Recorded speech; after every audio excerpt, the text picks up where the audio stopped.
Right, and I am here. Happy days. Hello, Flawed, Cot, Blue, Lord, Mush, Gamer, KTG, Burl. Hello, hello. Here to wish you a great hours of streaming. Hey, appreciate it. Good luck with whatever it is you are doing today. I assume you're probably working. And how are you doing? Yeah, I'm all good. Nice and chill. Just got myself some food. I am wearing one of those incredibly oversized hoodies. I'm snug, living the dream, and I'm about to drink a copious amount of coffee, living the dream.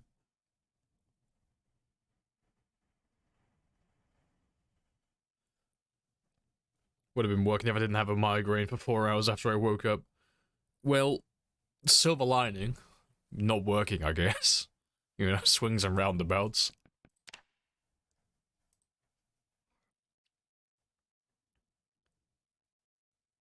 What food you got? You will be judged. I have had some prawn cocktail crisps to snack on. They were delicious. Yeah. When I say food, I don't mean food. I mean junk. Garbage. Horrible, over-processed food. And it was delicious. Got peanut M&Ms. See, we're both living like very nutritious lifestyles. My body is a temple.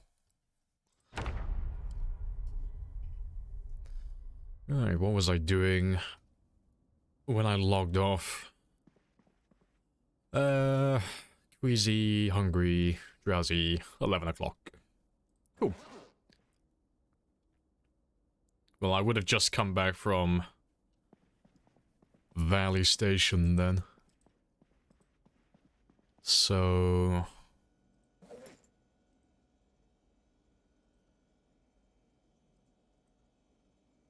yeah. Alright, let me get some food first. I'll check my crops as well, because I can't remember if they're still good to go or not. So I think I read the next farming book.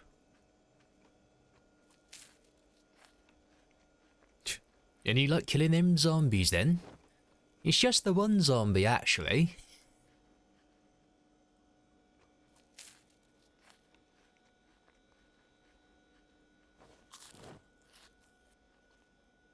Golden.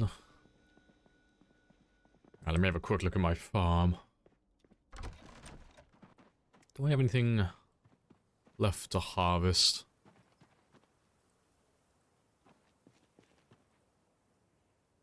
Blooming strawberries.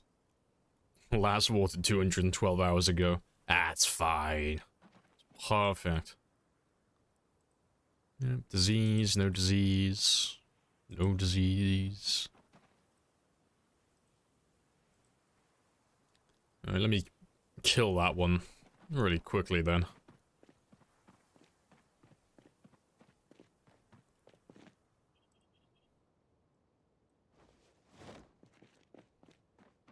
Gonna push the button within the next stream or two. I will prepare myself accordingly.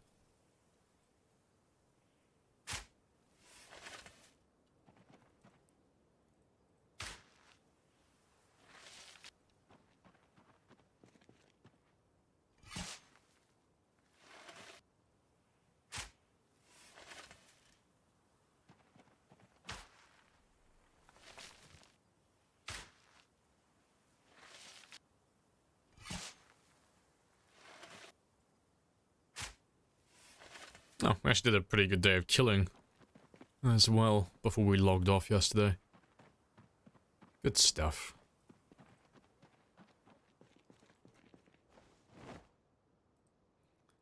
Alright, but we'll go back to the other weapons today, though. Yesterday we did all of our miscellaneous, like, secondary weapons to level 3. Today, I want to do them all to level 4. Or at least get most of them there. And I'd like to get my foraging done as well today. So, all my weapons level 4, foraging level 10. And what else?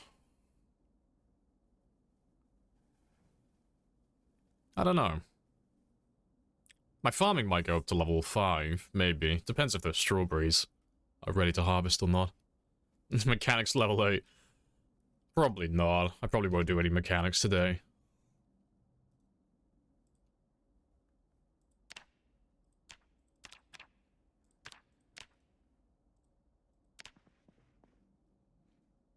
You might as well talk a server. Oh, the server owner of your PZ server into setting it to times 8. Nice. I have to make sure that you install the zombie fix mod like that. Otherwise you'll be playing with like pretty much the same zombies as you normally are. Because some multiplayer on servers, there can only be 500 on the map at one time. And if you go to an area that has more than 500, the game just starts deleting them when they go out of view. So you gotta install that mod to fix it.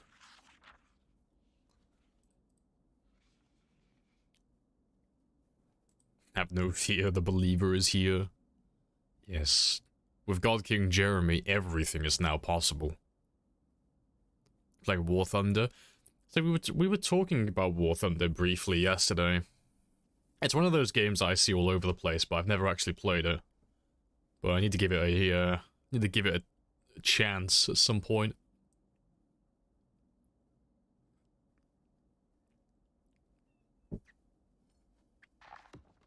Right. And that is the last foraging book read.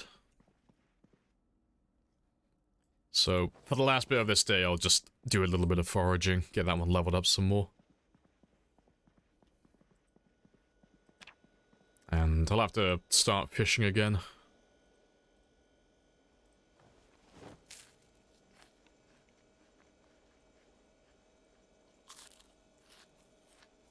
To be fair, that'll be enough.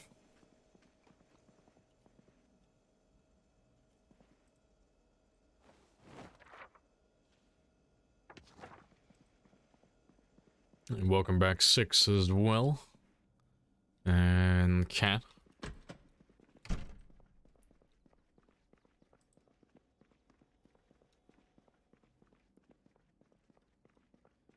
Right. Let's get a little bit of foraging done. I would like to just finish it off completely today. Just want to tick it off. Just another skill that I don't have to level up anymore. Completely finished.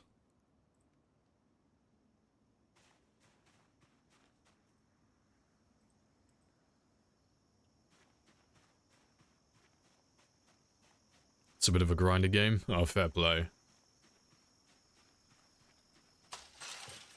Don't Starve Together. Oh, that's another game I need to try. I have Don't Starve and Don't Starve Together, but I've never had a good group to play it with. And I haven't played it that much on my own either.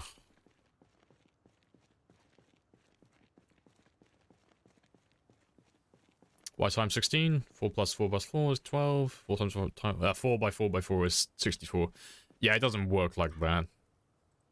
So the starting population multiplies the base pop by the starting pop. So that's how you get your day 1 population. And then for your peak population, it's the base pop multiplied by the peak pop.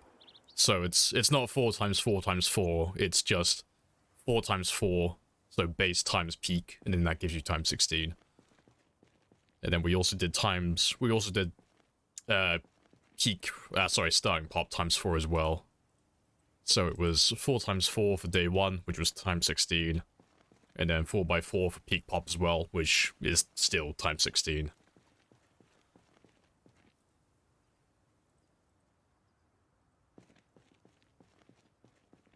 Gotta get all the berries and imposter Jeremy's, yeah. We gotta purge them. There can be only one true Jeremy.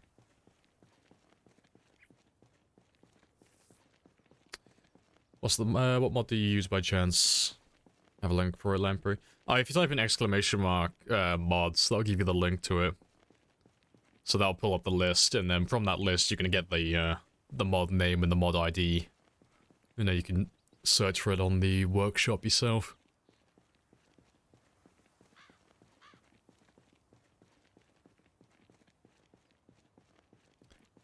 How does the zombie pop? Oh, sorry, how does the population increase? Would it add zombies into areas that you've already explored?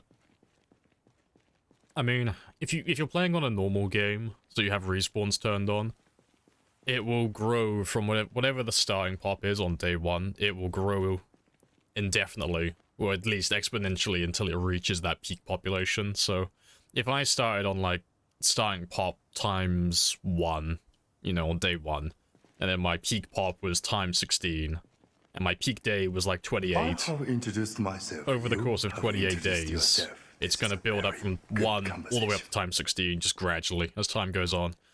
And then, because we'll be on like the base settings and we'll have respawns enabled, as the peak pop increases, so too does the maximum limit of each cell. So when the zombies respawn, they'll just keep respawning in based on whatever that new population is at the time.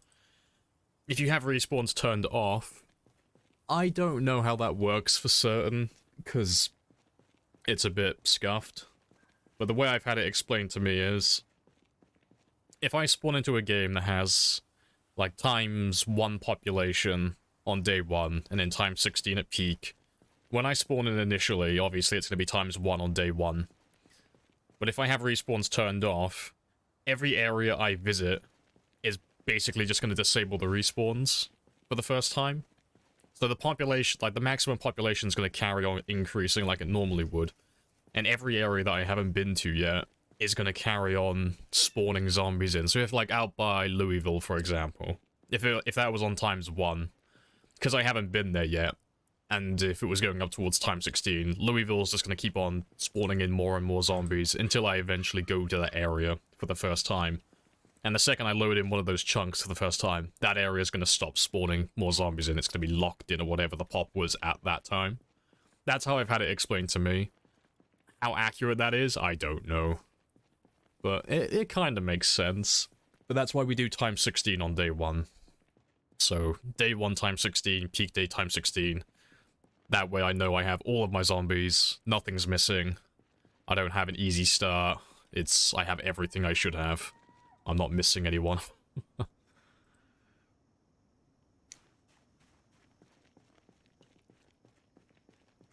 You lost your longest run today? Still salty because of a laceration? Oh, rip. My condolences.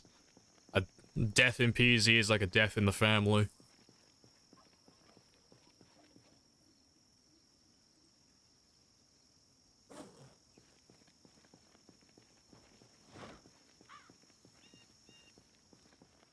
What are we thinking for the Gamba today?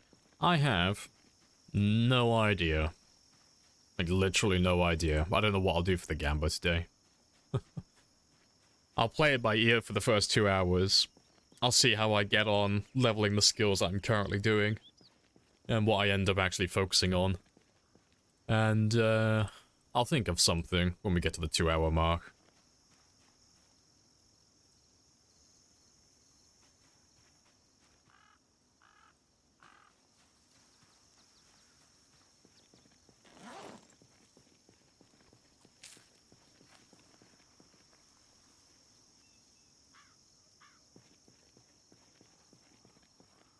An egg. Beautiful.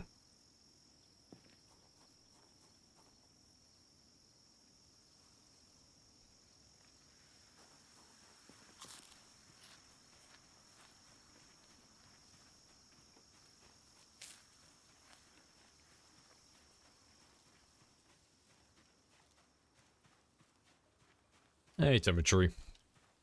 Welcome on in.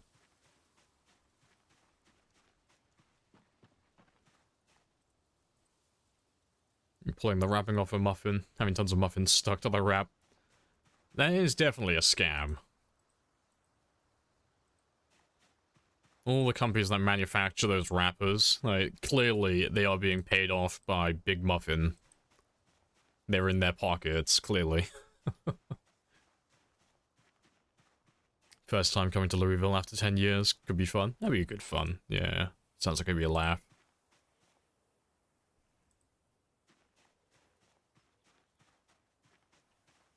Yeah, so you started in Moldra, basically no zombies. Went to West Point, all the zombies. No, it's a fake Jeremy. Purge. Purge the fake Jeremy.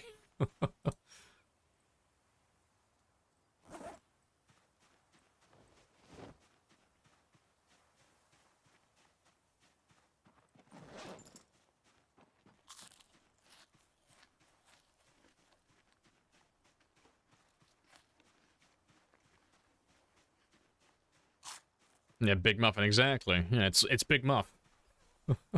It's the opposite of Big Farmer. Yeah, being paid off by Big Muff.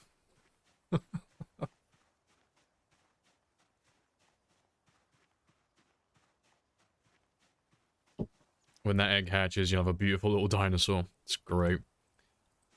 It's the secret Ark Combat Evolved, or whatever it was called. I think I'm thinking of Halo. Yeah, I'm gonna be playing Ark suddenly.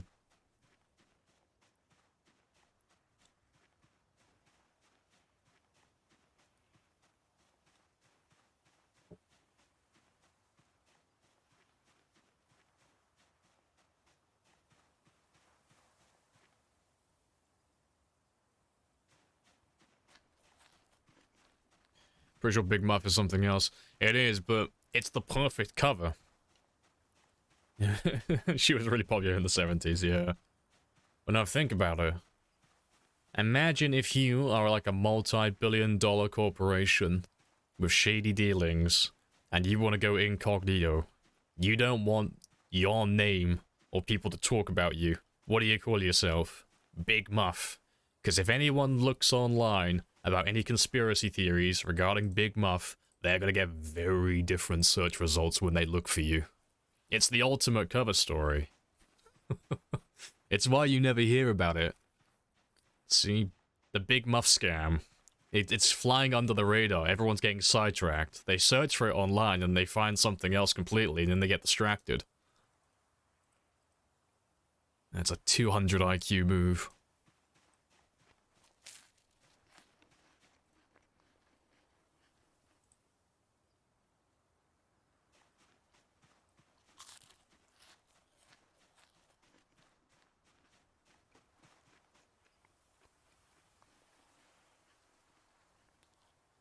Modern day cloak of invisibility, exactly. So if you're gonna hide anything that you don't want to be found, where are you gonna hide it? Fucking Pornhub. It's like, it's the ultimate place. Do you know where I watch most of my movies for free when I don't feel like paying for them? Fucking Pornhub. It's great. Fuck going to like Movies 1, 2, 3 or any other Potlocker sites. No, go on Pornhub. There's always some fucker who's uploaded a full-length movie on there. You can find everything. It's great. I remember there was someone who was uploading... Oh, fuck, what was it? They were uploading, like, I think it was a full playthrough of God of War. Like, not God of War Ragnarok, but God of War, I think the one that came out in 2016. And they did, like, a full playthrough, and they uploaded everything on Pornhub. It's like, oh, that's fucking great. Like, I have half a mind to make an account just so I can follow this person.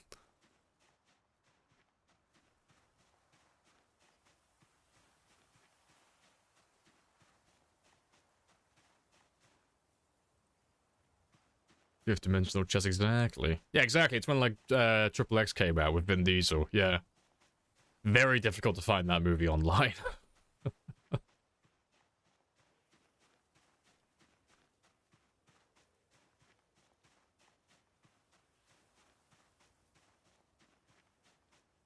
Yeah, eggs, apples, lemons. Oh, you can find everything with foraging.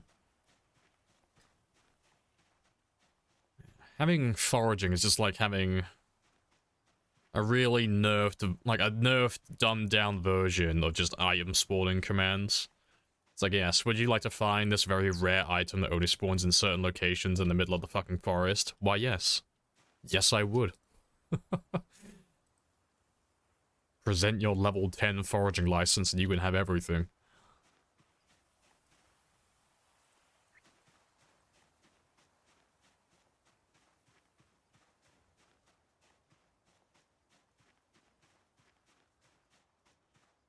Can you find true love while foraging?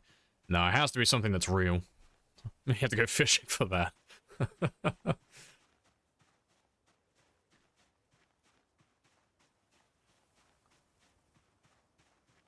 I don't know. I mean, fishing might work with true love, but I think trapping is probably a better method. You gotta lay the bait down, have a cage ready, spring it when they least suspect it, trap them in there, perfect. Surprise, you now are in a relationship.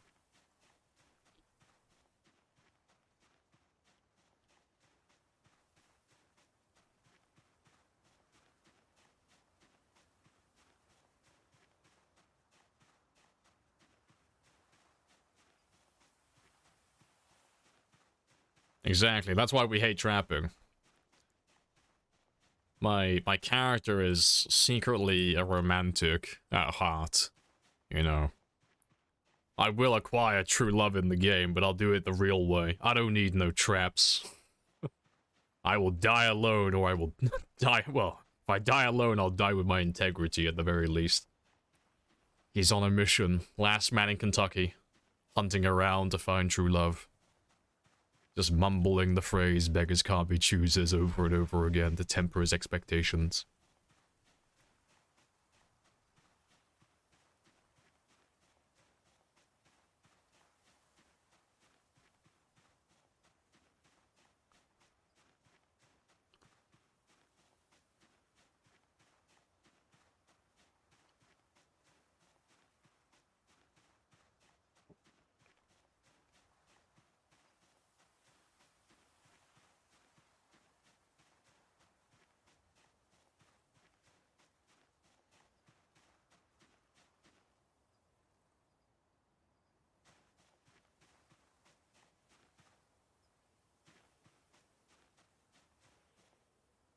God, I seem to find broccoli more than any other vegetable.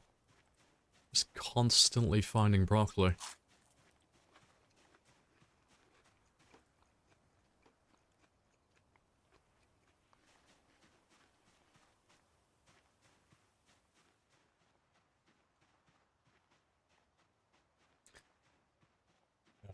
I think I'll get close, but I don't think I'll pop the level 9 before it gets too dark.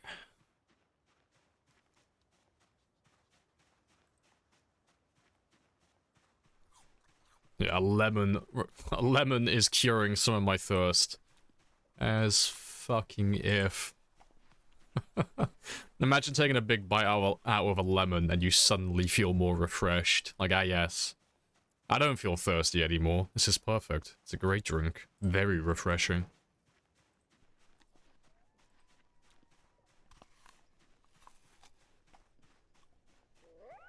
And that got quite spicy. Yeah, you know it's bad if you bite into a spicy lemon. It's like, I have made a grave series of questionable decisions.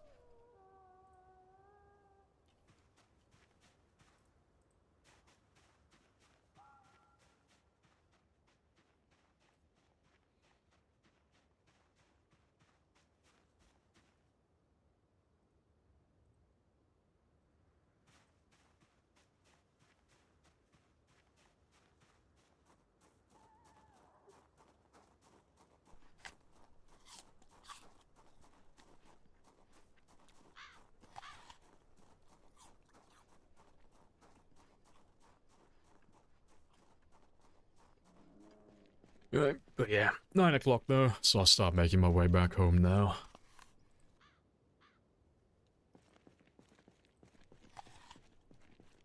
Do we have a picture of Kate? No, I still haven't been lucky enough to find that yet. It'll turn up though, eventually, it always does. But I'm not sure where's the best place to find it. I imagine I'll probably have a better chance in an urban environment, but I'm not gonna go out of my way looking for it. But we'll find one sooner or later. We find one on like every game we play. She always turns up sooner or later.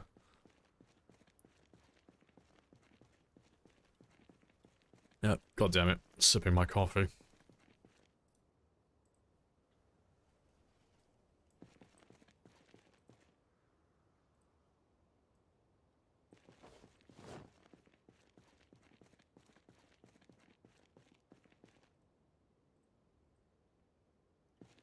Gamba picture of K level 10. Ah, oh, that'd be so tedious. I'd have to spend like the entire stream just foraging non-stop. I'd have to keep traveling to different areas as well. Keep going to different zones that have like full foraging tables and I've got like the full abundance. It would just be like a good 8 or 10 hours of just this non-stop.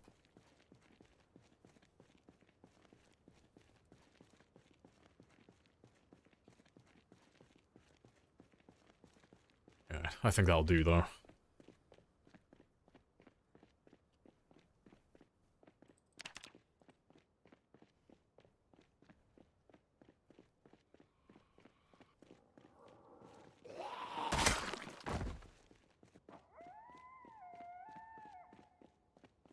What's the hotkey for foraging? I don't actually know what it's bound to by default. I bind mine to B. But if you want to find what it is, well, you can't search for it in the key bindings. What are you under? Yeah, search mode. This one here. So, I don't know what it is by default, but I have mine bound to B, just because it's nice and easy to get to.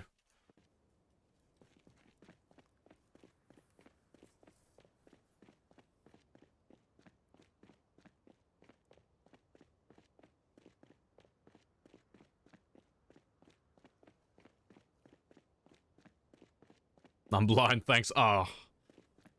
I know that feeling. Mom, there's no ketchup in the kitchen. Comes downstairs. Fucking opens one cupboard. Boom. 2 bottles of ketchup. Son, I am disappointed in you. There's a core memory. I haven't seen my mother in like over a decade. I still remember that shit. Like, oh my god. I have the blind. I have the stupid.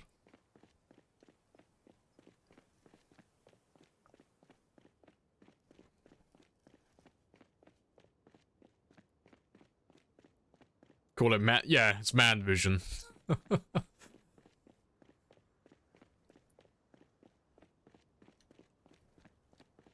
Now, see, I like to think of myself as like a T-Rex or like an apex predator. I like to imagine like I'm the T-Rex from Jurassic Park. If the ketchup bottle stays perfectly still, I just can't see it. I can only see things that have motion. If there's something that's just static, it's invisible to me. I can't sense it.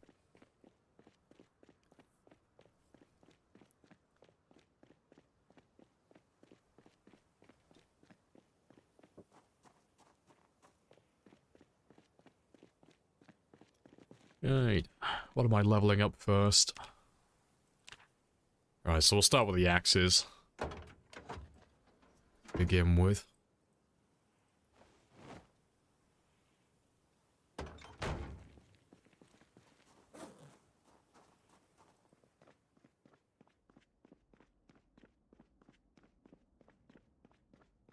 My last 2 brain cells fighting for 3rd place, that is pretty accurate.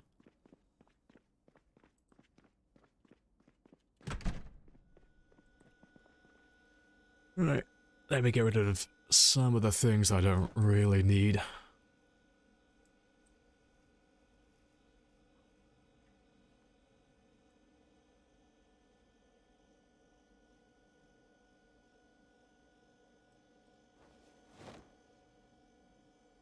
I should have 2 more. Oh, there they are. I was gonna say.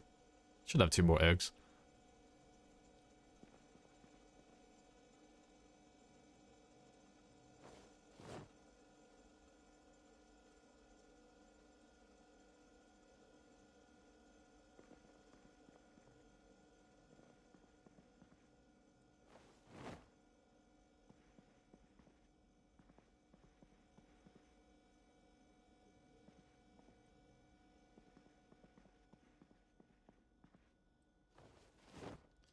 Right, you will belong out here.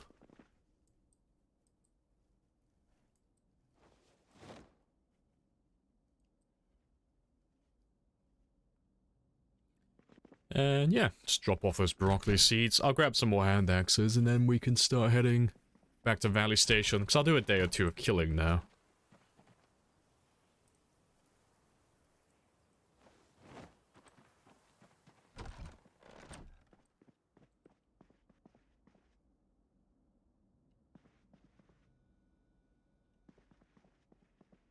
Am I blind? I think I am blind. Oh, there you are.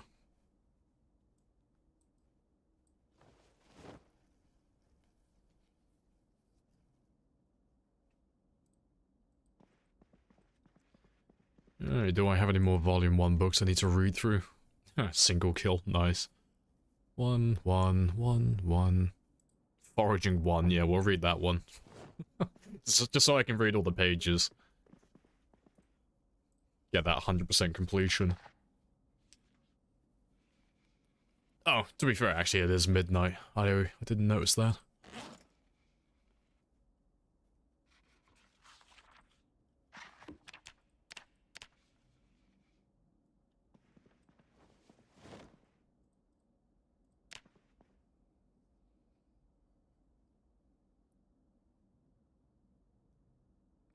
And I'll do some fishing in the morning so I can maintain my body weight.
Appreciate the gifted set. Happy days to Flass.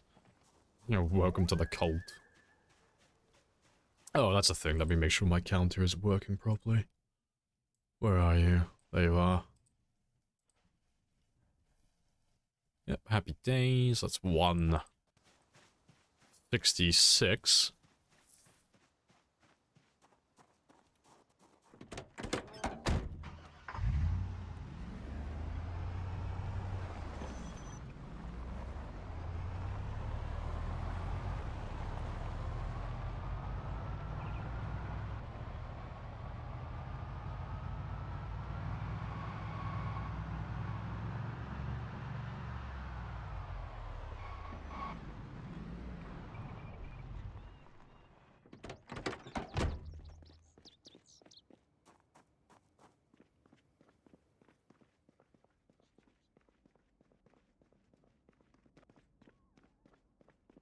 Good stuff. So yeah, cook all this fish, get those calories. And I'll keep my weight going up, because I'm just above being underweight now, so I need to stop being so lazy. I need to maintain that.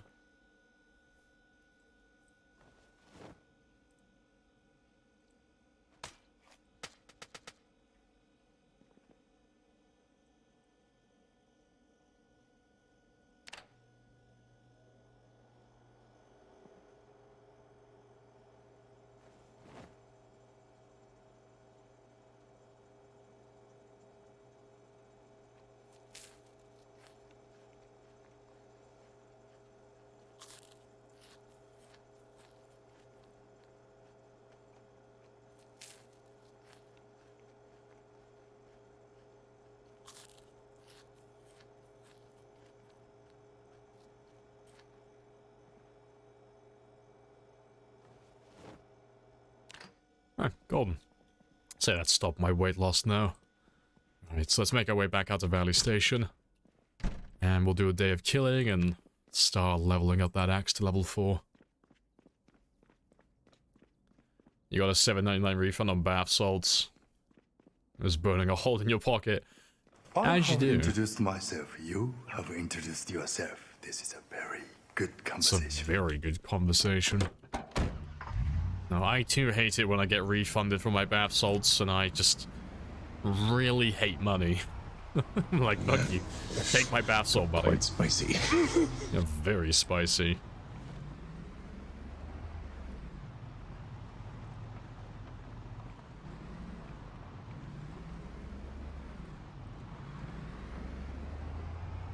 Not the drug.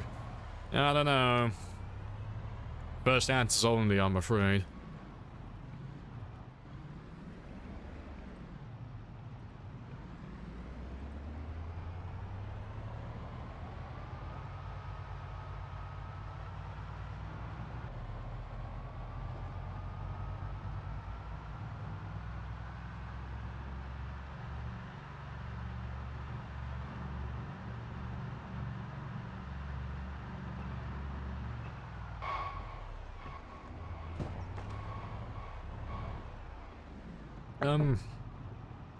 Yeah, why not? I'm only leveling up my axe, so might as well kill these ones.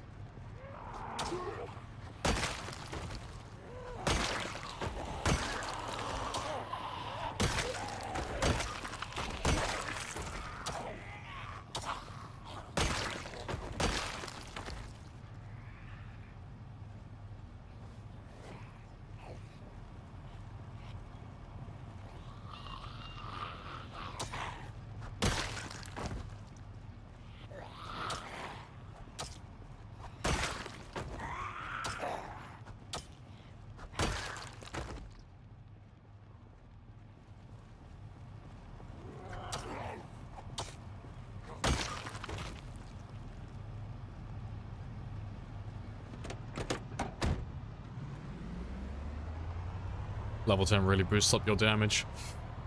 Yeah, we still have a little way to go before we're 10, but level 8's a nice boost.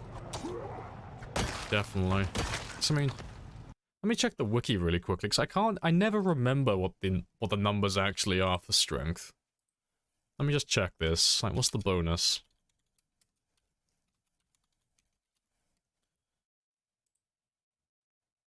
Right, PC Wiki. I'll pull it up on screen as well so you can have a look. But yeah, it's... Where are you? I don't care about you. Starting, don't care. Did I go past you? I think I went past you already. No, stats.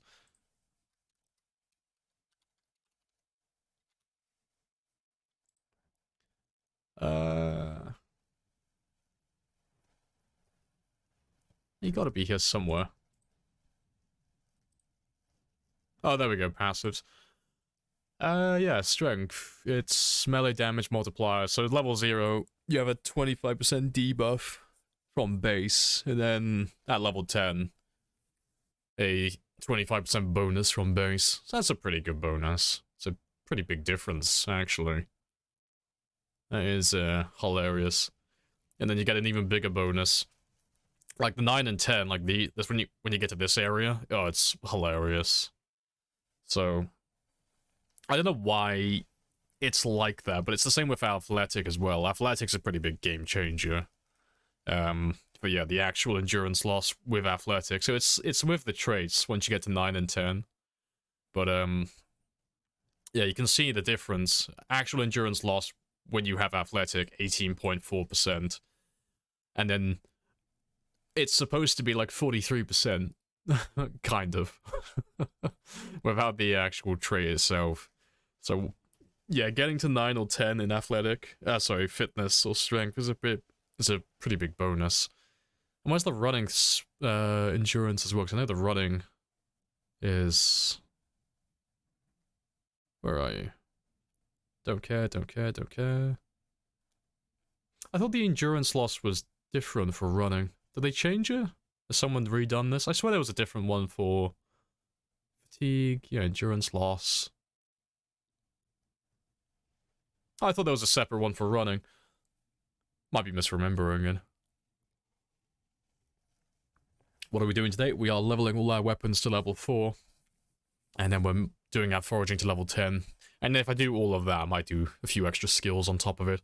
But yeah, we're still making our way out towards the mall. But yeah, we just wanted to have a quick look at the bonuses for strength and such. So yeah, got a really nice big bonus waiting for me when we get that 1 extra level. Level 9 is just such a fucking great time.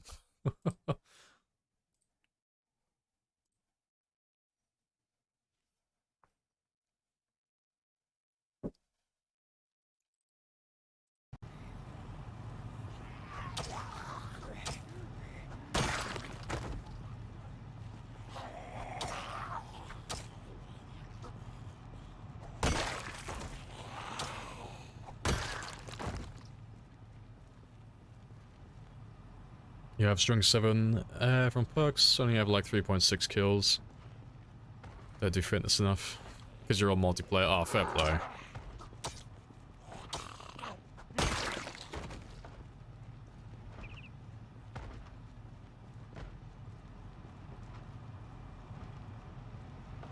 Yeah, might as well kill them as well. Why not?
Yeah, not too bad. I'm wondering how many more zombies we'll have now by the bridge. When we left it yesterday, they were turning into silhouetted zombies. It was a mighty big group. I'm wondering if they're all still going to be there or not.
Now, skillful backwards driving. I am very European. I'm a good old country European boy. I know how to drive backwards in all those country lanes.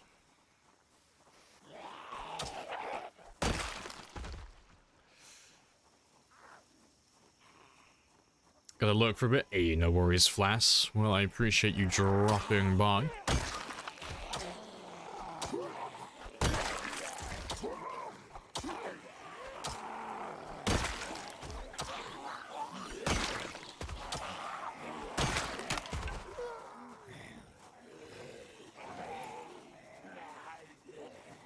Is there a certain number of zombies in the game? There is. Like, it does change. So it's not like a static figure across games. So if you made your game, for an example, if you made a game on like x16 pop, and then I made a game on x16 pop, and we added up all the zombies that you have in your game and all the zombies I have in my game, we're not going to have the same number. And likelihood is we're not even going to have a number that's even close to being close to one another. There seems to be like a 10 to 15% margin for error. So on x16, there's about 4.6 million zombies as an approximate. But that number can go up to about 5 million, but it can also go down to about 4.2 million. It's a bit hit or miss, but it's never the same for like every single game. It's just like the general rule of thumb, like West Point will always have about 50 to 70,000 zombies, but you're never gonna get it so it's like, it's always exactly like 62,000 zombies on the dot every game. So there is a little bit of variety like that. And yeah, you can repair axes. I'm not going to, there's no point, but you can. But we have so many of them, and they spawn on zombies so frequently that there's no need to repair them.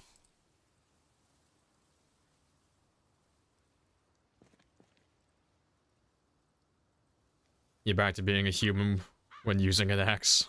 Familiar gameplay. Oh, I made something today. I was gonna post it on the Discord. But the file was like a little bit too large. Let me grab this fucking thing I was making. I'm doing some editing and I just couldn't resist. I had to make it for shits and giggles. I had to throw the text in there. Where the fuck is this file? I made it into a stupid GIF, but it's too large for Discord without Nitro. Current projects. There it is. Yeah, let me pull this one up on screen. It's so dumb.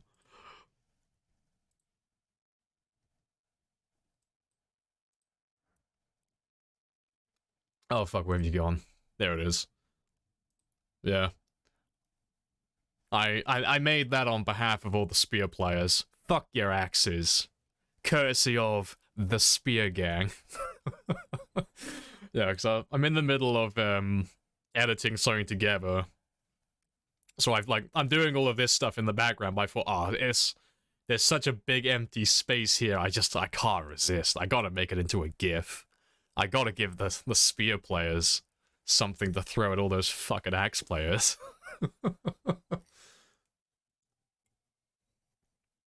But yeah, I still have a little bit of work to do on that one.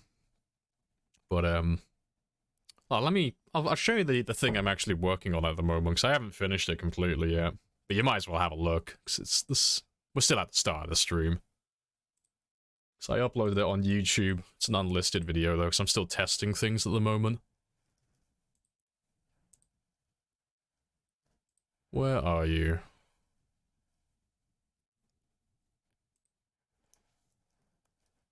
There he is.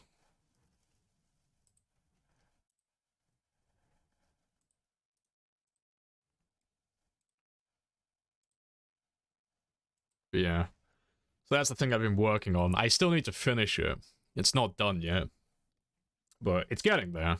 Slowly. I just have a little bit more to do on it. And then, boom, it's finished. I have a template made. But yeah, it's surprising how long making stuff like this takes. It's lengthy, and I've gone through so many stupid, shittier, we'll call them just shittier versions. But yeah, getting there.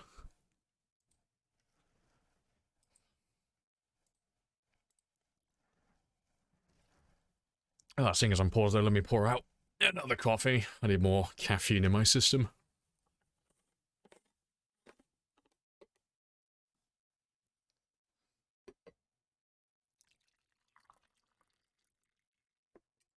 Happy days, all the coffee.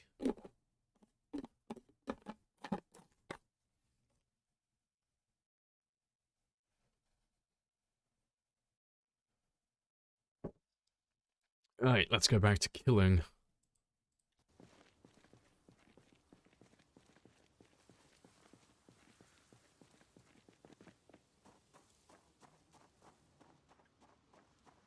But I'll run down on foot. Maybe.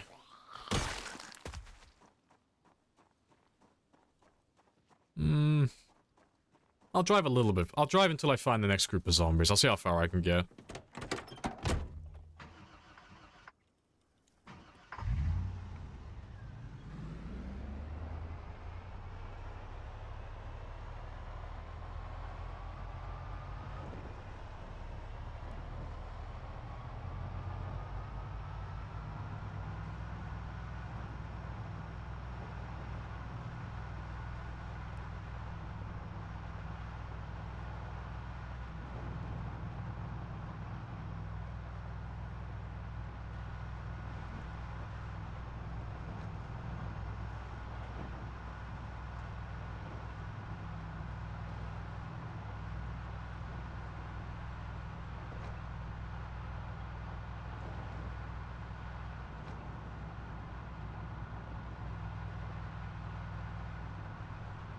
And I think that'll do. That's close enough.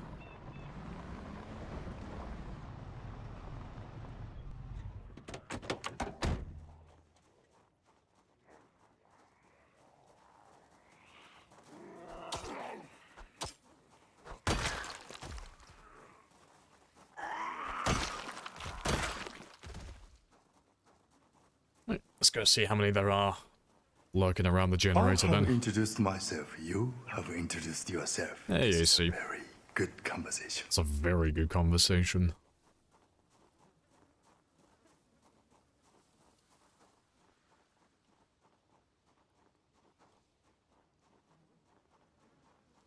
Oh, hello.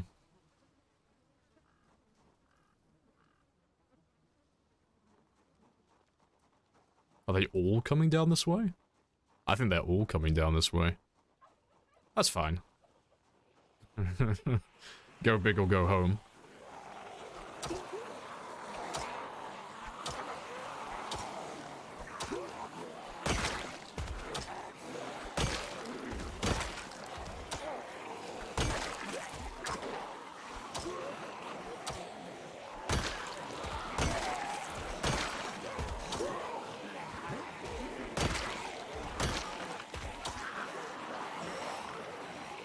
This place is magnificent. It is. It is glorious. It's the gift that just keeps on giving.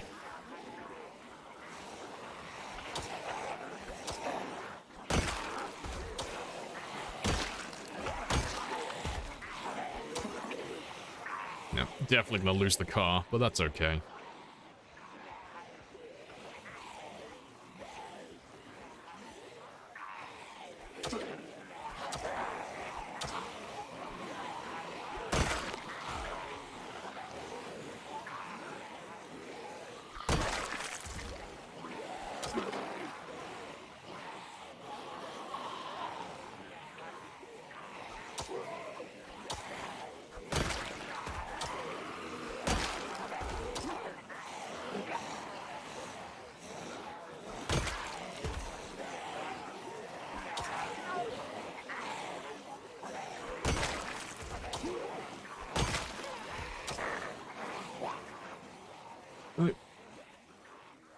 Well, let me ditch most of you back here.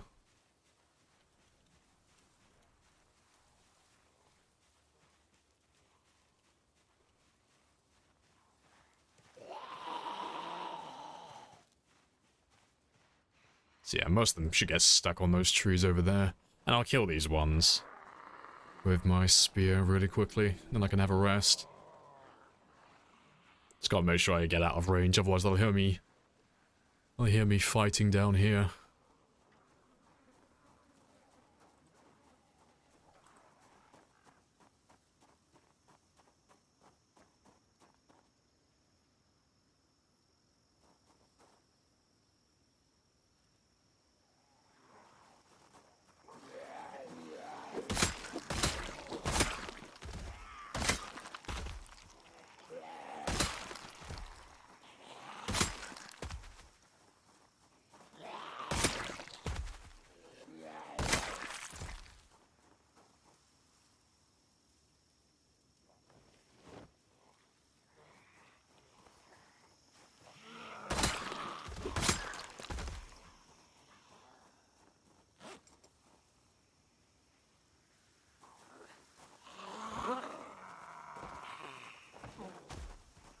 Oh, fucking idiots. Why is he shoving? I've equipped the fucking axe in the wrong hand, that's why. So I have the smart. The big brain.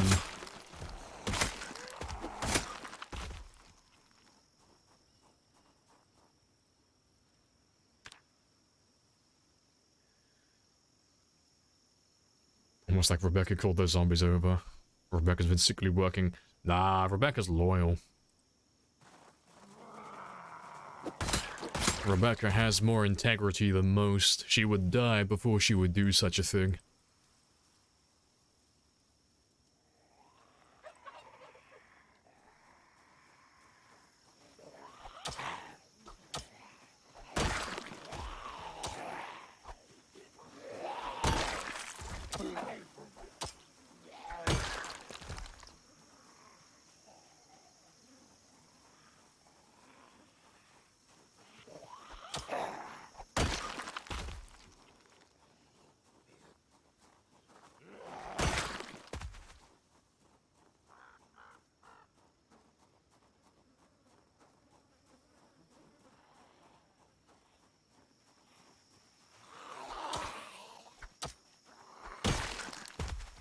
Worst part about being legally blind, you losing your glasses, not being able to find them in the morning.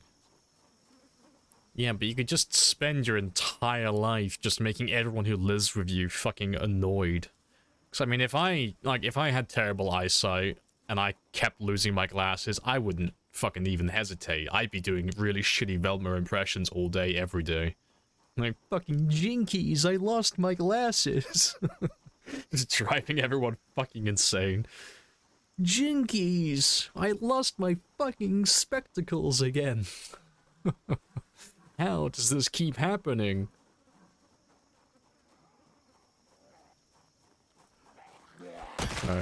They should all be in range, but they should all be in this tree line over here.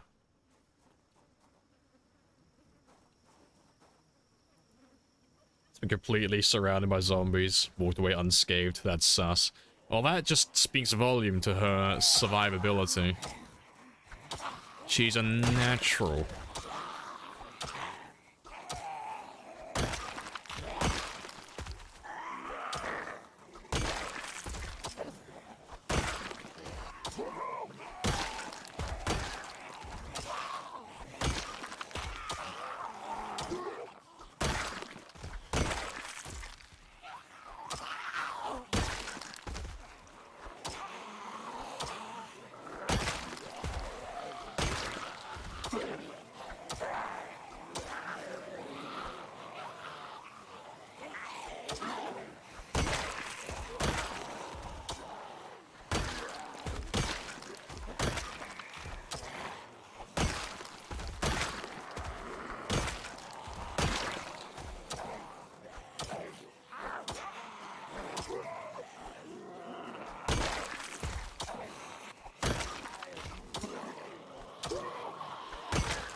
Let's go have another little quick rest.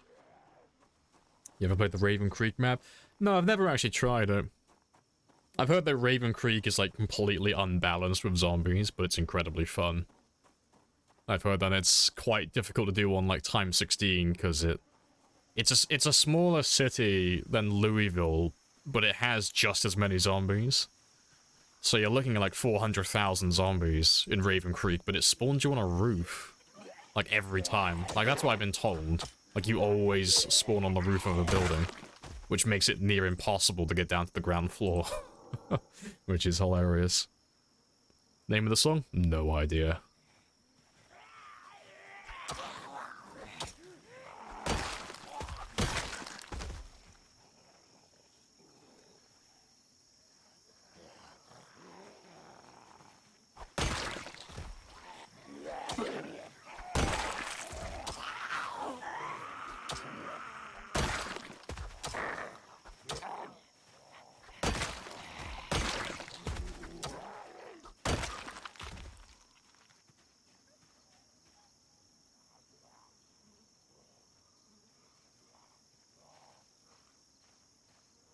We were a good partner to Rebecca and sit on the ground, let her go kill Lord.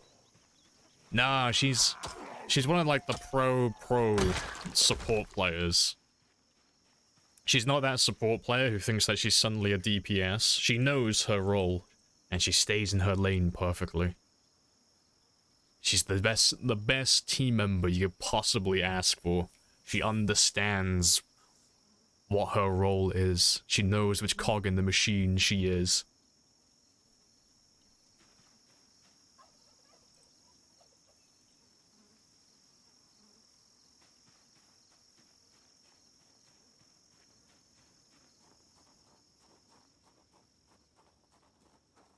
Never tried it when you wanted it. Oh, fair.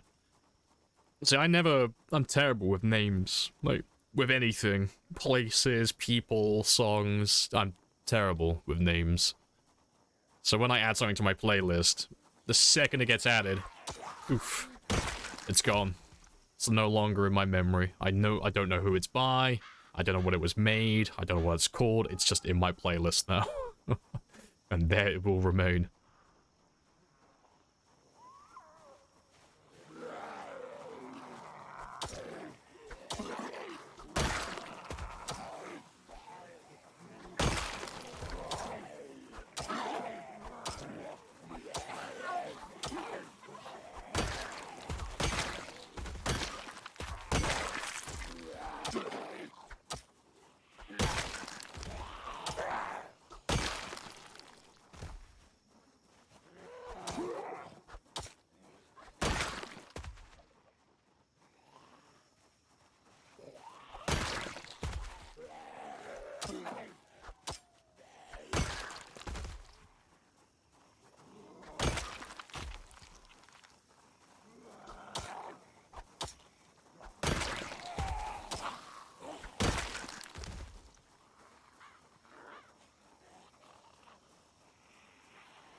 can't wear a plague mask. Exactly. The plague mask has a hidden like 1000% damage bonus. A hidden stat. I keep telling you all that it's purely cosmetic, but no, there's secret stats associated with it. I'm actually really bad at the game. The plague mask carries me. It does all the work. I'm just along for the ride.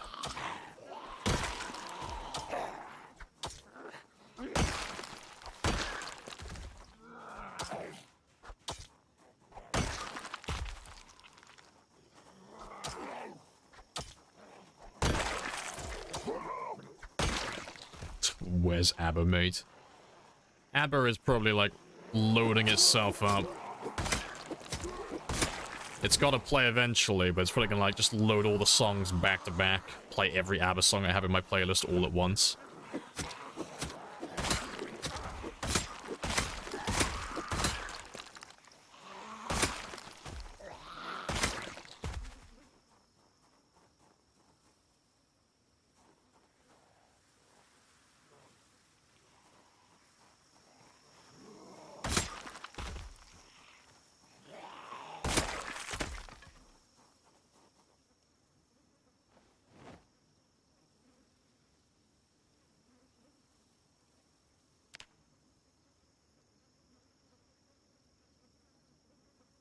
Yeah, good stuff.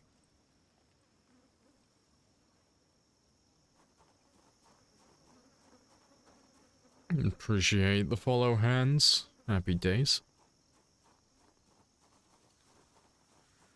Carry me. I'll carry you. But it's not gonna be pleasant. The mask carries me like a bowling ball. And 2 fingers in the nose, thumb in the mouth. It's perfect.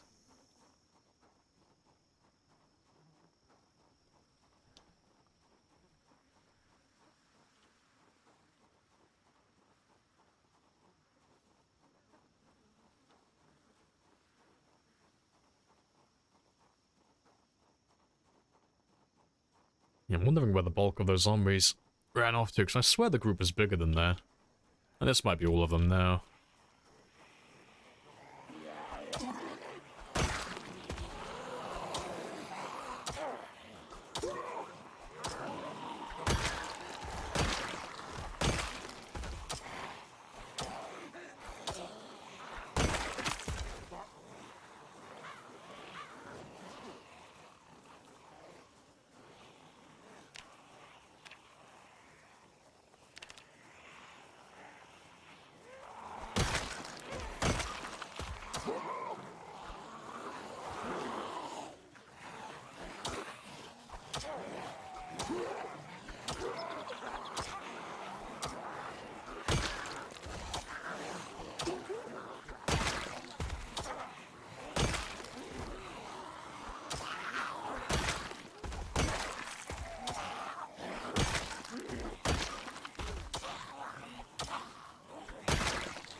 Hey, Crazy Cat. Welcome back. How's Twist getting on in his run?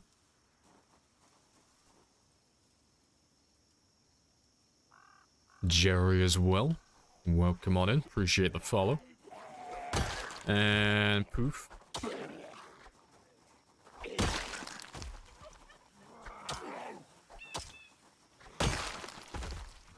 I'm assuming you all just came over from Twist on Fire. How's his run going at the moment? So I imagine he's more or less in the same place that we are currently. Like, he might have already overtaken me, because I think he said he was on 98,000 yesterday. So he was only like 4,000 behind me when I finished up. So, what's he on now? Is he on like 100? 102-ish?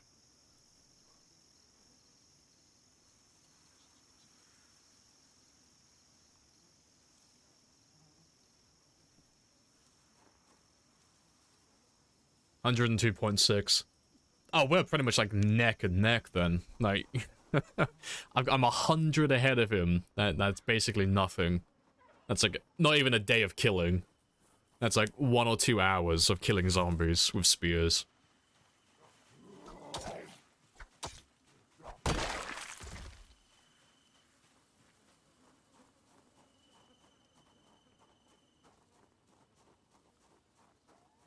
Didn't do that much killing yesterday. Yeah, we're slowing down with the killing at the moment because I'm leveling up my other weapons now. I want to get them all to level 10 as well, just for fun.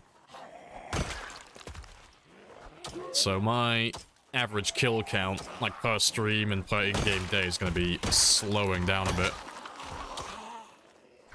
For the short term. Obviously we can't one-tap all the zombies anymore.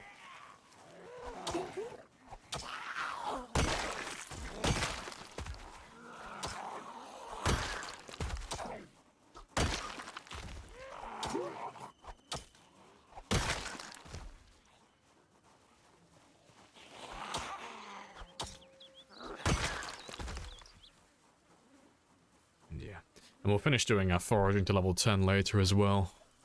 Been wanting to do that for a while. Yeah, for fun and for profit. Yeah, to be fair, there's like nothing to be gained by leveling any of these to level 10. I can make an argument for long blades and short blades, but short blunts, long blunts, and axes, there's nothing to be gained by doing those three. Not for this character. No, we're just doing so I want to level everything to level 10 eventually. I want to get a perfect character. But it's a long way away. You know, Twist on Fire pushed ahead into the kills. Lamprey studied the axe? Your question mark? What the fuck is he doing? He's throwing the match. What's he doing? Leveling his axe skill up. Quickly, Lamprey, go back to the spears.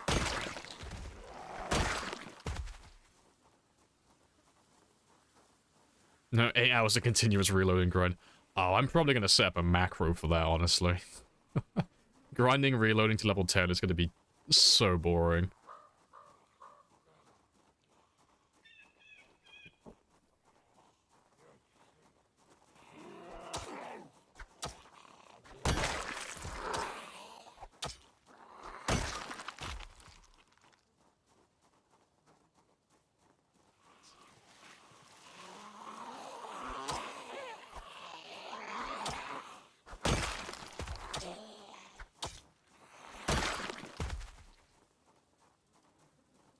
Playing the long con, exactly. Playing that multi-year strategy. But yeah, just entertaining myself, because I could rush through all the kills now, but I know I'll level all my weapons to level 10 eventually. I'll know I'll want to. So I'm gonna make a start on it now, so even if I don't do them all to level 10 immediately, at the very least, they'll be like level 5 or 6 in every weapon, so they won't be like that slow, then. They won't be very tedious to level up.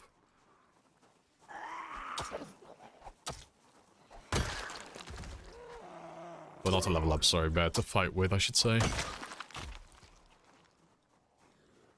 So there's nothing worse than going from like a level 10 weapon that you're proficient in, and then downgrading back to a weapon that's like level 1 or 2.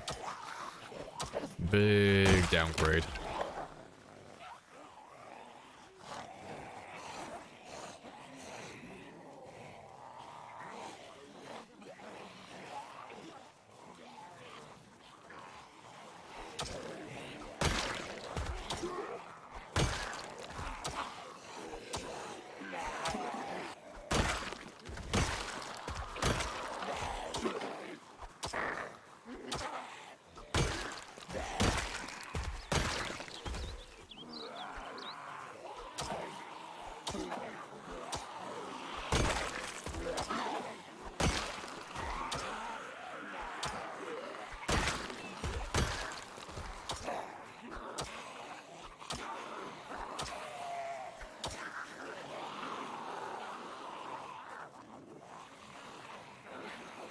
Need to focus on work for a bit. No worries, Mal. I'll catch you later.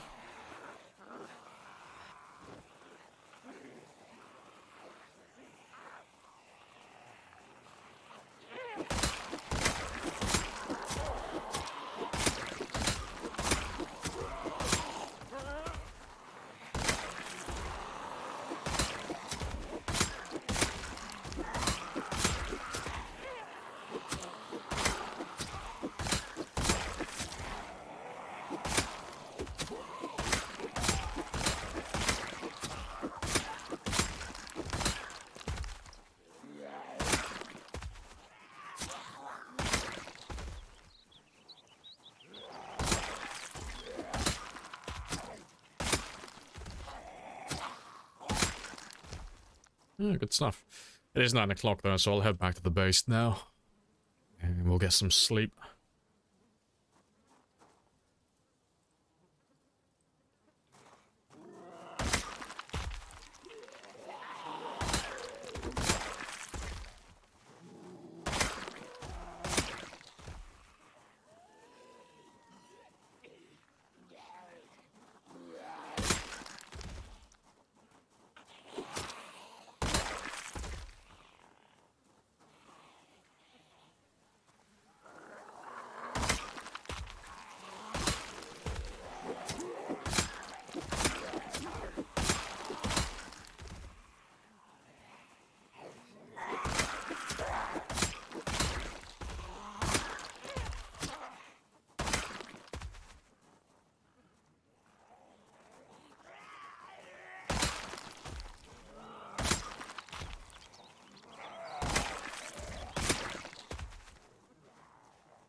Wait, where are all of you coming from? I am miles away from the decoy.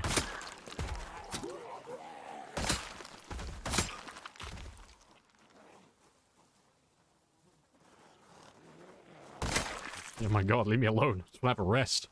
Like 2 minutes.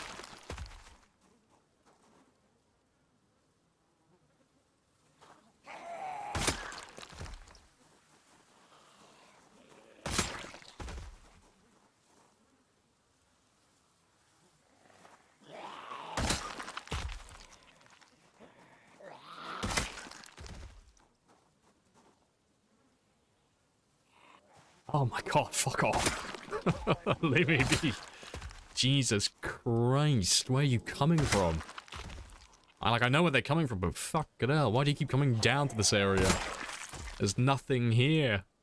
I'm making no noise.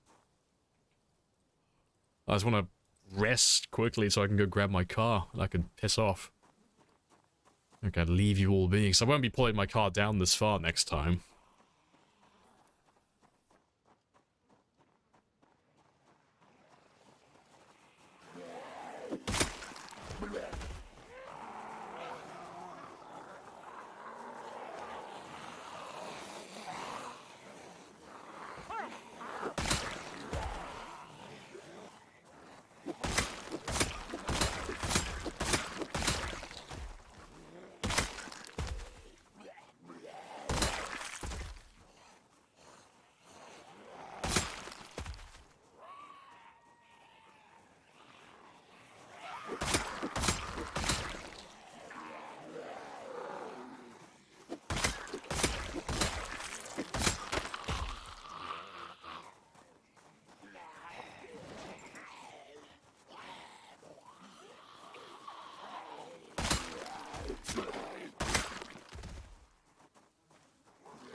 Right.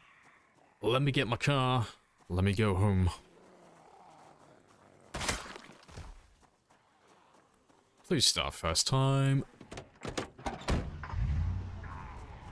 And I will come back for you all tomorrow.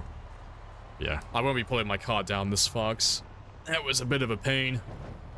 It was incredibly slow and inefficient. And do the hustle.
Reminds me of the Lorax movie. Was this song in the Lorax movie?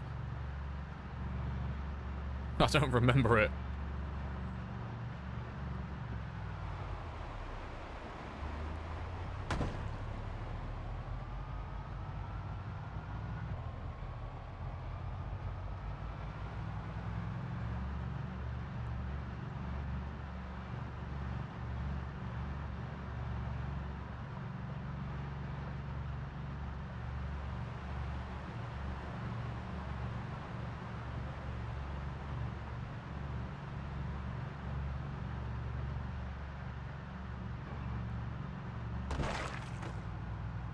Brief moment when the mum is showing off the factory, they go, "Oh, fair enough." I don't remember that. It's been a while.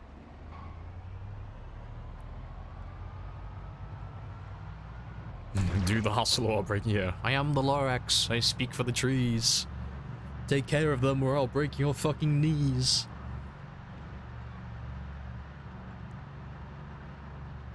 Do it whispered in the background. It sounds threatening.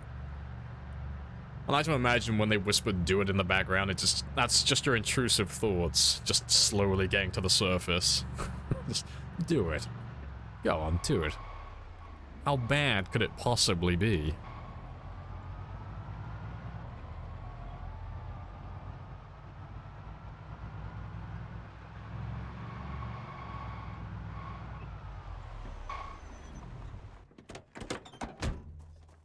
I'm only a little bit late.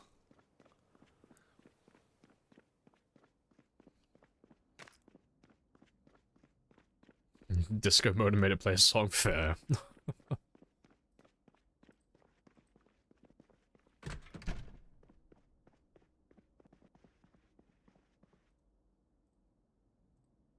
To be fair, 4 will be fine.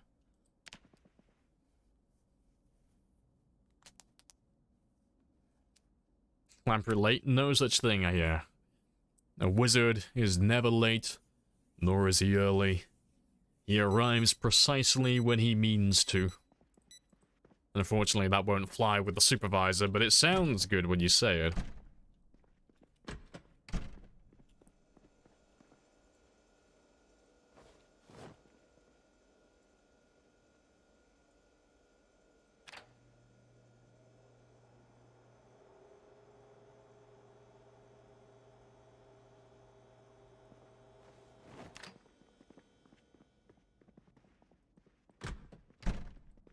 Lamprey the Grey. I'll take that title. Means when I get to eventually fight my first Balrog, I get to upgrade myself. Lamprey the White. Actually, doesn't quite have the same ring to it. It makes me sound like a clan member. I think I'll stick with Lamprey the Grey.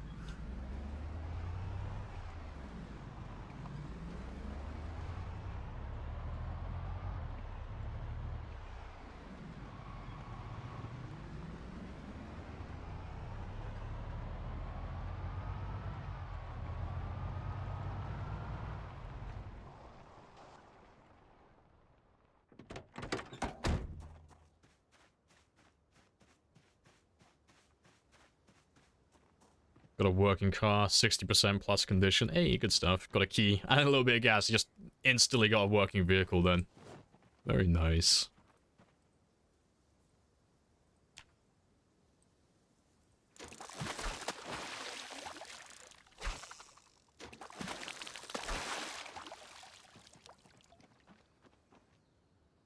I got 5 pikes from that, so that's not too bad.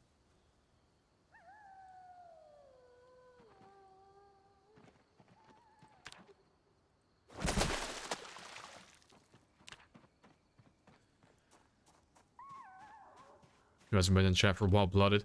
Oh yeah, people come and go though. Like some people just get bored watching the stream and they just disappear for a few months. And sometimes they never come back, and then sometimes they do. I don't really pay it too much mind. Like, you've all got lives to live. You don't turn up for a while, I'll just assume you either moved on from the stream, you're taking a break, or you're dead.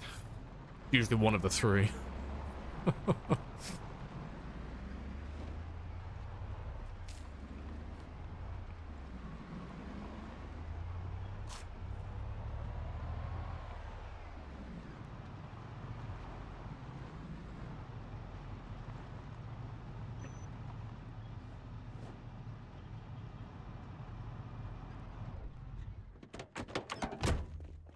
Easy, Ron. Hello, hello.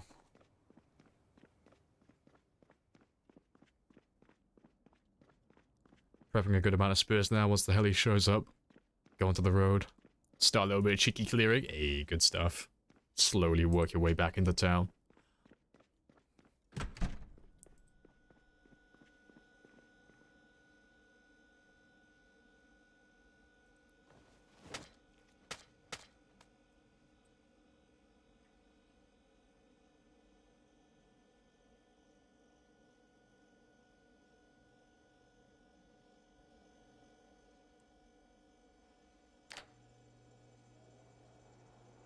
Other times they come back and try and hug you, they smell. But you smell something is wrong.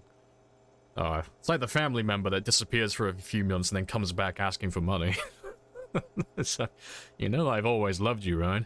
You know you're my favorite uncle. I'm like, fuck, what do you want?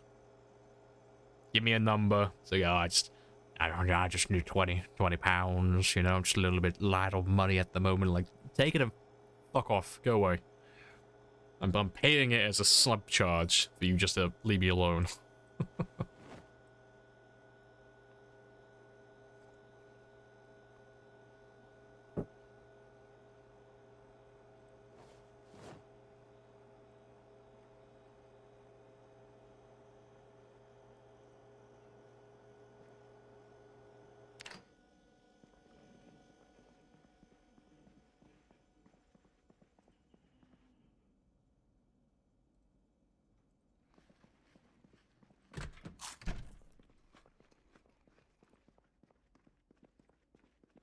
You messed up one of your settings somehow. Apparently didn't change it back from 6 months after apocalypse. Oh, to 0. So you're getting more stuff with foraging and you're finding more weapons on zombies and stuff instantly. That's not too bad though. It's not like a anything that's like game breaking or making things like too easy.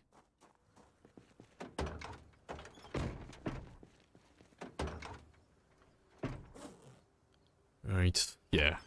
Still have enough hand axes for the day.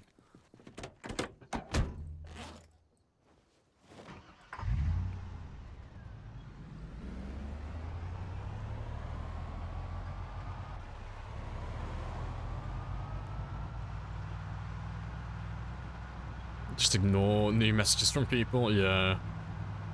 I was telling you guys the other day ago, I keep getting messages recently for, like, in quotations, sponsors. But, oh, they're so fucking stupid. I have to, like, ignore most of them, but they'll send you messages, like, 3 or 4 times before they finally leave you alone.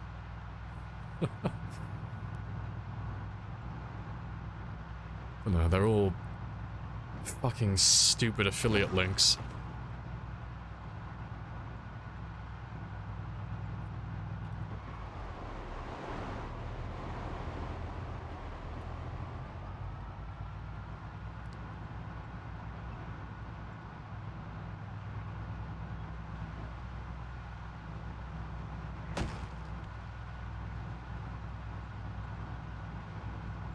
Give me back the good old non-perishable ice cream.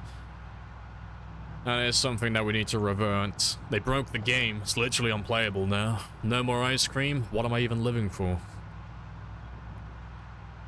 All hope was lost. This is how I died. Severe depression with no ice cream.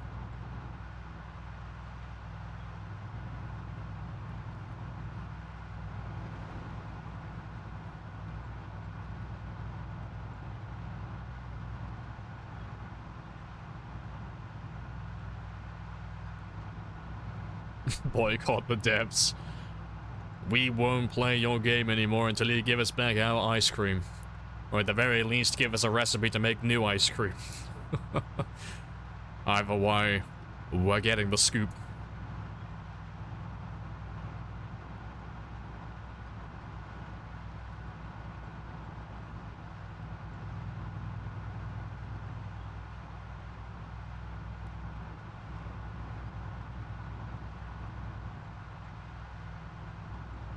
Delivered. They've already made it. It's already waiting in the wings. They've already got it on standby just in case. Like anything else that breaks, like no, we can put that on the back burner. They'll be patient. They can wait for that. Ice cream update though? No, that's on standby just in case. Without ice cream, people may riot at any moment. It's a delicate balance.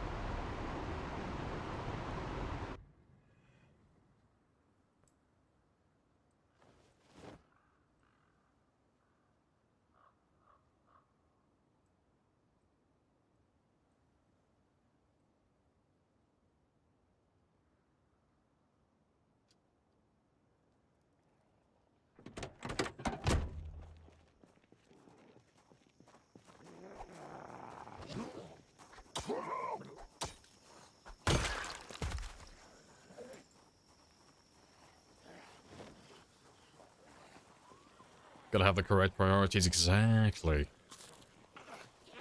A man is nothing without his ice cream.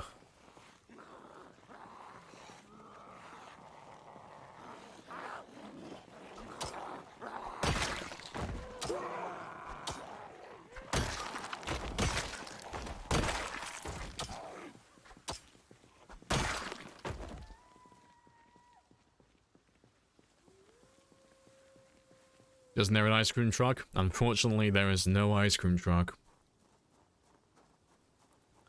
Yep, sad, sad days.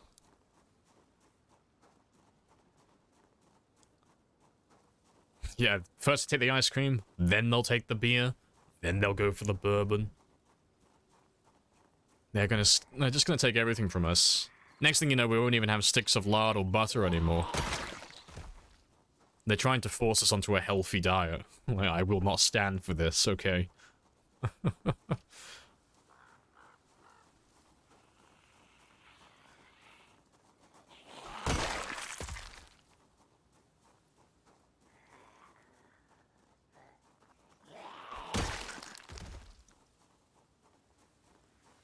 you find a backpack somewhat quick, though.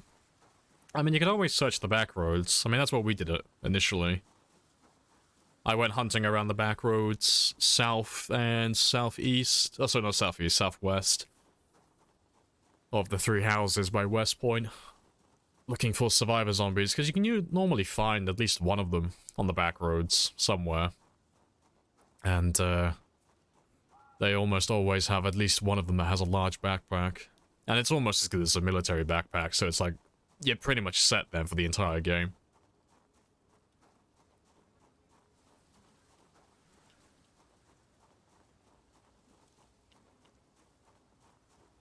Or just beeline it for the gas station after the heli. I mean, if you're doing time 16, you are not gonna make it.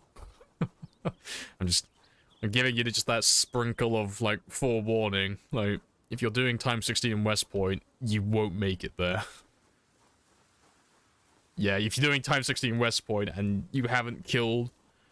well, even if you've killed, like, 20 or 30,000, you're not gonna make it there.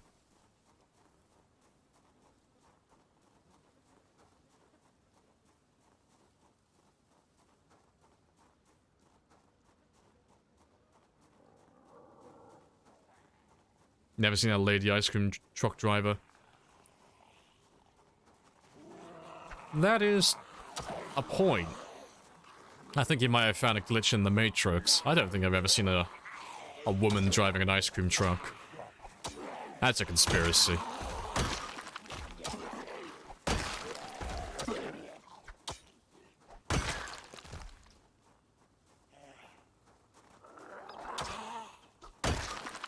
Yeah, just like now he says, it's like, shit, now that I'm thinking about it, yeah.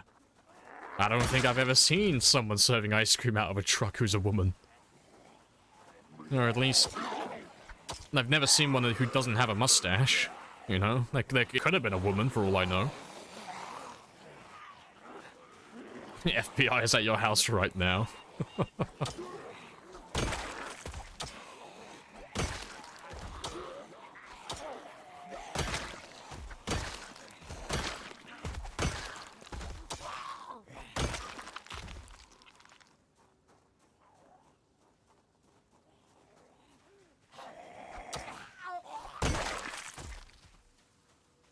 Most frozen treats around here are carts. You seen all genders serving? It must be like a specific region that maybe like big ice cream has like cornered the market in certain countries. And it's like, it's part of their like peace treaty. Like only men are allowed to serve the ice cream for some reason. Like that's the line in the sand they drew. You have to go beyond their jurisdiction before you can actually find a woman who's serving ice cream. It's a fucking conspiracy, I tell you. They're hiding the original ice cream wars. Appreciate the follow as well, and uneducated toast. Yeah. There's very few who know about the old ice cream wars, where Cornetto and Magnum went at it, and Ben & Jerry's was firing artillery. Millions perished, but it was a war that needed to be fought for freedom and liberty, and most importantly, mint choc chip.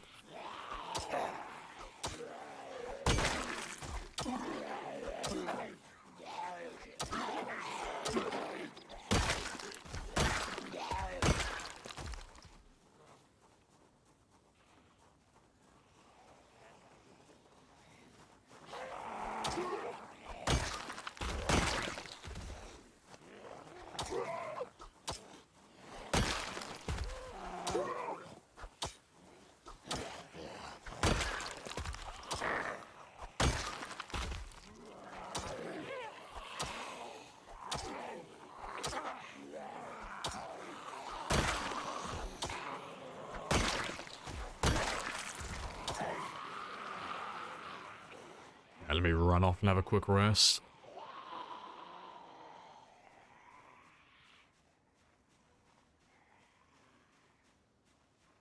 Ice Cream Man got a hero's welcome.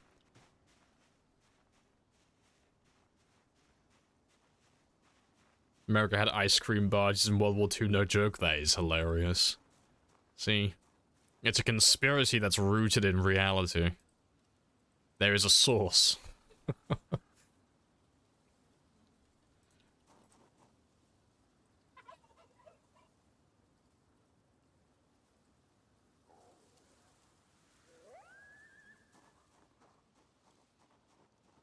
How close am I to level 4 now? I'm over halfway. Okay, getting there. Might be able to finish it today then. Game time, that is. And then we can move on to the crowbars again. Start leveling long blunts up.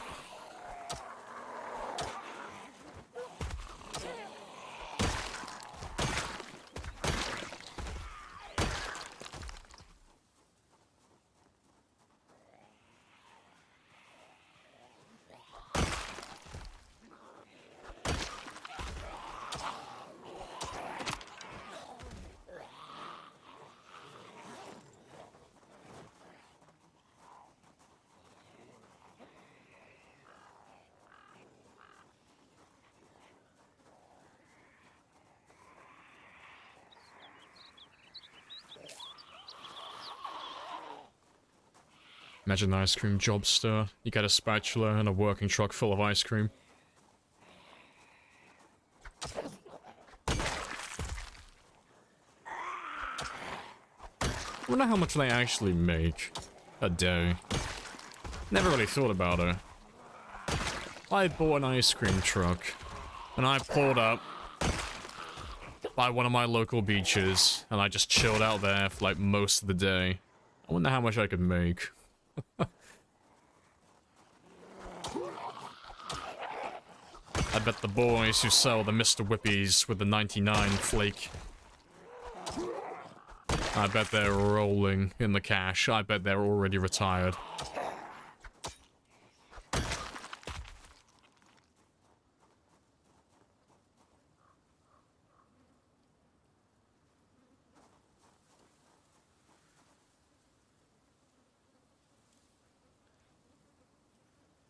Hear me out. Ice cream truck that sells only to adults and the ice cream has alcohol. I mean, that's kind of already a thing. Like, minus the ice cream part.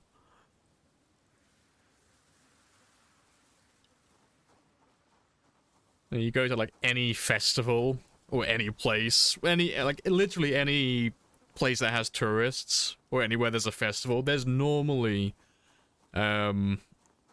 like you've got all those little kebab stands set up, and there's normally a few of them like pop-up bars that have already set up there.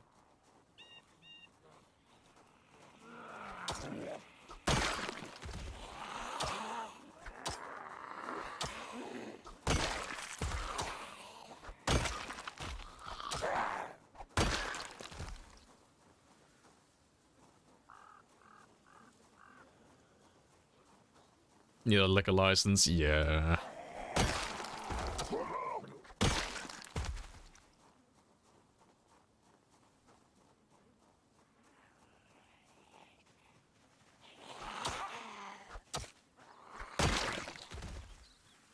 There's usually a law about open containers of alcohol. I mean, isn't there like a loophole in the US? Like, in regards to drinking alcohol in public and in, like, an open container and such. As long as they can't see it's alcohol, they normally just leave you alone, right? Or am I just regurgitating nonsense that I've heard from someone else? I thought that was where, like, the brown bag, that's it, the brown bag trope came from. It's such a stupid concept. It's like... Like, I'm doing the same thing, but now you can't see what alcohol I'm drinking, you know? It could be a big fucking 1.5 liter bottle of fucking Coca-Cola for all you know. I might just be really thirsty.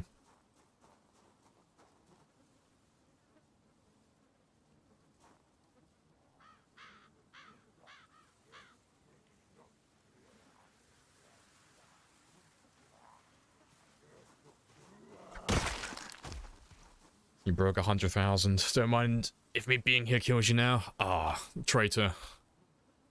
I'm a digit short gamer. I want 1,000,000. I want 7 numbers on my screen. It will be magnificent. It will be glorious.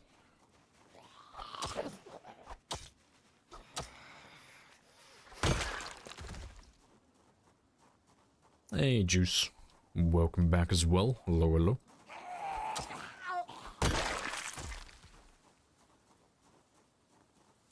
Any looting today? Nah, probably won't do any looting today. Don't really feel like it. You'll, just be killing. And a little bit of leveling. I'm gonna get my foraging to level 10.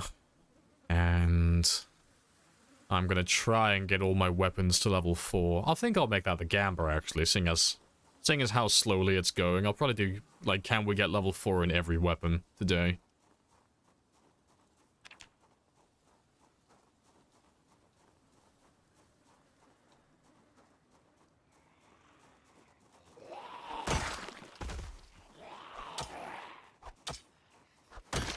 How are you? Yeah, all chilled out. Chilling and killing, as always. We're just trying to find where all of our lost zombies have run off to. And make our way back towards the mall. And I hope you're doing well, also.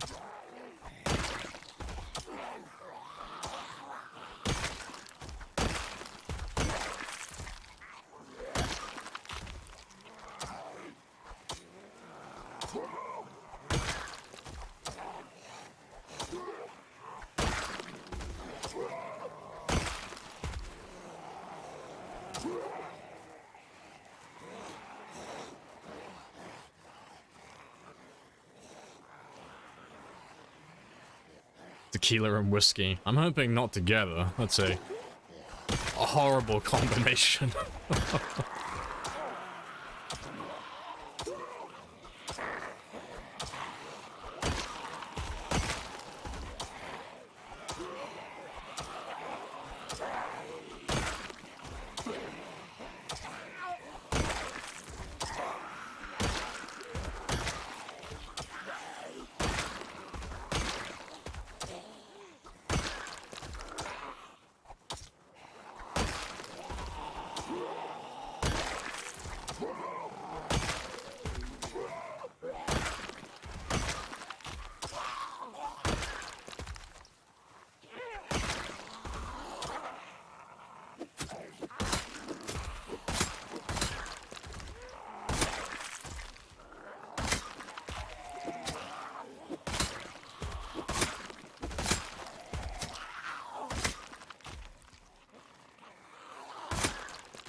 Seeing as I'm still leveling up my axe, though, I might as well grab you.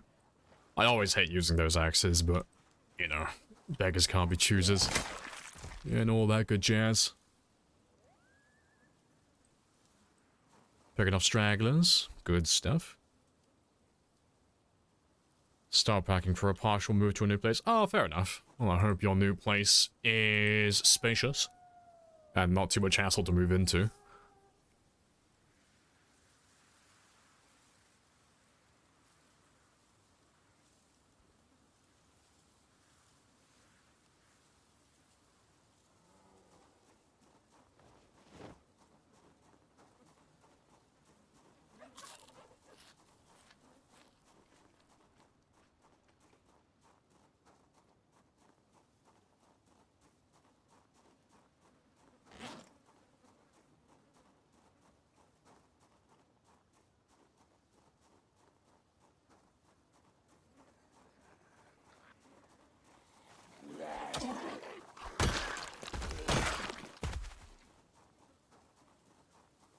Well, it took 3 years to get sorted. Well, at least it's done now. Yeah, goddamn. Long time. Congrats on getting the new house, though.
We have to build our own cabinets and pantry for our food stuffs. Oh, that's the fun part, though. I don't know. Maybe it's just me. I like doing that type of stuff. I like doing it in game. I like doing it in real life. I like custom storage. I like making things.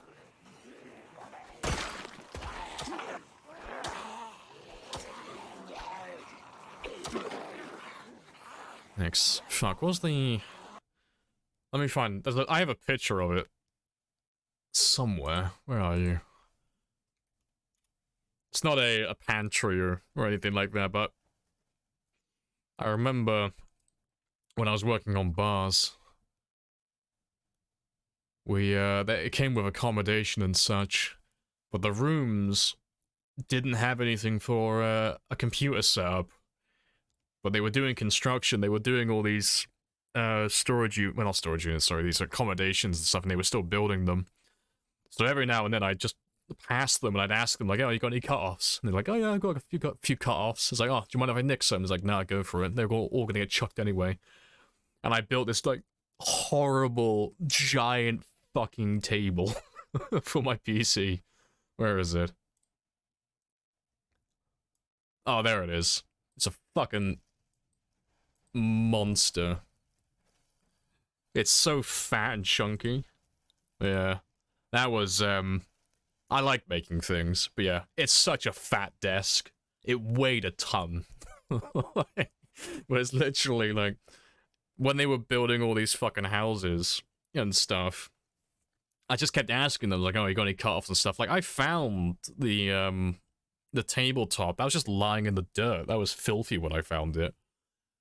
And all of these cut-offs, they're all floor joists. They're all supposed to be, like, holding the second floor up. But it's like, they were so shit at measuring, they had cut-offs constantly.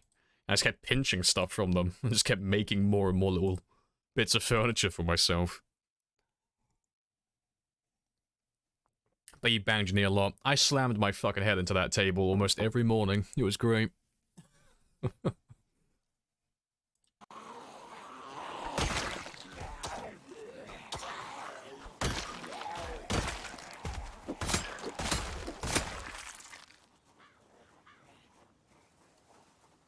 Happy wields a hammer and sure blood in real life.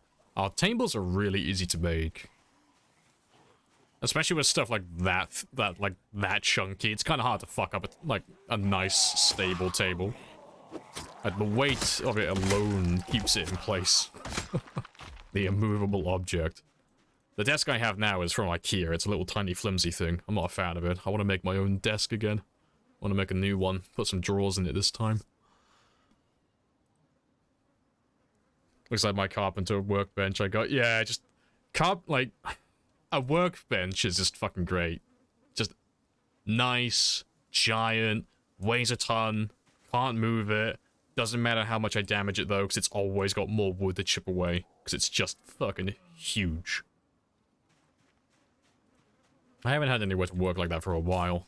Trying to get straight cuts is a fucking nightmare without a table like that.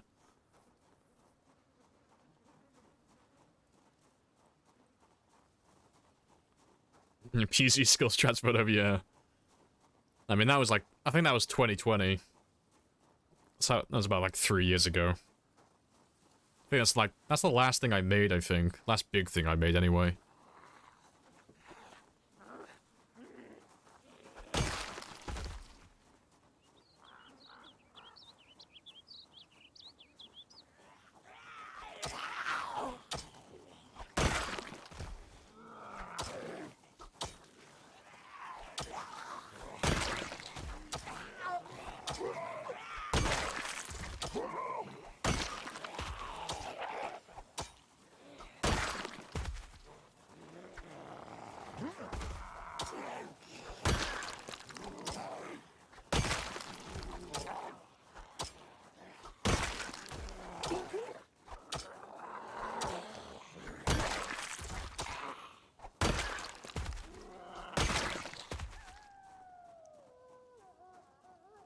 Good stuff.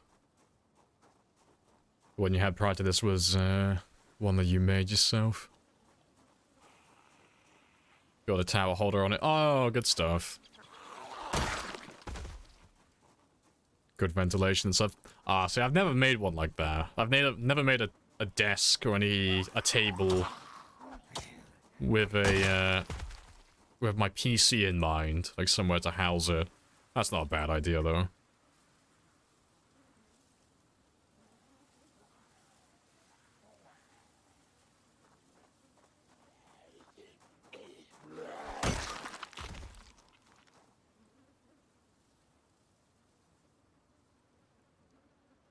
All your room furniture is from IKEA. Made sure they're all nice and sturdy.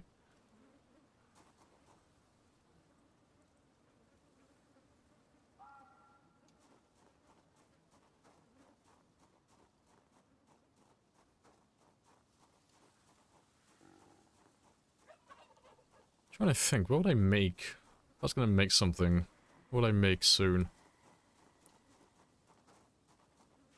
Can't really think of anything I would want to make at the moment. Don't really have room for anything or have a need for anything, so I move too often at the moment. Crafted a broken door from a whole one. Ah yes, the carpenter arrives.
Want to take 2 train cars and turn them into a living space. As you do. It's a lot of money I don't have, yeah. You see people who turn those, they turn shipping containers into a house. Every now and then. But it's a lot of work doing something like that, because they're not exactly the most sturdy things. Like, beyond their, the corners.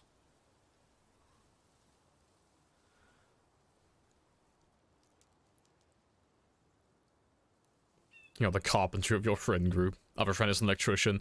God, you're describing my friendship group. I'm the carpenter of my friendship group. And one of them, like, one of them's called Robert, he's the electrician. He's the family man and electrician. And then there's Luke, and then Luke's like our like IT support man. He knows how to fix anything, or at the very least, he knows how to Google a solution.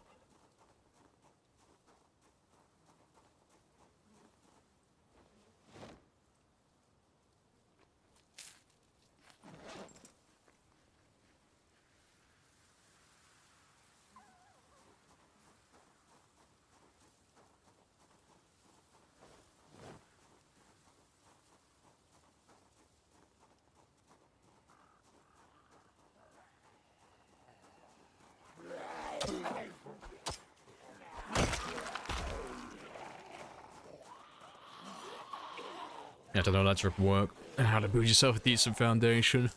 Squad goals for survival. Oh, see, he's already on my survival team. Like, I've already told him, like, you've got a place on my team. He's a professional, he's a chef, and he's I don't think he's a qualified electrician, but he's got an education in it. I just don't think he can sign off on things. It's just like, nope, you're on my survival team. I know agriculture, and I know carpentry, and I've built a house before. You can be my cook and my electrician. I don't know what we'll do with Luke. I I don't think we'll need IT support, but, you know, every group needs to have that guy. Everyone needs a Eugene of the group. Everyone needs a super smart boy.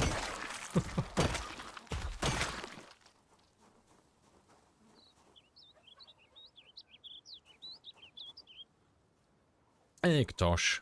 How's the survival today? Yeah, it's all good. Nice and chilled out. Yeah, we're just leveling up some of our other weapons again today. And we're 2 hours in, so we're going to set up a Gamba in a moment. But we'll be doing... can we get level 4 and everything today? So level 4 axe, level 4 long blunt, short blunt, and short blade.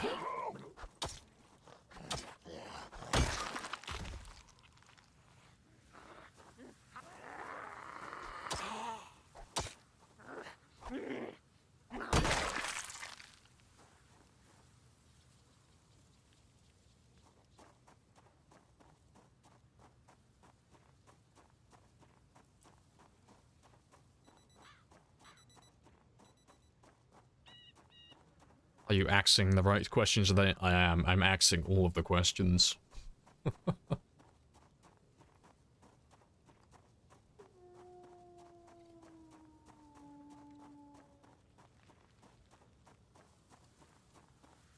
Been single for 10 years. A single life. Yeah, little convoy.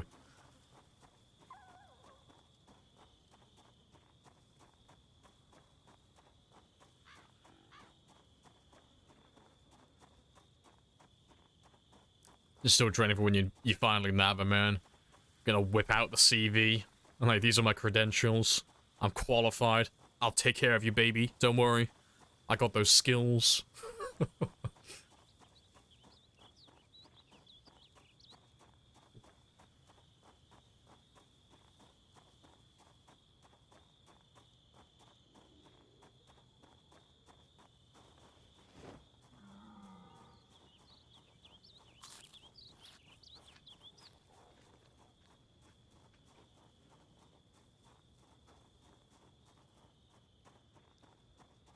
Exactly. Resume of amazing wife skills.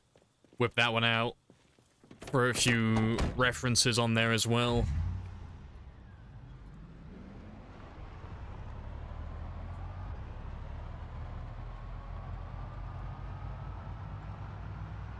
You don't know how modern people... Oh, how people date now. I would not know myself. I have not looked at dating anyone in a very long time. I'm not really interested anymore. But no, I get to watch from the sideline. I get to be that person that, like, gives relationship advice despite not being in a relationship and not having a relationship for, like, the better half of a decade. It's like, ah, well, this is what you're doing wrong, you know, take it from the coach, take it from the master.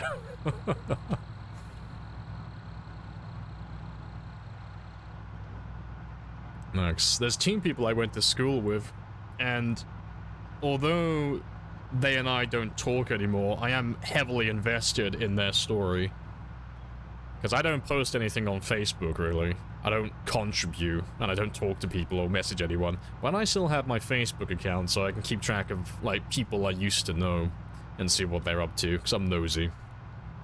And these two people have been on and off for, like, the last, like, 15 years. Like, they started dating when they first met, like when we were in our first year of school, and they have been breaking up and getting back together fucking constantly, and it's been great. I am, like, heavily invested in this at the moment. It's like one of my little hobbies, just seeing where they are currently. I think they're broken up at the moment, but I give it like 2 weeks and they'll be back together again. I'm just waiting for the day that he gets her pregnant by mistake and then they just get forced into sticking it out.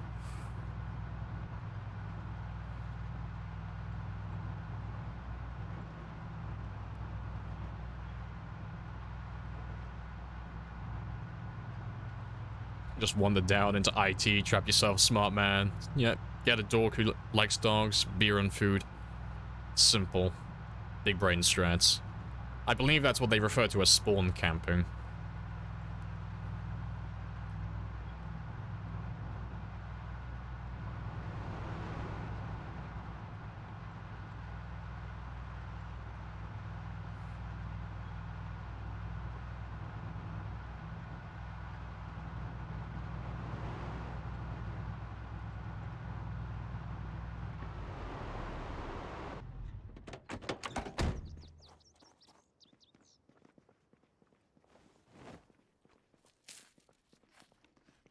It's hard not to look at him.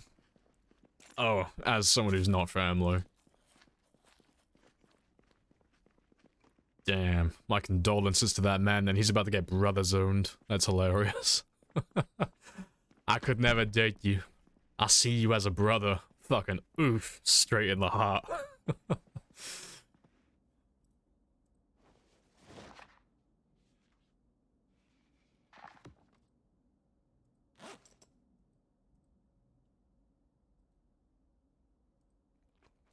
How's my weight doing now?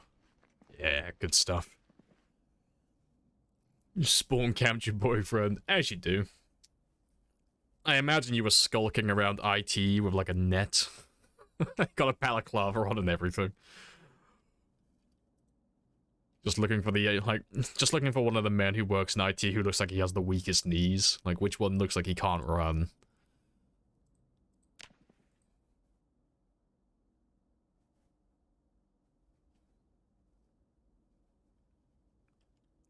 You want to date with someone who was a bodybuilder before? Why is it with women hating men who are bodybuilders? I knew someone before, she was called Chaz. She was a Asian girl. And she was really good looking. And like naturally, because like, it's the southwest of England, there's not many Asian people down here. She was like a fucking unicorn. And because she was so good looking as well, like people like fucking flocked to her. So she had suitors constantly. But I remember she, myself, and a few others went to the beach and we were just hanging out, because it was the peak of summer. And one of her friends turned up, and it was this firefighter, and he was fucking shredded. And, like, she joked around when he wasn't there, saying that, oh, they went on a date once, but she doesn't really like him that way, because he doesn't really have the ideal body type for her. And I was like, what are you fucking talking about? Like, I'm straight as an arrow right now, and I've, like, fucking, I got a man crush on that guy. He's got a fucking cheese grater down there. Like, I was fucking genuinely jealous. He was absolutely fucking stacked. And I was like, shit, if he ain't good enough, like, I don't know what you're fucking smoking, because the rest of us aren't gonna hold a candle to that. Because, like, it was unfair. The man was literally playing with admin commands, and even he didn't qualify. It was hilarious. Dad bods. Yeah, she was into dad bods. Yeah. Oh, she started dating someone not soon after that. And I remember seeing him, and he was like, I think he was a little bit chubbier than myself at the time. Like, he didn't have like a full dad bod, but he wasn't like, you could tell he wasn't athletic. Like, he had a bit of a gut on him, a little bit of podge.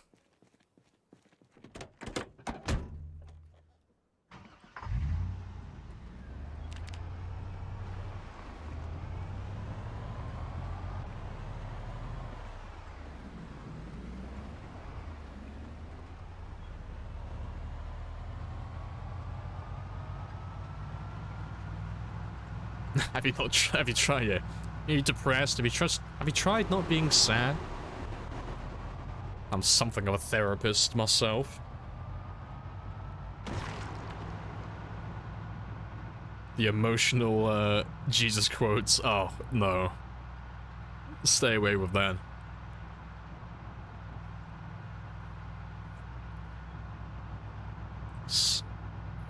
My dad has one of those in his house, and it makes me chuckle every time I see...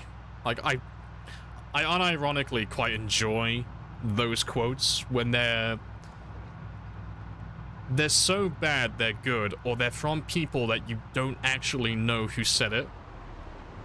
So they've got a quote hanging somewhere in their house, no idea where that quote came from, and they like it, because it sounds nice. But when they find out who actually said it, oh, it's hilarious. And my dad's got one in his house that says, in a world where you can be anything, be yourself. And it's like, oh wow, inspirational. That's a good one. I like that, you know. Always be true to yourself. You know, you'll never go wrong. I wonder who said that. It's like, oh, that's a quote from Adolf Hitler. I remember learning about that. I distinctly remember Hitler saying that. And I've hinted at it. I've kind of told him who said it, but he doesn't care. He's like, nope, doesn't matter. It's like, it's a good quote, alright. Doesn't matter who said it. I'm like, that's a valid point. I just tickles my funny bone anytime I see it.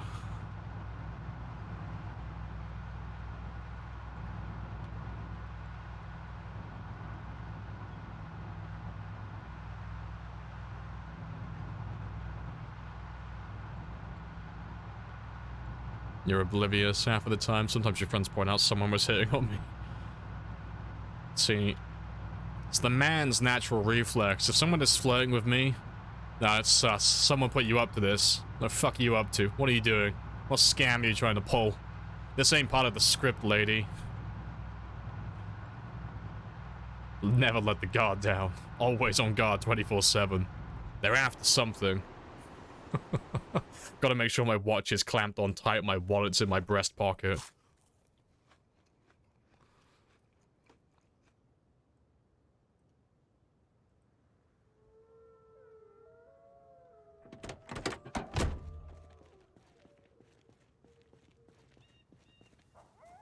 Bitches ain't shit, Abraham Lincoln.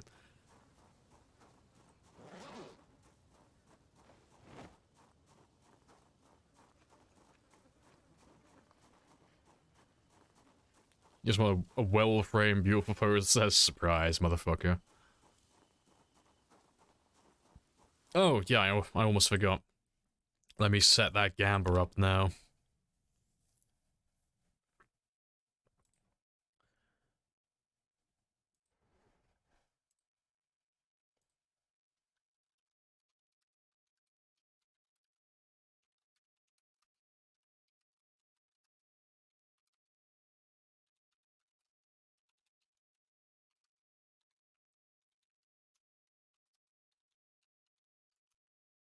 Oh, perfect. Right. Throw a yay, throw a nay, and we'll give you 30 minutes.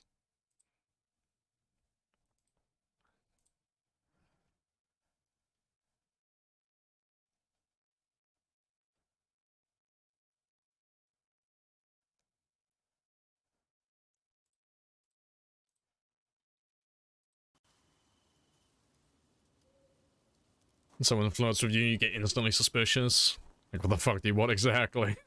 I don't know what con you're trying to pull right now, but I'm on to you. You can't pull the wool over my eyes. I know you're up to something. Hey, Lotus. Welcome on back as well. Hello, hello.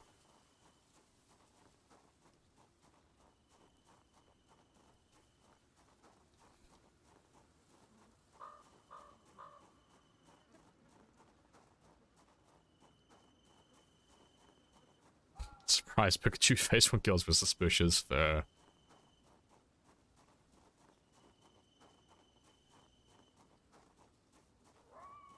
You ended up stealing $50. He took the firefighter gig as a cover. Like, he has no, like, altruistic motives, like, behind the scenes. He took it so he could appear as a good, like, Samaritan. Meanwhile, he's going on dates and just swindling, like, $50 here and there. He's playing the long con. Went down the incel Fox News path, had to bounce. Ah, rip. Cringe.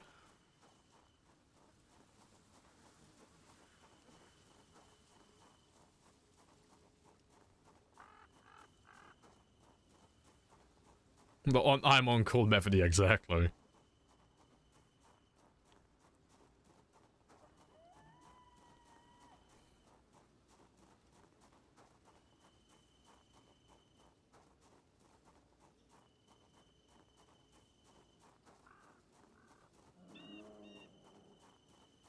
Kept trying to show her his portfolio. It's like, are you familiar with the Nasdaq?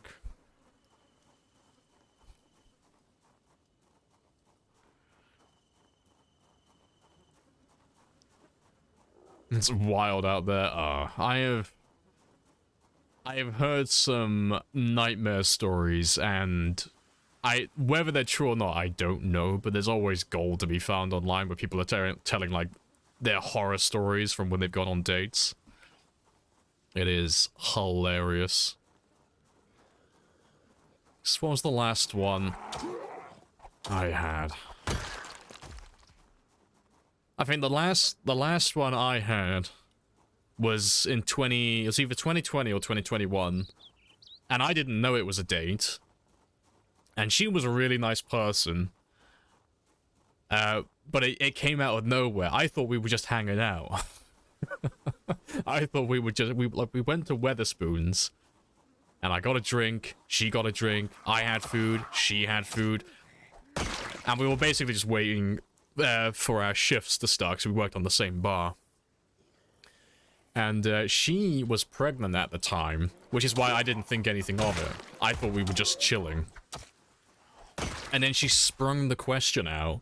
It's like, so Lamprey, and it's like, yeah. It's like, would you ever date someone who had a child or was pregnant? And being a man, you know, I had to think about it for a moment. I was like, I don't know what you're asking me. I don't know what you're insinuating right now. What are you after? I felt bad afterwards, though, because I said no. I said I wouldn't. I was like, shit, I didn't realize you thought this was what it looks like in hindsight. No seconds are crucial to answer. Oh, I was like just eating my food at the time. Like, luckily I had a buttermilk chicken burger in my mouth, so the chewing probably bought me a few extra seconds to process the information.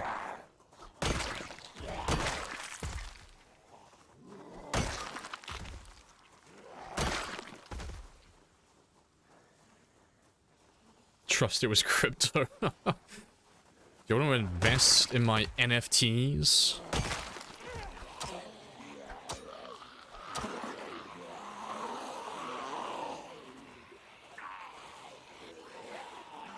Based lamp.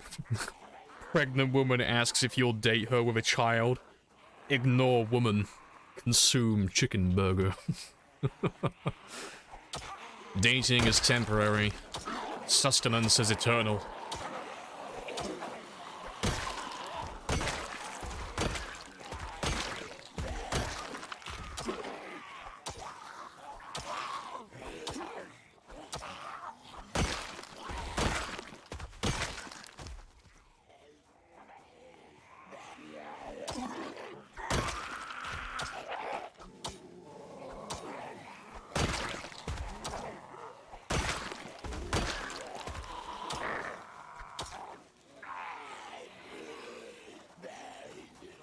People love ungodly amounts of uncomfortable situations. Oh, it's always funny when you aren't on the same page as someone. But then you both have that, like, sudden epiphany. You're like, oh, you thought we were doing this. Like, oh. Yeah, I didn't think we were doing that. I was somewhere else entirely mentally. Whoopsie daisy.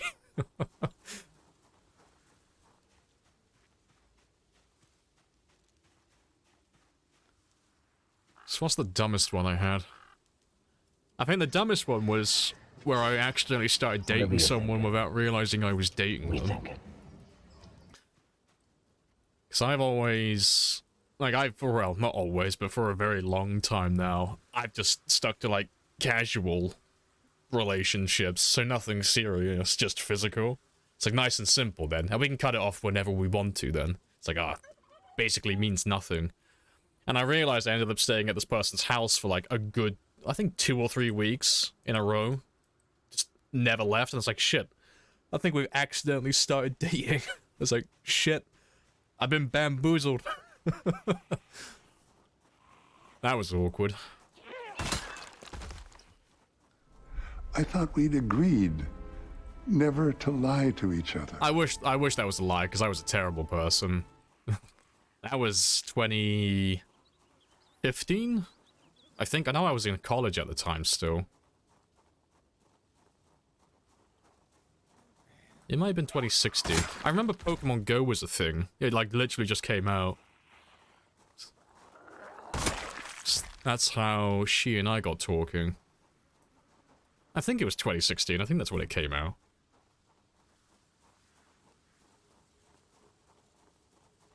Yeah, casual, long pause, relationship. You gotta throw it on there, makes it classy then. If you call it a casual fling, trashy. Casual relationship, damn, that's classy right there. How mature.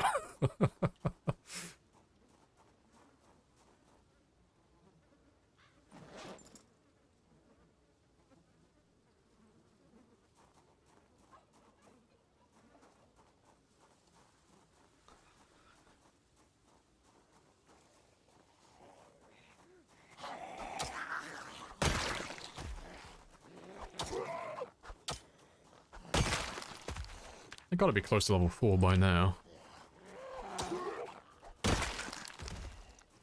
Alright, we're pretty much there. Like 30 more experience.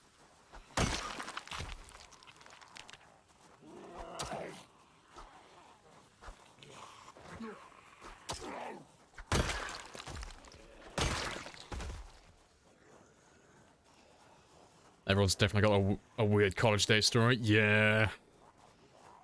Good times.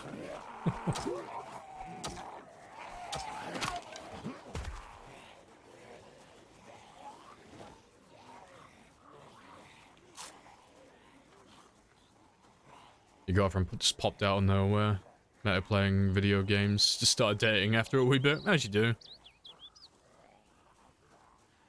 And one of my friends is in a relationship like that. They met playing... Fuck, what were they playing? I think it was Final Fantasy. I don't know which one. I don't play Final Fantasy. But I'm pretty sure they played that together. And they've been dating. She lives stateside and he lives in the UK.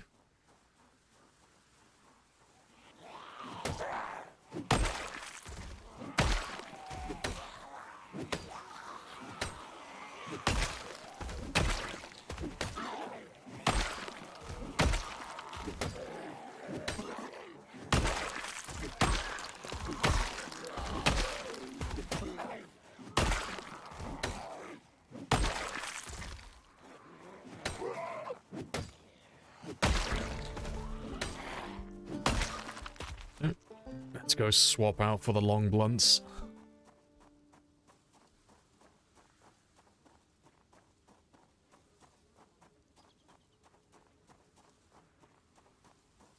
Come find me, I'm hiding in the arcade. As you do. Just went back and got a drink. I assume you went back to the bar to get a drink, because that's the one place he wouldn't be able to find you. You know, given that he is a fucking child, he probably wouldn't be able to sit there. Fuck's sake.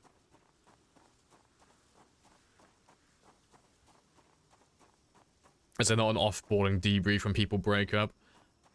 I mean, that person I broke up with, the Pokemon Go girl, like, because it was only supposed to be casual, like, we ended it over a text. Which sounds a lot worse than it actually was, but it was pretty bad.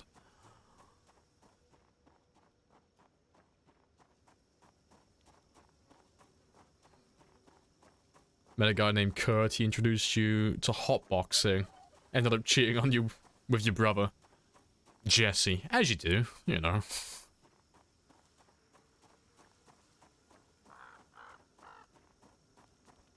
So going towards the mall? Yeah, still making our way over there slowly.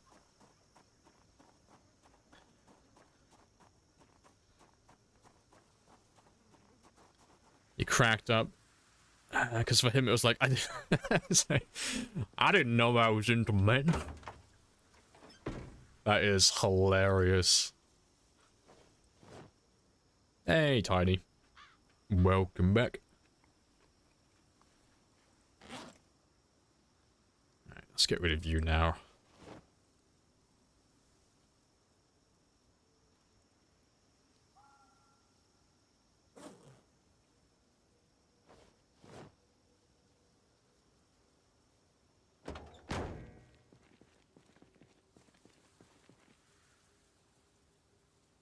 Where everything in the game is annoying. It is annoying, yeah. It's not too bad though. It's not a super thick fog today, so it's bearable. I think it's disappearing now anyway.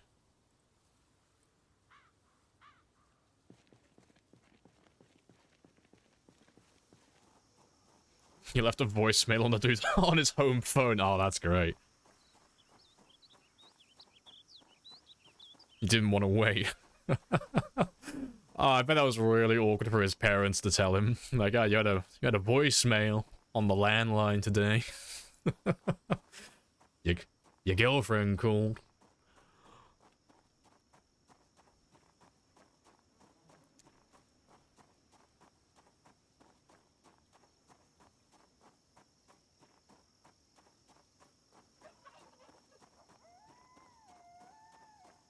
Major mutual acquaintances party.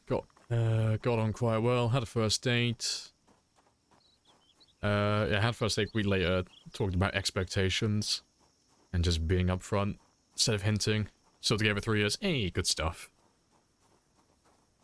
Good way to start. It's just all reminisce about our weirdest relationships. So I never broke up with anyone like that when I was in school.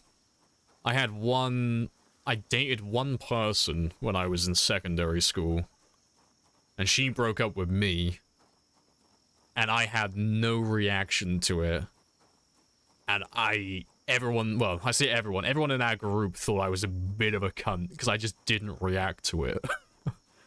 And I didn't fight for her, in her own words. I remember, because we all used to sit, there was a place called the Isaac Hall, which is basically where everyone went for lunch.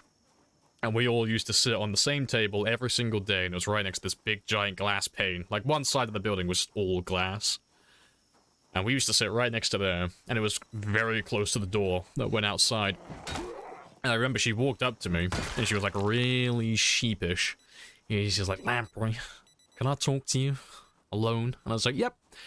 And I had this little, like, tiny bucket of pasta with cheese that I was noshing on. Had beans and everything. I was very happy. And apparently everyone fucking knew what was going to happen before I did. I was oblivious to it, apparently. Yeah, I remember she dragged me outside, and then she did the whole thing like, I think we should both break up. Like the thing where they do, like, the weird inhale between words. And I was just there, like, happily noshing on my pasta. Like, I was in a different fucking realm. Like, you give me a little bowl of pasta with cheese and beans. Oh, I'm on fucking cloud 9. I'm living the dream. I don't care what's happening around me. Everyone else staring through the window. I went, yep, that's cool. Then we walked back in. She went off. She went off with her friend Jess, who was dating my friend at the time. Apparently she went off to go and cry in the bathroom. And my friend asked me, are you alright? And again, I was noshing on my pasta. And I went, yep. Completely oblivious to what was going on. Oh, pasta, cheese, and beans makes everything so much more bearable.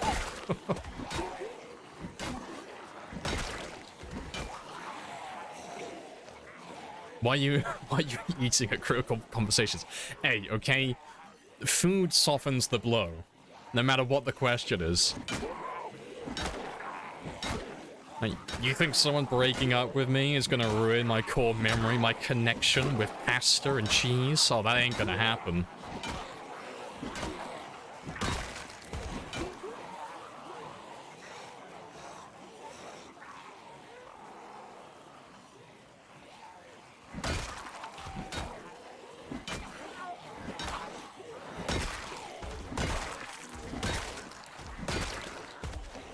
He probably remembers the food more.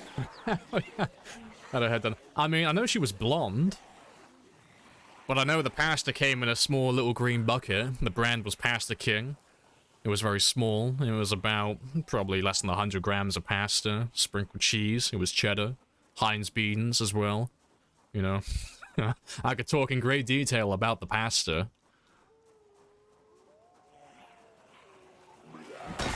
But I'm pretty sure she was blonde. I think she had a fringe at the time, I think. Appreciate the follow as well, D2. Happy days.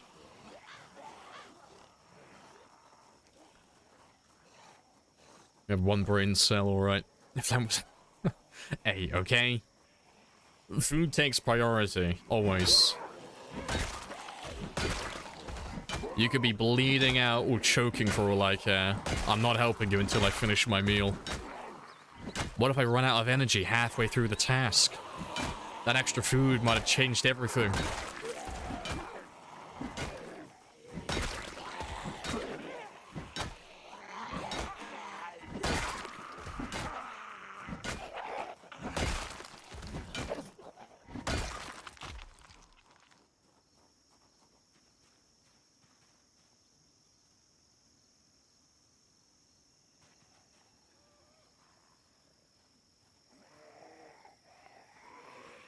There's different styles of eating while things crumble around him.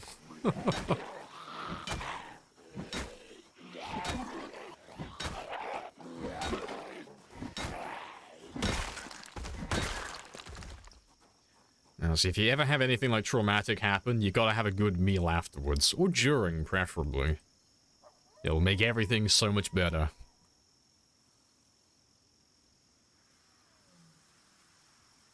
Was it the color of the... Yeah, my pasta was green, definitely.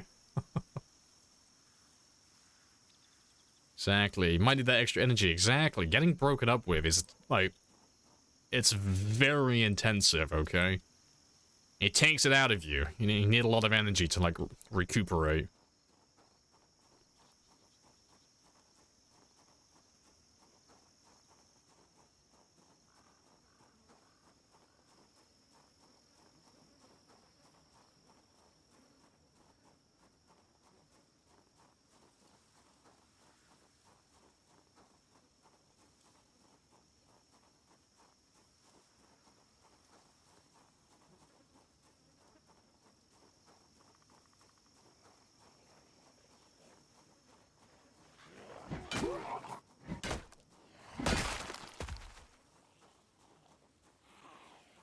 Food companies out there. We're coloring everything strange colors like green, yellow, bright red.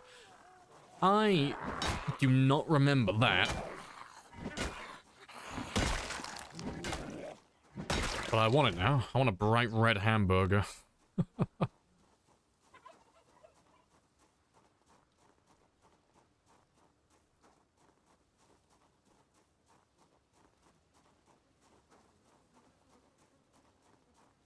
Green ketchup, that... Even if it tasted exactly the same, I would not have that on principle. It's a crime against God, okay? Ketchup has to be red, no exception. I don't know, it's gotta be a hate crime of some sort.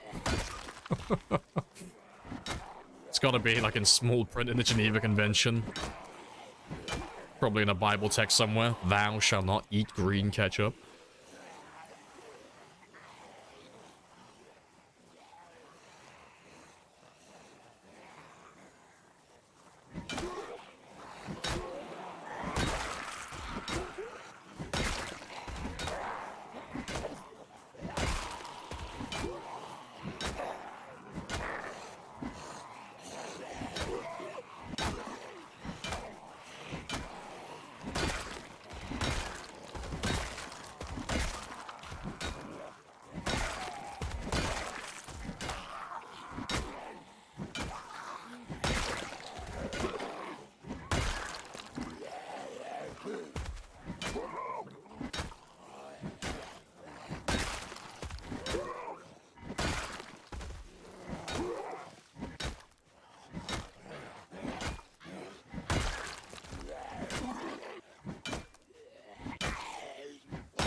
Good stuff.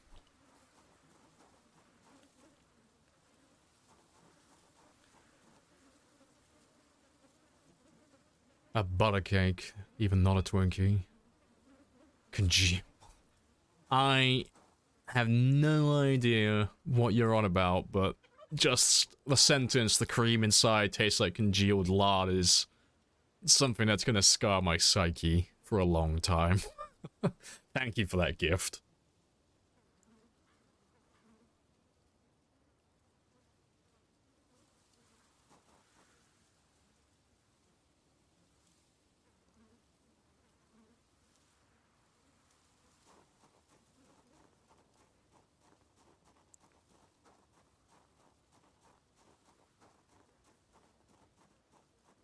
So you had to break up. Ah, fair. What are your skills looking like? They're not doing too bad. So we're doing our long blunt at the moment, but we're getting all of our other weapons to level 4. So I'll probably keep doing this until I get them all to level 5. And then I'll take a break. I'll probably just go back to using spears full-time for a while. For a few months in game time. And finish off everything at the mall. But I want to get them all to level 4 today. Or at least try to.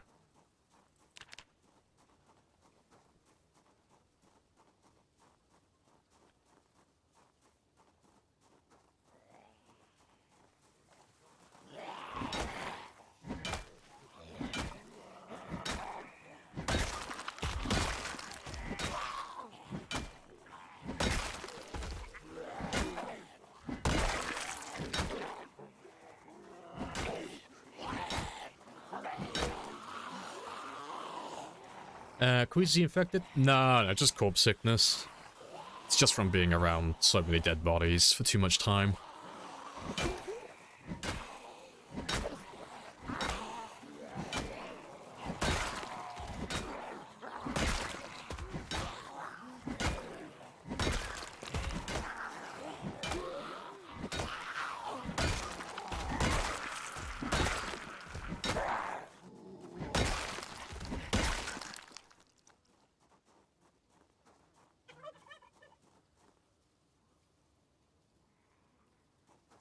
Level 4 is pretty trivial.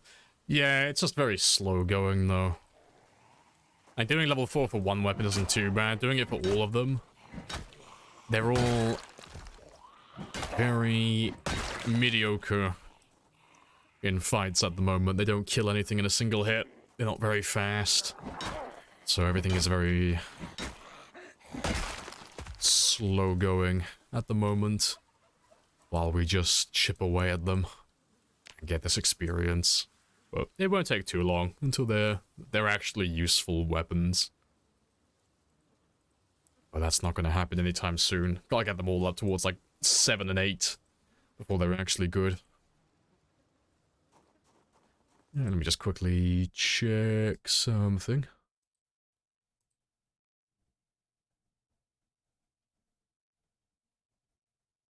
Oh, that's all fine.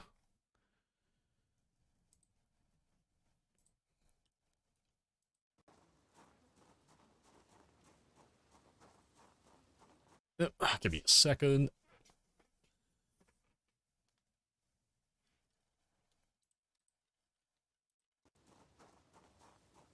Queasy thing really sucks when it gets to nauseous.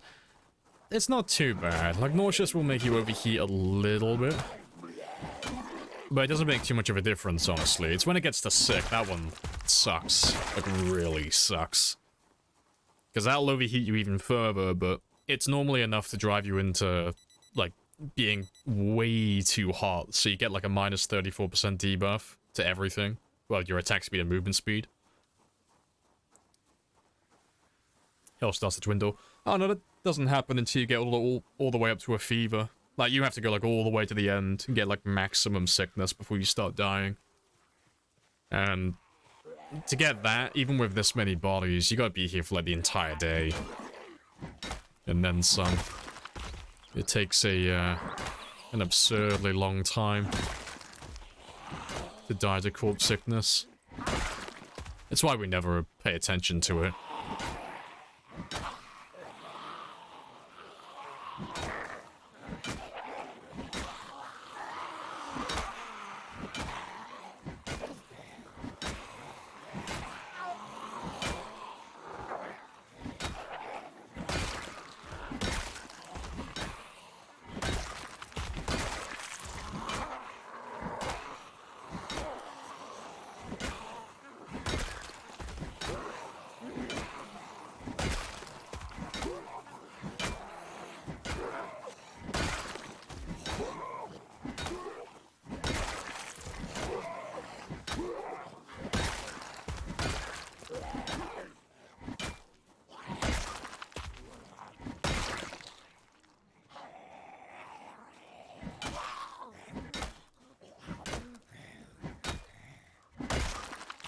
Oh, good stuff.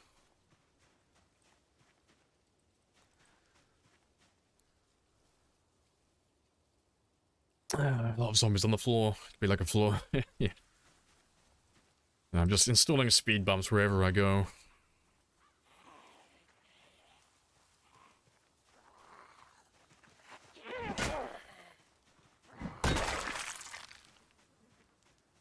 Yeah, you don't even have to go that far away from the bodies, honestly. Like, if I was getting to the point where I was almost gonna get a fever, so I was gonna start dying to the dead bodies, I've only got to run from here to about here, and I'm far enough away then. Like, that's far enough to be out of their range and to no longer lose health. And then your character would slowly start recovering and slowly start getting back to normal again.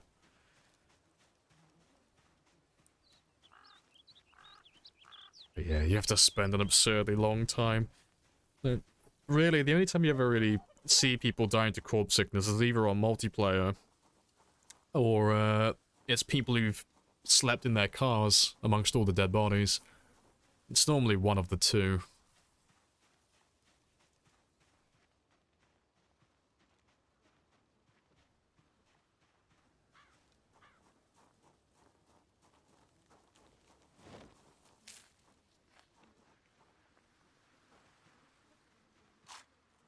Magnificent. And there's still more of them coming out as well. Alright, let me grab a little group.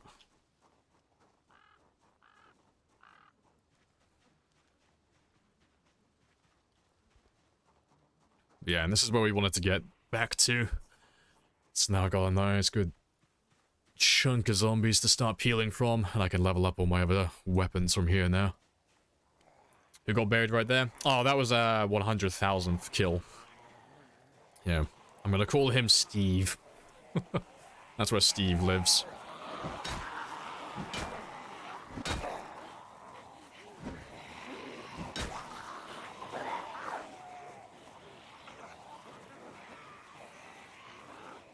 What are they all excited about?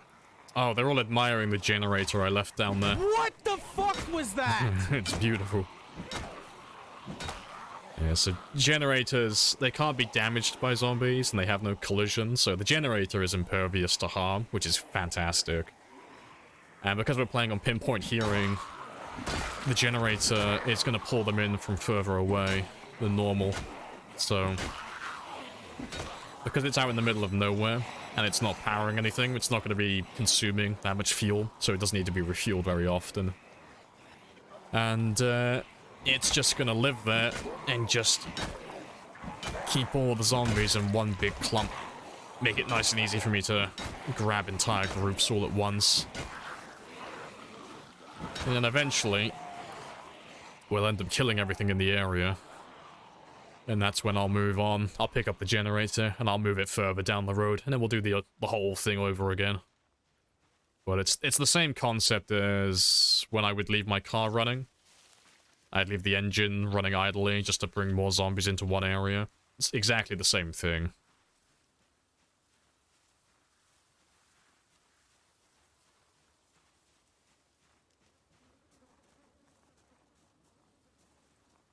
Do you ever use guns? I use guns. I think we're level 5 at the moment. Yeah, I've done a little bit of shooting on this game. But I normally wait until I have a overwhelming amount of ammo, like shotgun ammo, so I can do a bit of grinding. So that takes a while for it to build up. So it's normally around like 200 or 300 shotgun shells.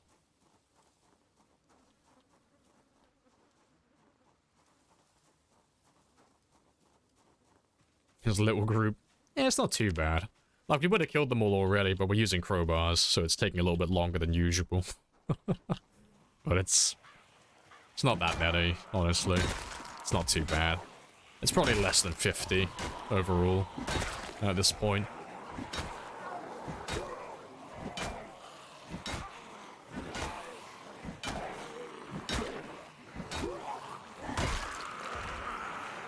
Appreciate the follow as well, Vector. And welcome on in.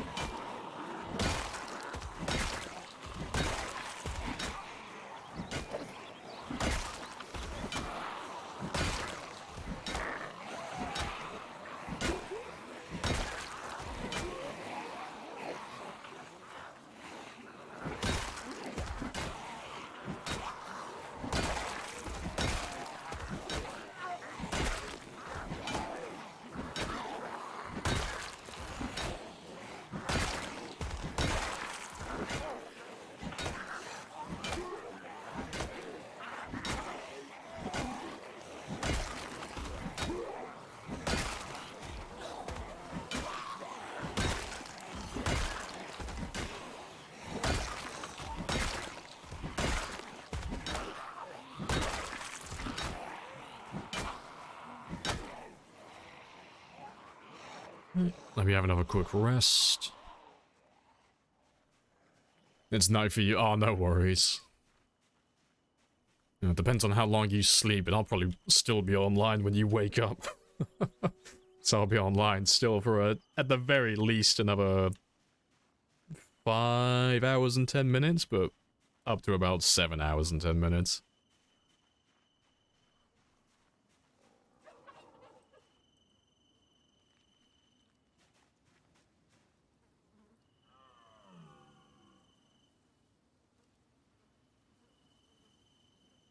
And squish, squish, squish, bonk, squish.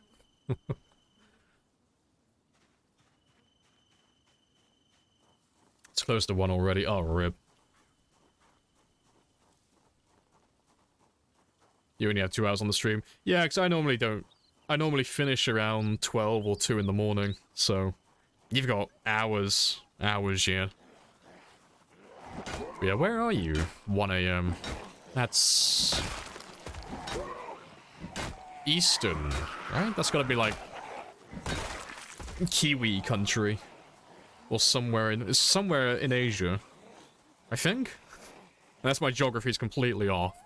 That's a lot of 1s as well. I appreciate the 50 AC. The 20 from Juice as well. Happy days. I'm trying to remember my time zones.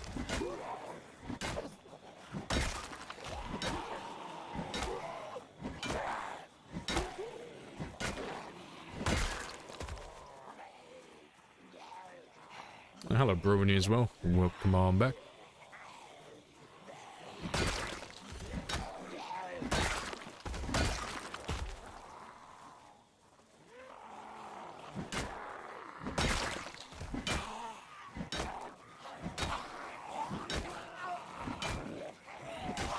It's like 10:50 where you are. 10:50. Where are you then? 10:50 in the morning. Was that like the western side of the States? I'm hoping my geography isn't like really fucking bad right now. California. Okay, I was right on that one then. So yeah, like 1 a.m., 2 a.m. then that'll be something Eastern.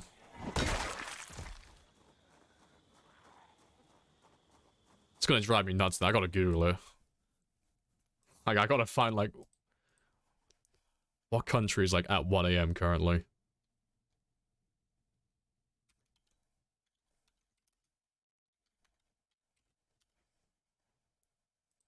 Where's the world clock? There it is.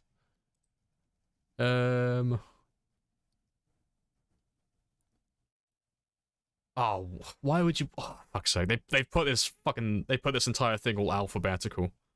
Don't sort by fucking country. Sort by time. 1 a.m. Where am I looking? Oh, it's like Singapore. Okay, fair play.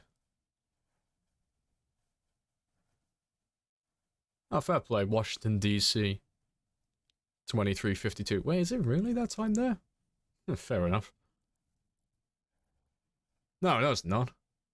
That's 1:50. No, it's 1:52. I was gonna say that's 11. It's like shit. Time zones are all over the place. There's a glitch in the Matrix. Oh, fuck's sake. Just have one time zone. Just one universal time zone. We'll have to flip a coin to see who gets to have their daytime hours in the dark.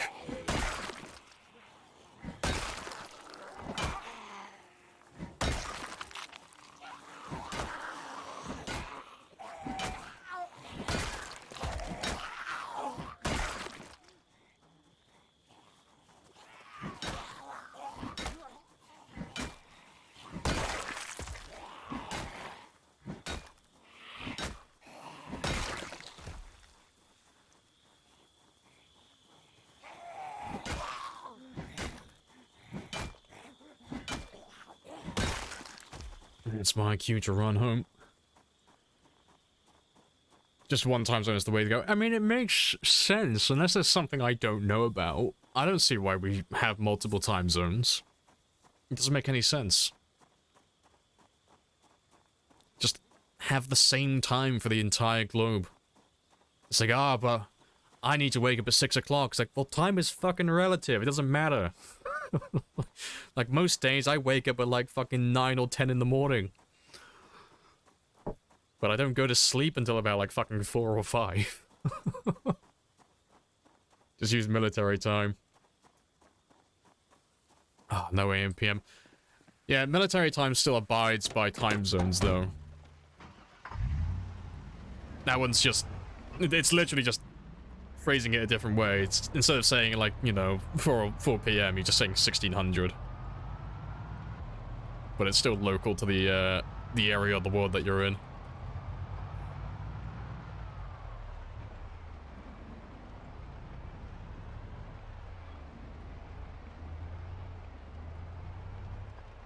The time is an invention, exactly. We need to rework it. The system is... It's silly, okay? We'll have the time wars. Like, we'll all put forward some nominees, just 1 or 2 people from each country, or each time zone. They'll duke it out, and then whoever's left at the end, they get to have their time zone as the time zone. Done. So then the rest of us have to, like, jump on board with it regardless. Like, that's the new, like, the one true time.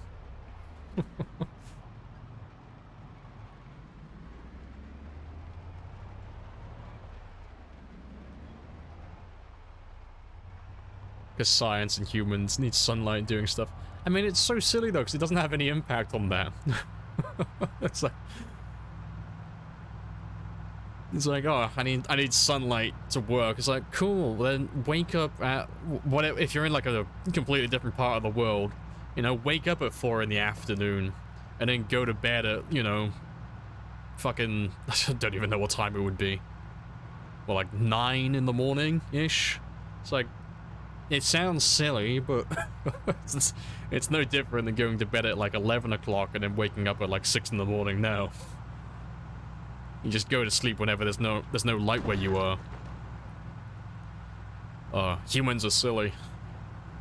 Also, there's a wild rule storage. Hello, hello. How goes the grind? Very slow. Very slow. I've started doing my other weapons now. And it is very slow going at the moment. But today we got a gamble going on whether we'll get to level 4 in every weapon. So I got 3 more to go through. I gotta do my long blunts, my short blunts, and my short blades. But hopefully we'll get that one done. And I'm also hoping to get my foraging to level 10 today as well, if I have time. But yeah, we're having a debate about time zones at the moment. It's a weird conversation. But yeah, we need to have... Like, I am all in favor of having a time war. So we can just fight for, like, one true time zone. But yeah, but let me get you a shout-out, though. You know, if you haven't seen Rule Storage before, definitely worth checking out. Very fun streamer. Very chilled out. Definitely worth throwing a follow.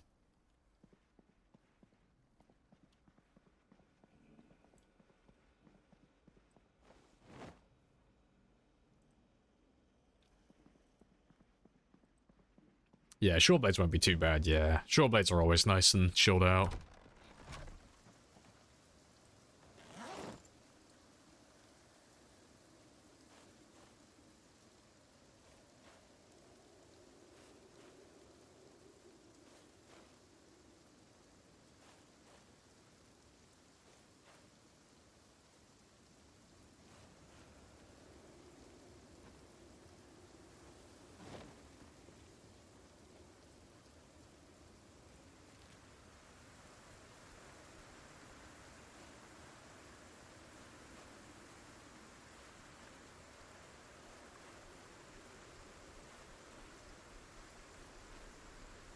You can tell if someone's a programmer just by their stats on time zones. Fair. You don't like the spears. Traitor. You're a traitor, Storage. I'm sure I'll find it in my heart to forgive you. I will grow indifferent. But in my heart, I'll always know He is no spear gang monkey.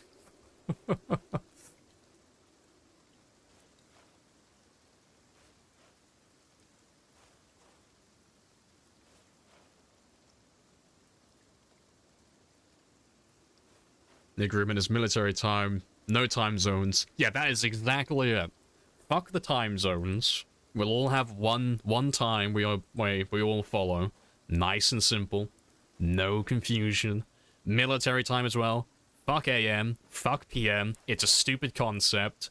You know, if you can't read a 24-hour clock, your parents need to be hit with a belt because they failed you. Because 24-hour clocks are just so much clearer. Then after we get that one done, for the sake of, like, sorting files correctly on a PC, we'll keep it years, months, days, nice and organized. I will go to war for this. This is something I would fight for.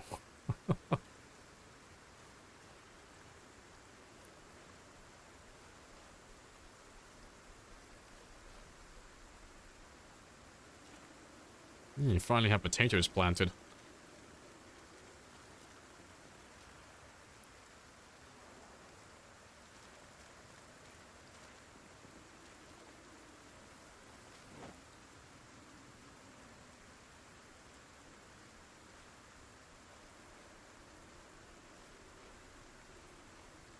The Irish would like to know your location. I don't know. I don't think the Irish have any faith in potatoes anymore.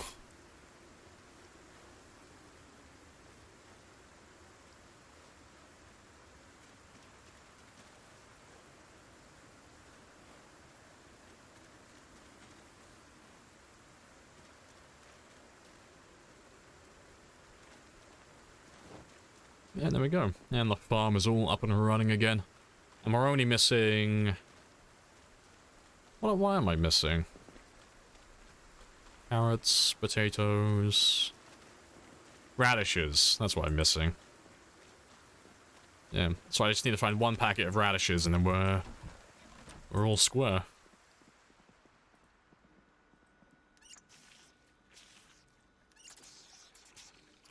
It's vodka time. Days, Q. The fuck is Q? No months.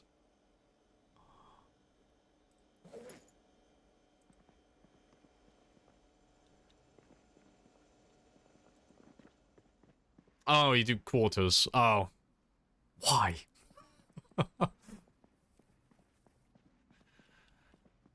Ah. Zangus is about to whip out the fucking portfolio. I'm glad you asked about why I like quarters so much. Let me show you my collection of dividends.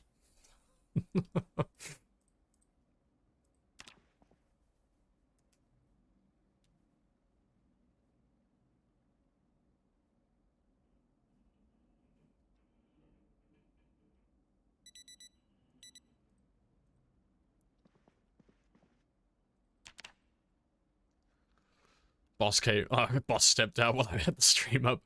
Well, that's just free advertising, so I thank you for your sacrifice. Maybe your boss will be in the stream in a moment.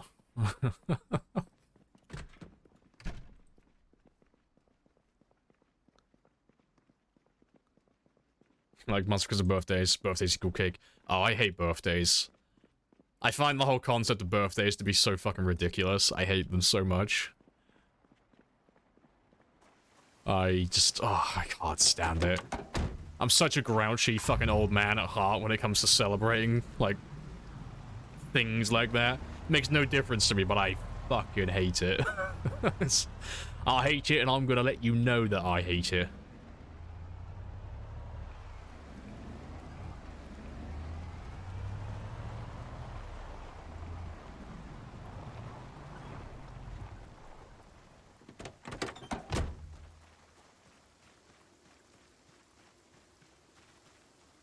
You hate birthdays so much that you hate your own birthday? I don't celebrate my own birthday. You guys have asked me how old I am sometimes, and sometimes I can't answer the question because I don't know how old I am. Sometimes I forget because I don't celebrate that type of stuff. I can't actually remember how old I am. I'm 26 or 27, it's one or the other. Lose track of it.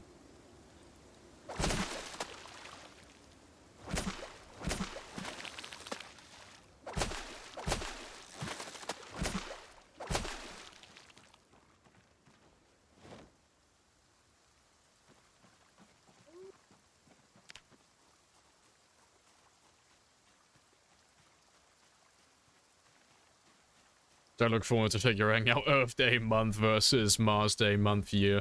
Ah, so you got it wrong, Storage. It's not going to be like that. It's going to be... Well, we're going to have all the different formats on Earth currently. So we've got days, months, years, years, months, days, years. They're going to do that on Mars as well. So you'll have to, like, try and figure it out there. So, you know, maybe one day we'll, like, all universally agree that we're gonna do years, months, days here, and then we'll go to Mars, and then they're all gonna fucking go off the rails, and they're all gonna start doing fucking, like, months, days, years. They're gonna go, like, the old American way of doing things. And then they're also gonna have their own time zones as well. It's gonna be great.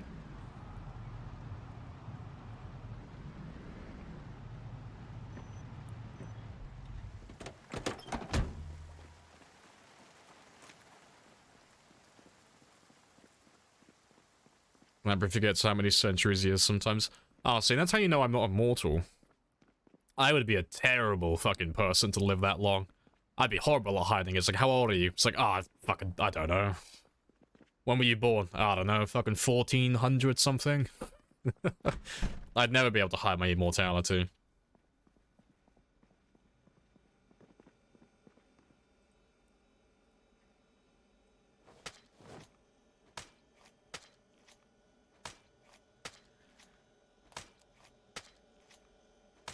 Almost 10 years your senior. There's quite a lot of you are older than me. Quite a lot older than me in my chat. It's always quite funny. You go to some people's streams and their entire community is made up of people in their teens or younger.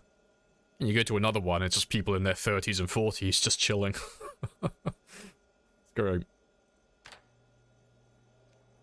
Yeah, I don't know how old you guys and gals all are as an average. Twitch doesn't really give that. Twitch doesn't give you those analytics, unfortunately, like YouTube does.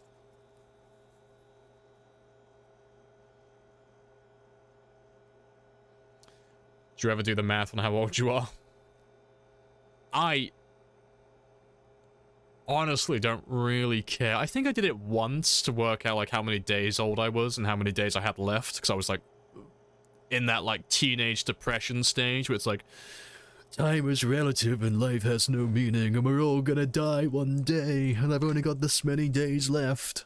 But yeah, I haven't done that in years, so I just don't really pay attention to how old I am.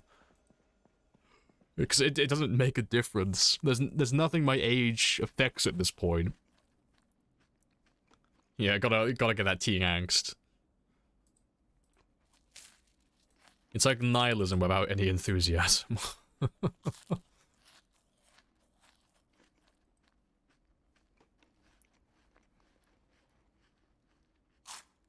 I started the Black Plague. Bitches kept fucking bugging him while he was eating. I mean, I'm not saying I did, but if I were to do something like that, I think I'd be justified.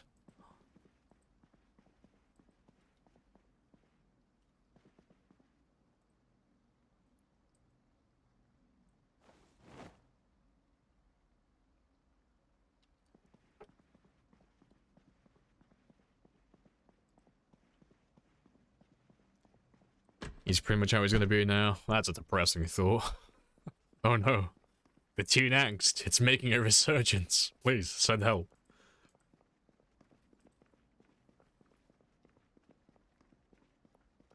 We're all gonna die. What is the meaning in ice cream? I mean, there is no ice cream left in Kentucky in this game, so life is meaningless. This man literally has no point in living anymore. Is life really worth living if you have no ice cream?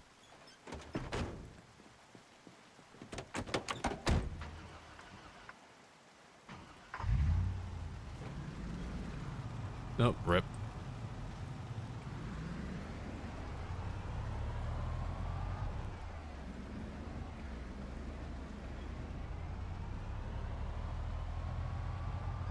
What's your favorite choice in ice cream? Mint choc chip. It's objectively the correct answer. Like, I will discriminate against you if you pick anything other. I'm sorry.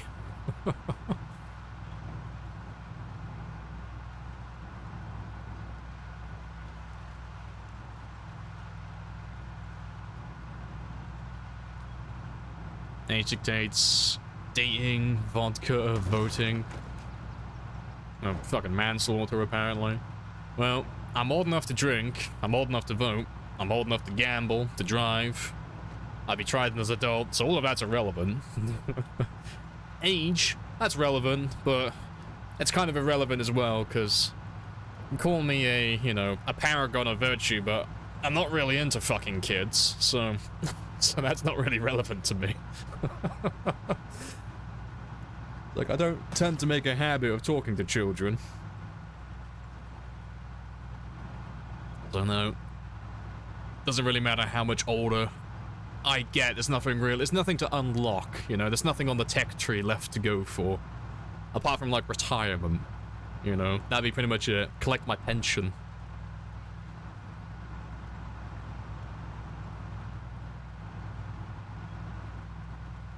Well, I zone back into a weird discussion about age.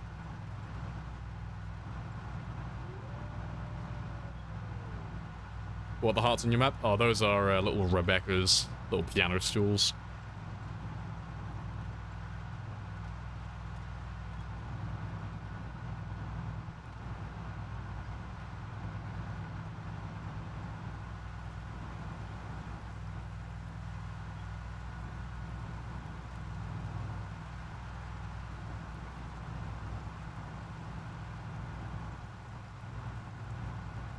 I'm considerably younger than you.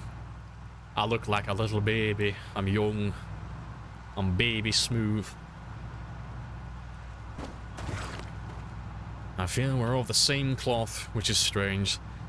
It's probably because I'm incredibly cynical. I got the heart and the cardiovascular system of, you know, a young man. And I got the horrible mentality and cynicism of a 70-year-old man who's just been beaten down by life. He's been chain smoking for the last 4 decades. Just grouchy for the sake of being grouchy.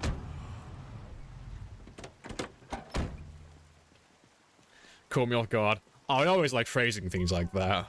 So if we ever have a weird discussion on like topics like that, oh, I'm definitely gonna catch you off guard. It's like, yeah, you know, it might be a bit of a controversial opinion, and I might be a bit virtuous for doing this, but you know what? I'm not a pedophile. It's like, wow, fucking give this man a round of applause. Always gets people's attention, like, wait, fucking hold up. Wait a minute, I mean, I agree with you, but... why you gotta phrase it like that? Oh, funny stuff. Any tips for streaming? Literally just made your first stream, I need help. I do, I have a very good bit of advice for streaming. So, if you go online and you search around for advice regarding streaming, so on YouTube or on forums, and on Twitch as well, to like a lesser extent, and you get all that advice from all these people, I want you to take all of that advice, put it in a nice big bag, put a little tie on the end, you know, little zip tie, and I want you to haul all of that shit over the bridge and into the river, because it's all fucking useless. Like 99% of the advice you get for streaming is dog shit. So I would say, honestly, just kind of wing it and then follow analytics. So look at what people are doing successfully, like people who actually stream, and then just try and mimic little things like that. Like, don't copy people. Like, don't... like, if you're gonna, like, watch someone like Dr. Disrespect, for an example, you, like, don't mirror Dr. Disrespect. Like, you're never gonna be him. So don't, like, copy his personality and such. But you can copy some of the things that they do, so you can check their analytics and see, like, okay, so if this person is streaming in this time zone. Like, what times are they streaming? Are they streaming randomly? Like, no, they don't do that. Most streamers have a schedule. That's how they grow most of the time, because you know when to find them. It's like, okay, so that's a good bit of advice. So you start making a schedule. And then you find out that people in your time zone, like in the UK, for an example, like the prime time would be to stream from like about 2 in the morning until about, say, 2 in the afternoon. Because that's when most channels go offline and when viewers hop from one channel to another, so that gives you more chance to grow. And it's like, okay, that's something I could use as well. But most of the advice you get on like YouTube videos and stuff like that, it's always stupid bullshit. Like, oh, you need to stream like a really popular category like fucking Warzone or Apex Legends, and you also need to buy like good quality stuff. Like, they give you like really stupid fucking bits of advice. So yeah. So ironically, my advice would be to ignore most advice. As stupid and contradicting as that is, that's probably the best thing I could tell you.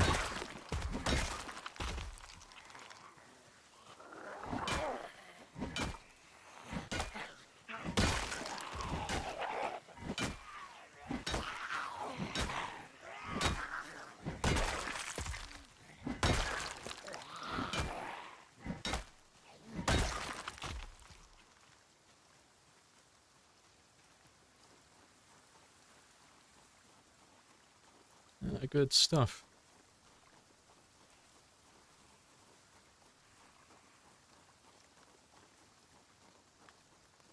Hey, premium. Hello, hello. Right, I'm current with Twist. Oh, we're pretty much like neck and neck then. Yeah, because I heard earlier that he was like about 100 kills behind me, so we're pretty much doing exactly the same thing at the moment. I expect he's probably in this area as well, or he's somewhere around Valley Station. Right. Yeah, my advice is fuck advice, yeah. I like to layer my advice with a little bit of, you know, a little bit of irony. Pay $4.99 for how to be an alpha streamer course. Oh, it's like, when I started getting into streaming, I went through like all the tutorials and stuff, because you never know what you're gonna find, but they all, like, they all have the same generic bullshit advice. They all tell you to find a category that's popular but not too popular. They tell you to buy all these silly things. Like they all recommend the same equipment. They all tell you to buy a snowball or a Blue Yeti or some other stupid fucking microphone that's a secret piece of shit. Like, they all just copy each other and just make these really generic tutorials that don't actually give you any good advice.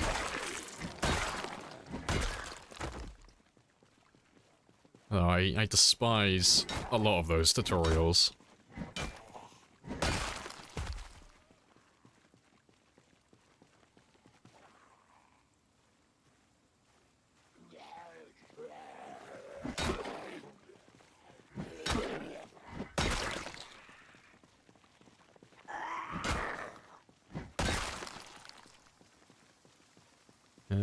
I mean, I'm curious now. Let me Google it.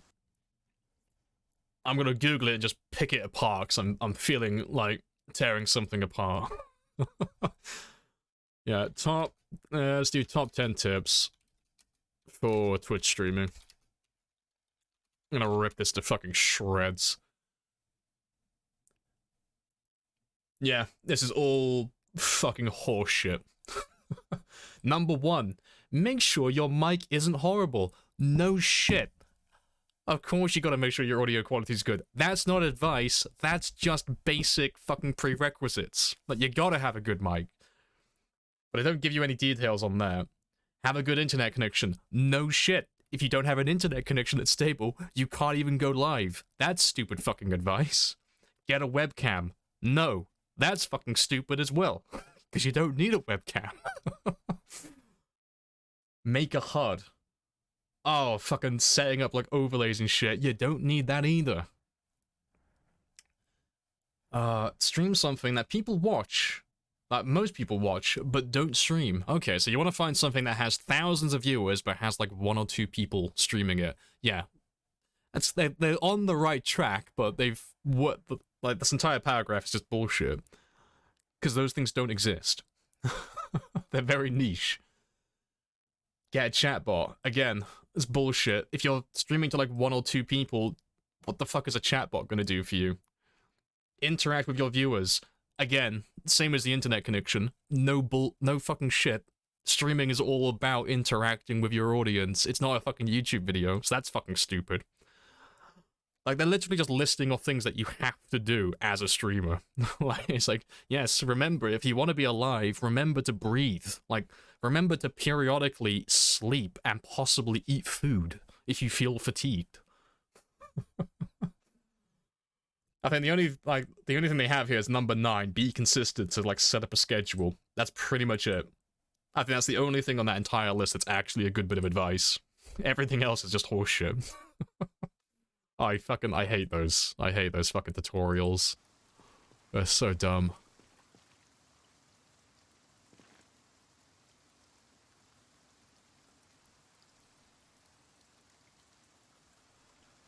Yeah, exactly. It's like, so remember to have electricity if you're gonna try and stream. Have a computer.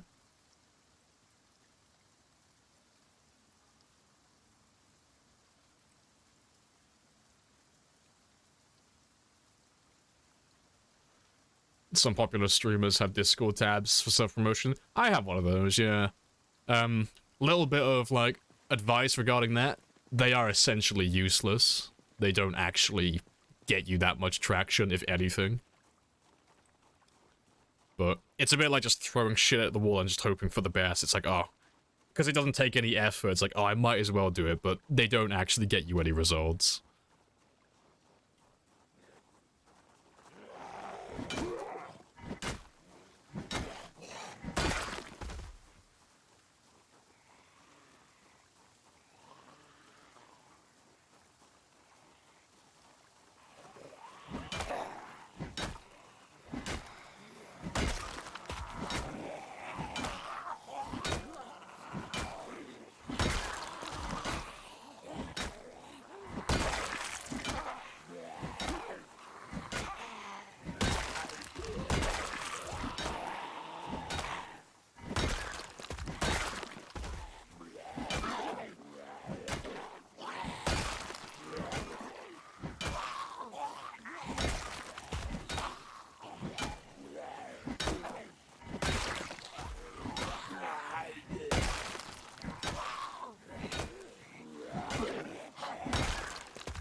Yeah, good stuff. And remember to live if you want to stream, yeah. And I mean, if you want to get started streaming, there's only like a handful of things that you really need to do that, like ignoring all the bullshit stuff, like all the generic, like, advice with streaming. If you do like a handful of things, you will be better than like at least 80, well not even 80, like 90% of streamers. If you just do like a handful of like really basic things. And that's set up a schedule. It doesn't really matter what it is, as long as you are on at a certain time, on certain days, and it's very consistent. Like, you're not late, you try not to miss too many days, people know where to find you and when to find you. That's like the big one. Most people don't do that. So that's like one of the only bits of good advice that was on like all of those lists. Like, have a schedule, like, first and foremost. The second thing is don't be a variety streamer unless you are some sort of god king of charisma, because no one really makes it trying to do variety out of the gate. It's not a thing that happens, because you're always going to be at the bottom of the barrel wherever you go, no matter what you're doing.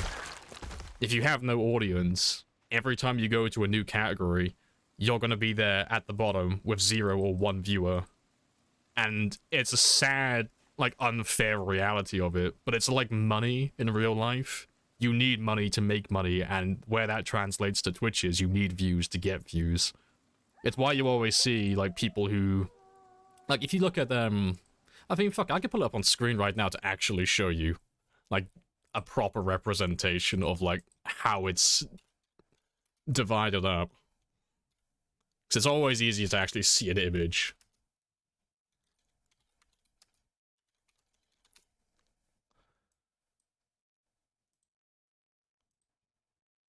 Where is it?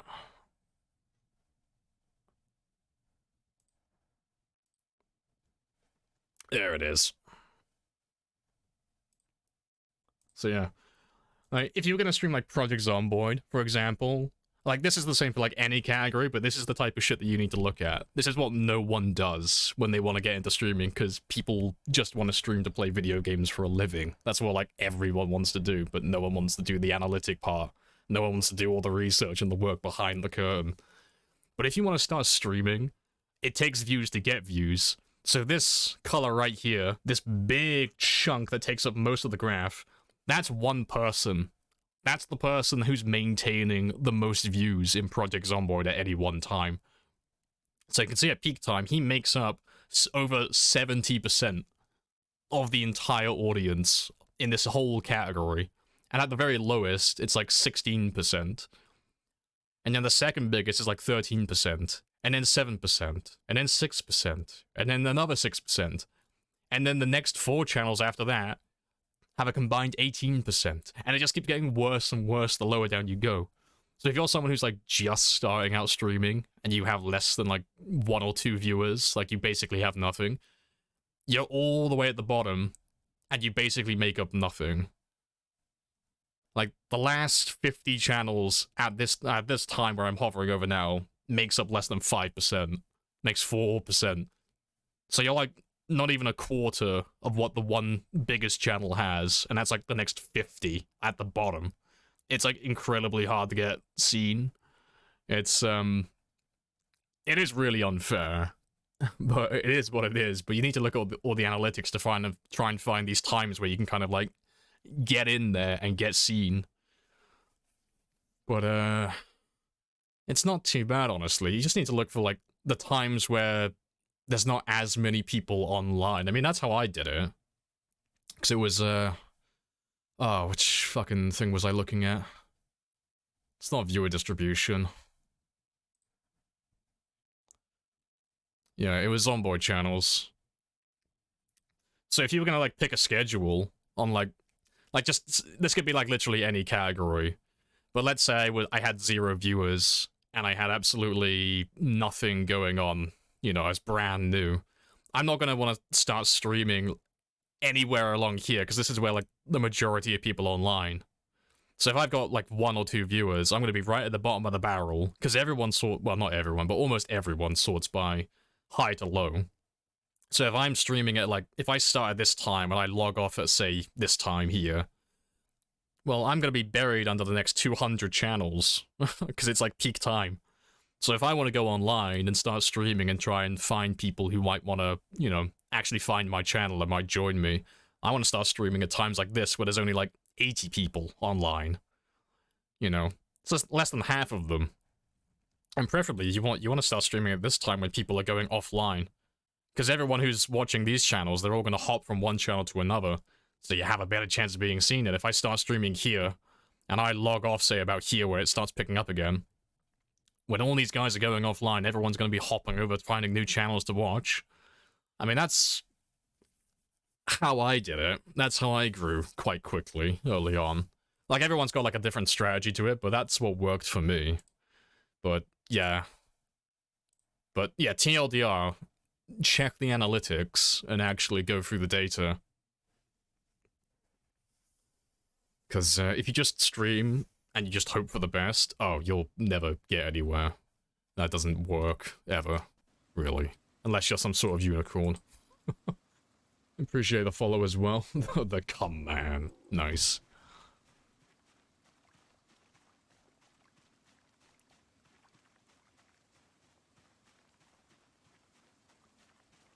Is that the Korean streamer? Yeah. Like, if you go, like, that site, by the way, is Sully Gnome. Sully Gnome has a good collection of, sheets to go through and check the analytics for like peak times, peak channels. You can check different categories as well to see what's popular and what's trending, and actually do your research.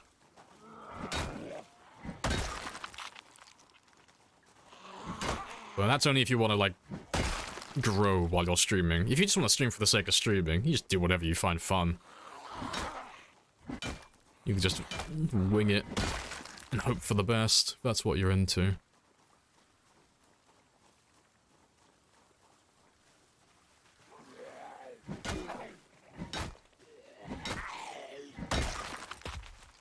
You got probably because of those hot tub man Keeney streams. I keep dangling the prospect of a hot tub stream over everyone, and that's what keeps bringing you all back. Like, well, what if? What if?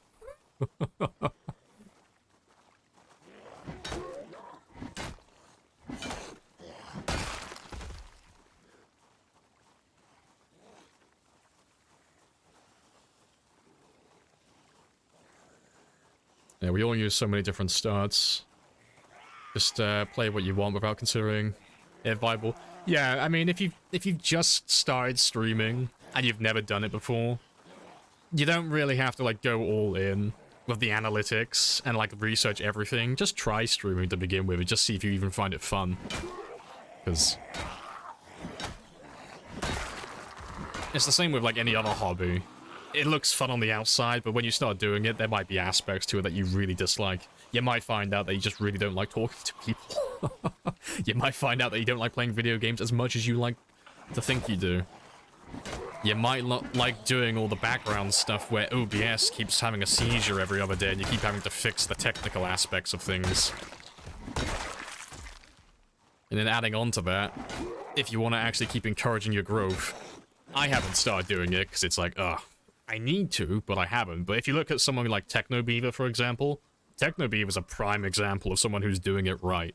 Like, TechnoBeaver is on TikTok, he's on YouTube, he streams on multiple sites as well, and he's pumping out content elsewhere. Like, he is putting in a lot of work for it. That's someone who's actually really going on, like, firing on all cylinders to grow their stream. But, let me give him a shout out as well, because if you haven't seen TechnoBeaver before, go have a look at him. That's someone, if you want to like get into streaming, have a look at what he's doing. And I don't just mean on his Twitch, I mean go to literally every bit of social media he has. Go check out his TikTok, go check out his YouTube, go check out his Twitch and his Discord. Have a look at everything, because that's someone who knows how to market himself. That's why he's been growing so quickly. Well, I say so quickly, he kind of had like a sudden uptick a couple of months ago, but he's been riding that wave like fucking gloriously, and he's been pumping out more content. But no, he's a really good streamer, and he's putting in all the effort for it, so it's well deserved. But yeah, he's a someone who's definitely worth checking out.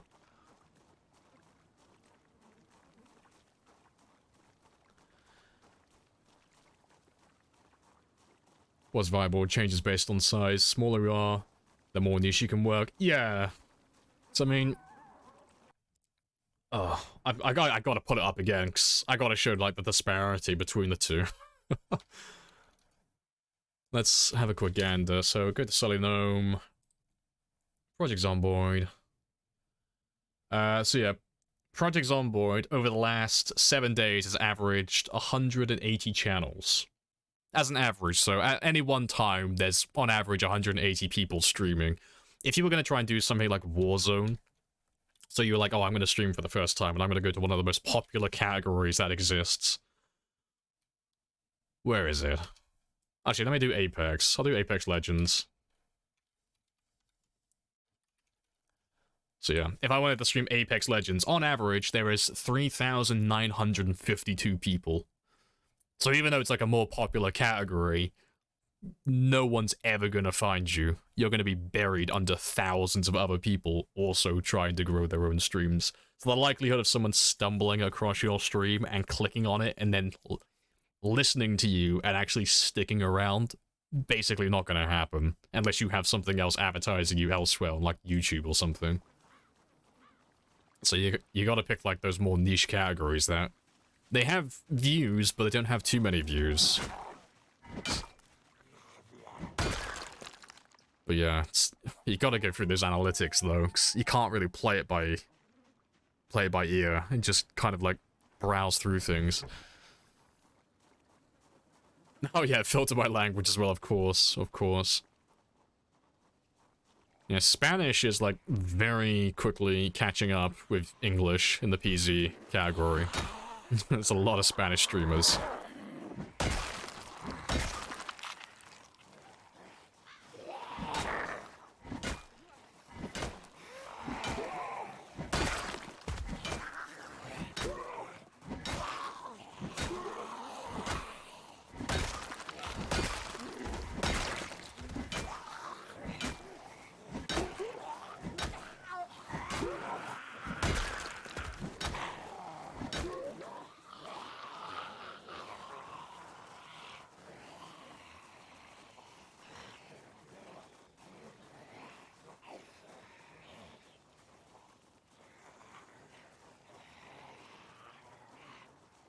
Variety of League streamers, kinda. Oh, like the thoughts of becoming like just the lofty thoughts of streaming about becoming famous overnight and stuff. Yeah, yeah. Like, I say that if you stream in those categories, like you are never gonna be found and you're never gonna grow in those categories. There are exceptions to the rule. It's like when I said you can't be a variety streamer out the gate. There are exceptions to the rule, but I'm a realist, so I'm giving you that reality check, slapping you with a leather glove, and I'm telling you, you're not gonna have that happen to you. It's not gonna happen. There's a handful of people who actually get that happen to them, and they are just like fucking enigmas. Like, they shouldn't exist. They're normally insanely good at every game they play. They're just god-tier gamers. They're incredibly good looking and charismatic, or they already have friends or who are popular streamers and they pretty much get lifted right from the get-go. It's normally one of those three things. It's not a common occurrence.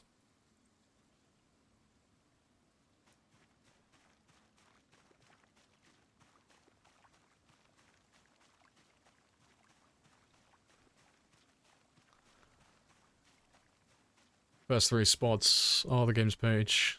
Top 5 is good, top 10 is okay. Below that, yaks.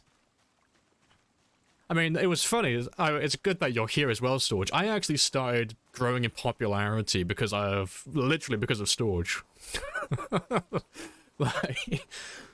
like, Storage didn't do anything in particular to help my growth. I'm just competitive. And I remember coming across your channel, and I think I followed you at the time.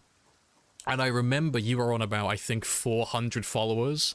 And I think I was on, like, 700 or something. And I remember checking you out, and I liked your stream and such. And I remember checking your analytics again, like, a few weeks later. And you had overtaken me with followers and growth. And I was like, wait, what? Hold up. This man knows something. He's cracked the code. And I checked you out, and I saw your stream times. And I saw, like, roughly when you were streaming and such. And I pretty much just ripped your schedule up a little bit. And just mimicked you slightly with the length that you were streaming. And I started to get more traction after I started doing that. So yeah, indirectly, Rule Storage helped me grow my stream. Because, oh shit, let me pull it up on screen. 'Cause you can see the exact moment I started, like, mimicking your stream style, like, schedule-wise. Where's Twitch stats? Because it's just funny. You can just see the hours that I stream just suddenly uptick out of nowhere. You can see the exact moment I saw how well you were doing. Where are you?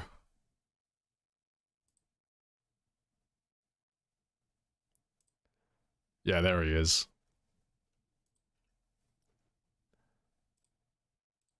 So yeah, you can see I was like happily chugging along down there, just having a good old time, just cruising. And it got to around this mark, and I noticed that Storage was ahead of me, and he was having really good growth. And then all of a sudden, you see my... I start getting exactly the same growth as him. Wow. What a coinky dink. I wonder what might have transpired to cause such a parallel. Where he has literally just started copying, yeah, it literally, as you say, they're longer stream formats. Yeah, it's easier to maintain and such. So, I mean, I think it was my stream hours that went up. Yeah, you can't really see it too much on the graph, but you can see slightly. I started streaming longer. Because you do stream, like, really fucking long. Because you do 7 days, I think? But yeah. So always, like, that's a bit of good advice. Like, you don't have to do it in, like, in a malicious way, but obviously, if you have other people who stream in the category as much as you, like, if you're doing something specific, I'll check them out and have a look at their analytics and check out what they're doing. You can always learn stuff from people who actually know what they're doing. And sometimes it's just luck, but more often than not, it is something that the streamer is doing themselves that's encouraging their growth.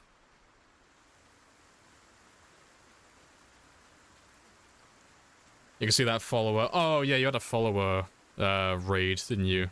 Well, a bot raid, I should say.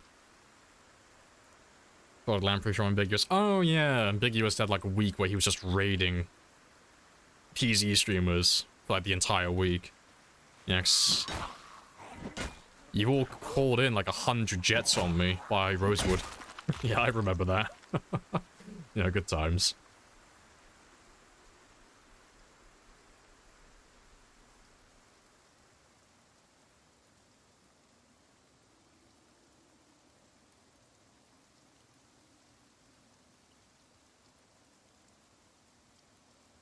Uh, 6 days, 11 hours these days.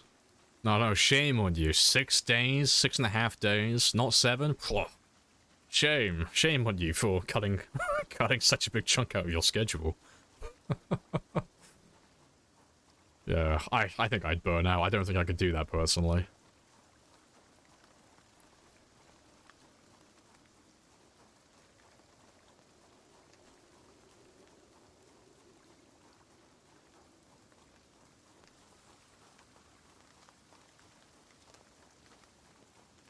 Oh yeah, like Storage says as well.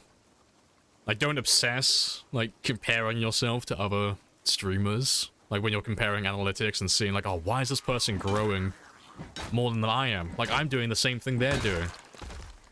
Because that annoyed me. That was a thing, actually. It was, again, with Raw Storage. I thought it was quite funny, but it was really annoying. Is when we both applied for partnership, I got denied on my first application. And it really fucking annoyed me, because it didn't make any sense. Because you and I applied at pretty much the exact same time, like a few days apart. And our analytics were almost identical. We both streamed Project Zomboid, we both did the exact same style of play, we both had pretty much the exact same content as well. And we had almost the exact same community. And we had a very similar schedule, everything. Like, we were pretty much clones of each other. Like, we were identical in almost every aspect. And they accepted yours, and they denied mine. I was like, the fuck? Why? Why have you done this to me? Yeah, I thought that was funny as fuck. I was like, oh. But it's because it's done by a person on the other side. It's not automated. So clearly we had two different people. But yeah, they accepted mine a month later when I reapplied. But I thought that was funny, because we pretty much had the exact same stream. Like, the exact same channels. But yeah, try not to obsess when someone has success streaming and you have a bit of a dry spell. Sometimes it's out of your control, and sometimes it's not, but you know. Try not to obsess over it. Do what you can, and that normally does the job. Maybe not handsome enough. I mean, that was a pretty big difference. I don't have a webcam. Rule seduced them with his stunning good looks. I'm anonymous. I could look like a troglodyte.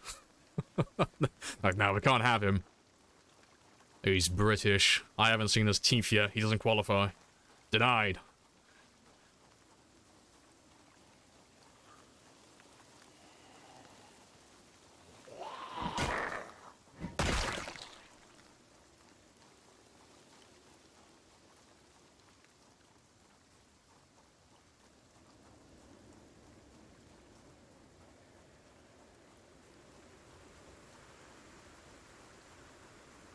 He sounds like he smells like hot dog water.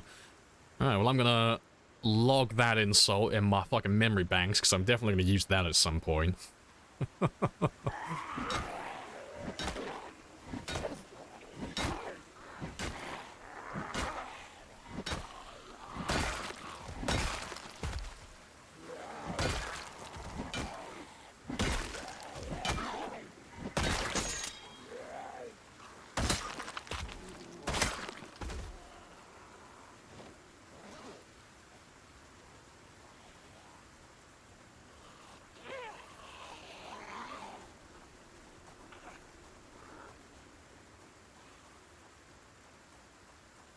Don't play DMCA music and I rarely swear. That is a pretty big... Yeah, that is actually a pretty big difference between you and I. I suppose a webcam can make things seem more personable. I mean, going back to, like, the thing about talking about analytics, you are statistically more likely to find success if you have a webcam. It's just not mandatory. But, my channel's a bit of a unique exception. So you know how I was referring to, like, the unicorns and such? I'm not a unicorn. I'm nothing, like, special. But I have a unique advantage in that my voice is very distinct. And it's very unique. There's not many people who sound like myself or talk in my manner. So, I can kind of get away with not having a webcam. Because I don't have to show myself, because I have something else going on in its place. But if I sounded like everyone else, and I spoke exactly like everyone else, I probably wouldn't be doing as well as I'm currently doing. If I tried to go without a webcam, that is.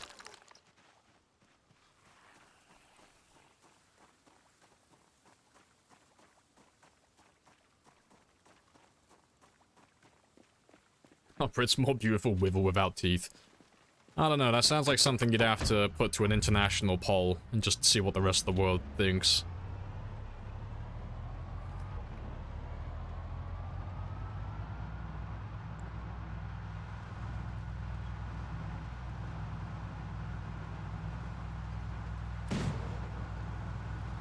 I didn't hear anything.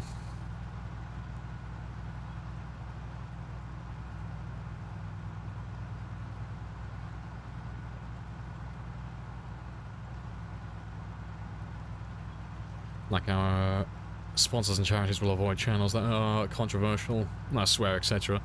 Oh, well, someone needs to give them that memo, because I keep getting bloody emails for affiliate links constantly.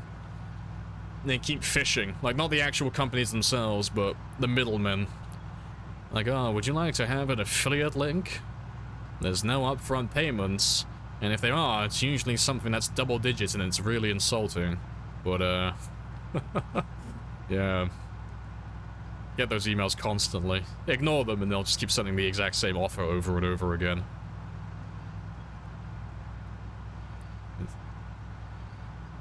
And every email they send just reads like a boilerplate. It's like, hello, insert streamer name here. I've really been enjoying watching you play insert game name here. Wow, it's really wild. I love the way that you insert personal aspect about the stream here. Anyway, I have an offer for you, and then boilerplate for the rest of it. It's like 99% of all of those emails I get.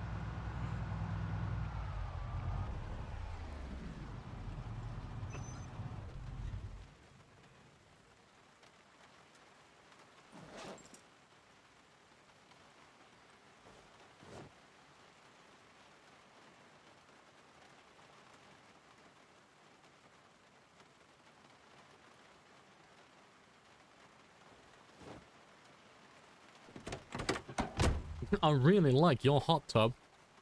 That's how I know they really, really do like the stream.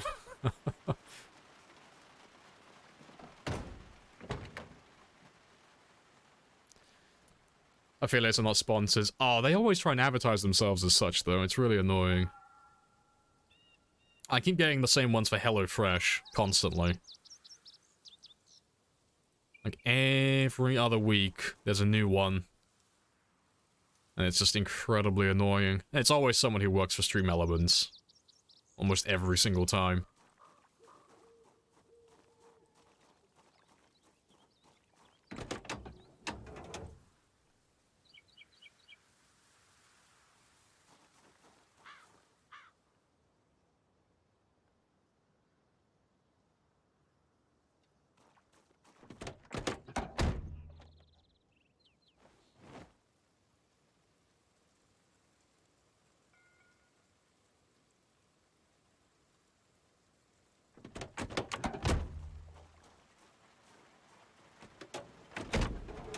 Get annoyed with the constant GFX artist thing. Asked several of them, do you play games? Why this market? And they all answered, I don't play games and I don't know. Fair.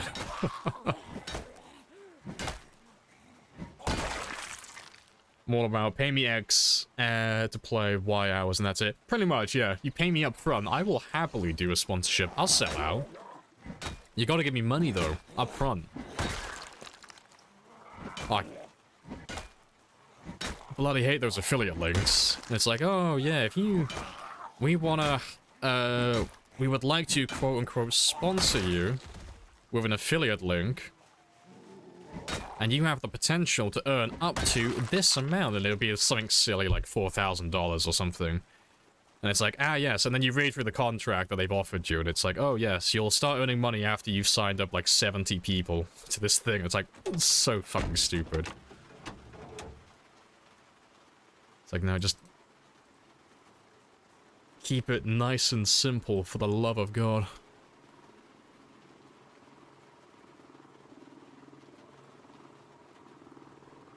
Used to take the occasional HelloFresh, but these days, it's game-related sponsors. See, the HelloFresh one annoys me the most. Because I get that email, like, every couple of weeks. That email comes through, like, some other fucker will be sending me one. Saying, like, oh, would you want to do a HelloFresh sponsor? Like, you know, the generic boilerplate thing first.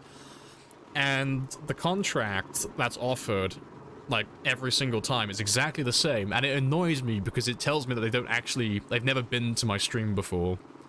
And they've never actually seen it. So they'll have all these, like, generic things like, oh, I'm loving the stream, you're killing it, you're doing great. But in the contract for the HelloFresh sponsor, it will say that you have to go on their site, you have to order one of their products, and then in a second stream, you have to do an unboxing of this product that you've ordered. And I just think to myself every single time, like, fucker, have you not noticed that I don't have a webcam on my stream? Have you ever noticed that I don't have that? And I have no interest in doing it.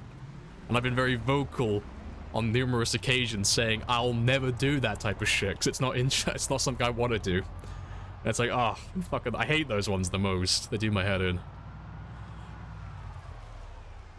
Because it doesn't even take that much effort to find it out.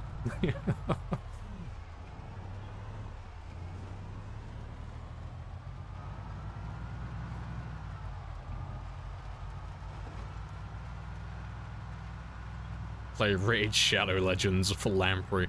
I mean, I wouldn't mind doing a Raid Shadow Legends sponsor. Like, that's the same type of sponsor that Rule would do. Like, that's... I mean, well, I mean, provided they paid you up front. I don't actually know what they would pay you. But, no. Being paid X amount of money to play for, like, Y hours on this select game. It's like, no, that's an actual sponsorship. That's fair. That's fair game.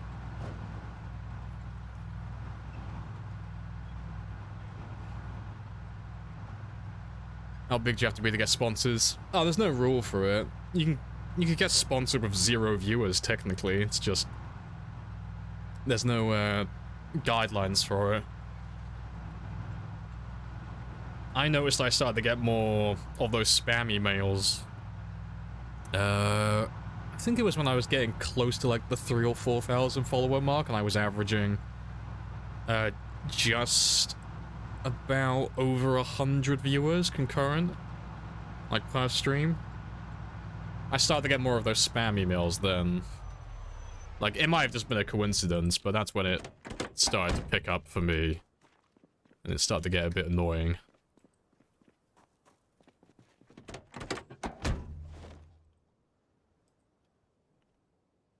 Brought to you by NordVPN.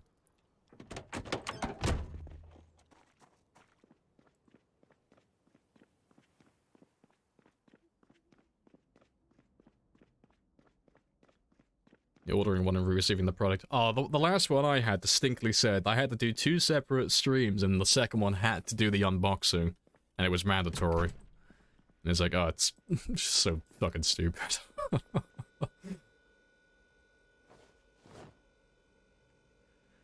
Right, it's typically an affiliate thing, not a sponsorship. Ah, that's fair then.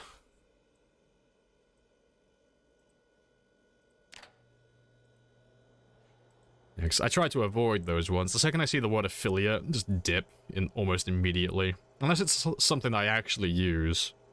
So I was thinking about setting one up for Humble. So I use Humble Bundle and stuff like that. And they have products, like actual good products. So I wouldn't mind setting up an affiliate link for that. But it's like, that's only because I actually use it myself.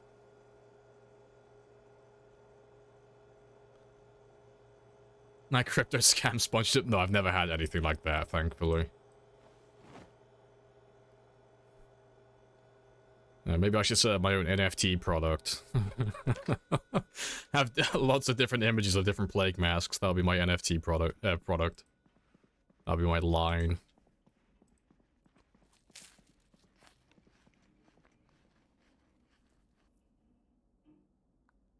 Brought to you by cheesy pasta with beans. I mean, I could get behind that. It ain't a bad idea.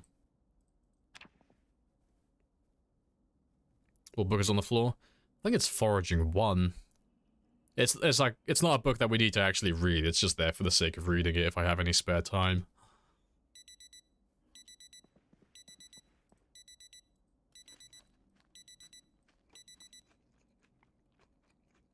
Can you put it back on the shelf? Nah, I'm leaving it there for when I want to read it again. Not against the affiliate, using an affiliate for a product you use and support, but yeah, avoiding affiliates now. Oh yeah, there's nothing that turns me off more than going to someone's stream, thinking it looks pretty good, and I'll go and check out their about section, there's like 12 fucking affiliate links down there, and it's like, oh, my guy, please. Please chill. Like, I was vibing with the stream, but Jesus Christ.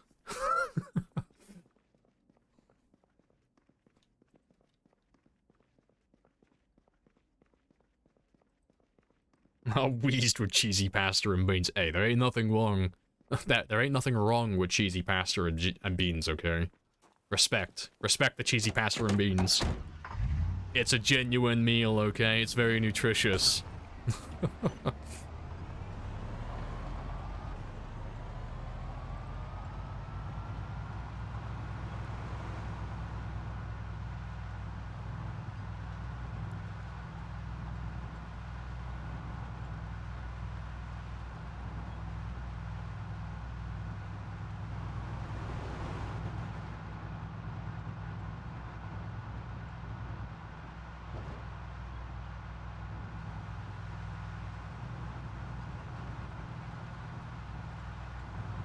You need at least 30 pieces of affiliate flair.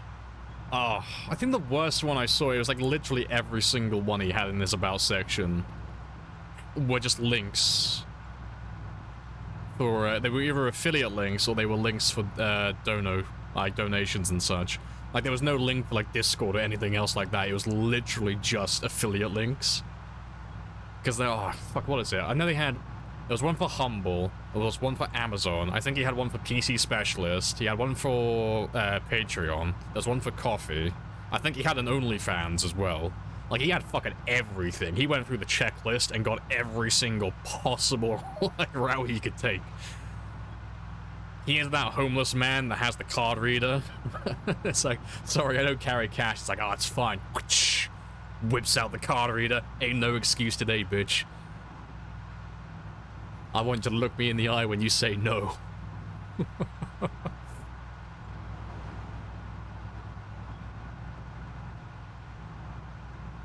Exactly. Before an emotional roller coaster conversation, make sure that you are fueled up on cheesy beans and toast. Or pasta. What or the other. As long as there's cheesy beans involved, like, you're good to go.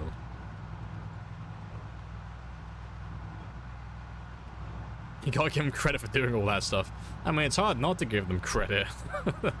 You can't avoid it. No matter where I go, where I click, they all want my credit card information.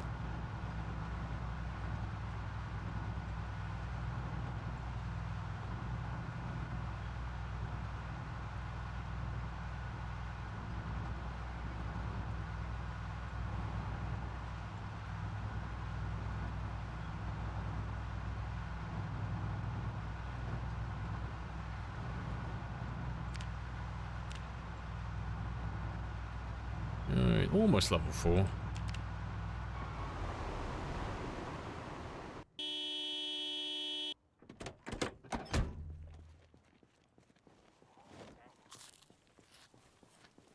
Yeah, you found a hammer once when I was foraging, so it'd be easier to see if there was any car keys. Huh? You've confused me with that. You found a hammer once when I was foraging, so it would be easier to see if there were any I don't know how the hammer helps you with car keys, unless I've misread it.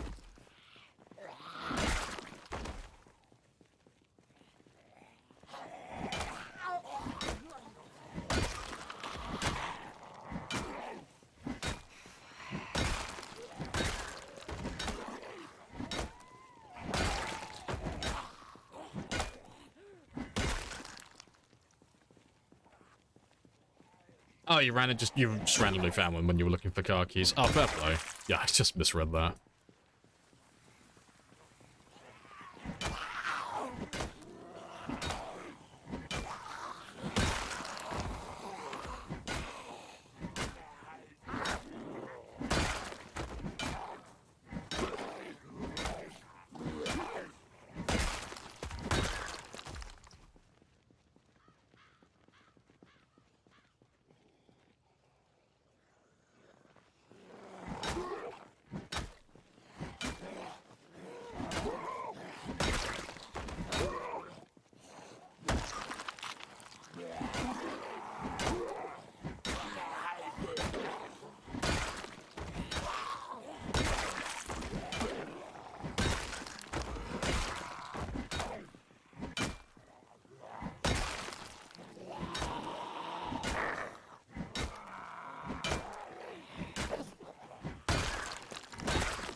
Looting table is way better now.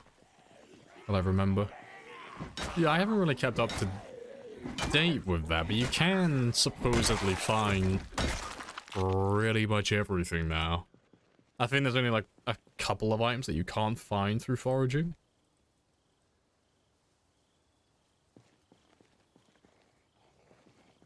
Everything is a hamster if you have enough will and determination. Abandon reality. Manifest hamster.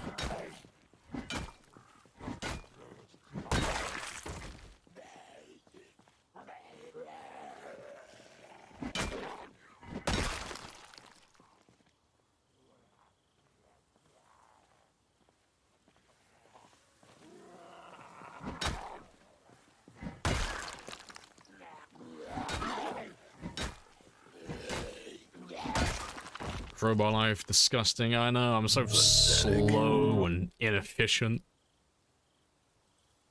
I feel fat. I'm so slow. And I punch like I'm in my dreams. I do no damage. Whatever you're thinking, we think it. Slowly getting there. As soon as I get to level 4, we're onto the short blunts then. A further downgrade.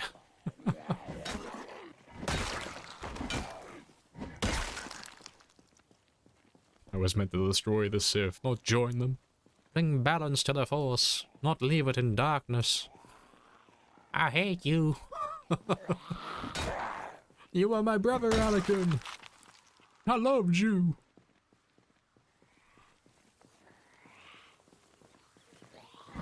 Yeah, short blades shouldn't be that bad. Short blades are actually fun to use.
Almost done.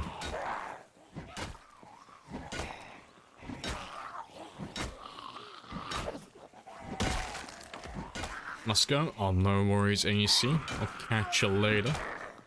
Appreciate you dropping by, as always.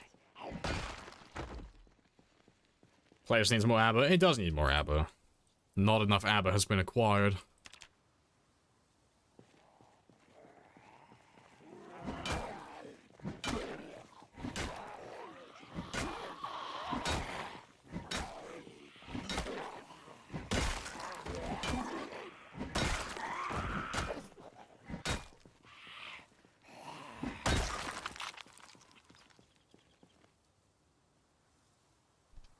Lamprey has long hair and tells tales. It's not an inaccurate statement.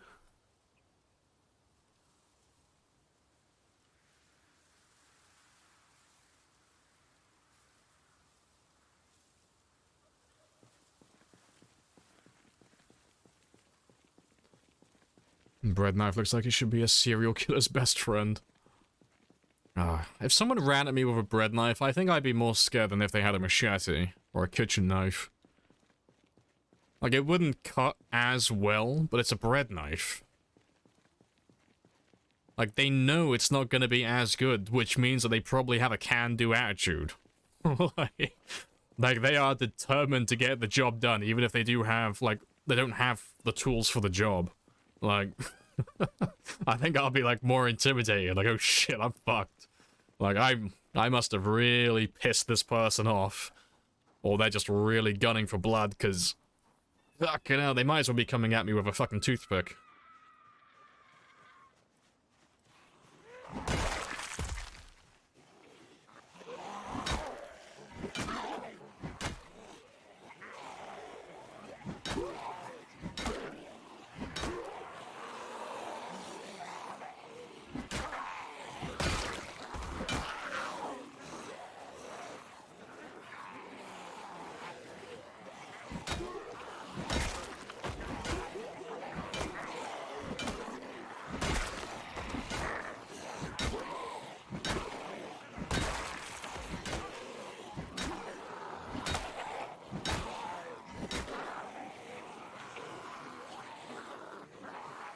Toothpick acupuncture. Death by 1,000 cuts.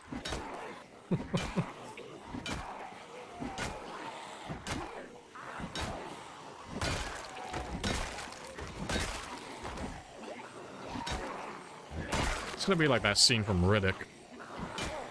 I'll kill you with my teacup. And then he just put, like, after he kills the first guy with the teacup, he just puts down a toothpick next to it as well. Like, oh no.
Nope, wrong one.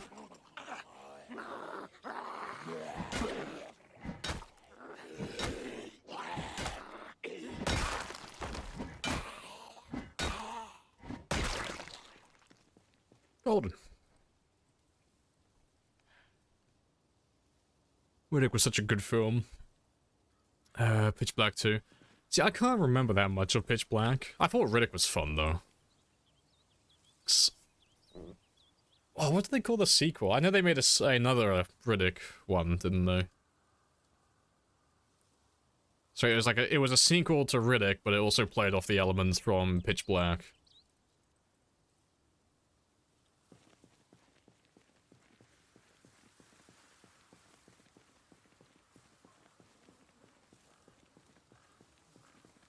Lamprey in your head. Oh, for the exact same thing. Yeah. I'll kill you with my teacup. Any throwaway.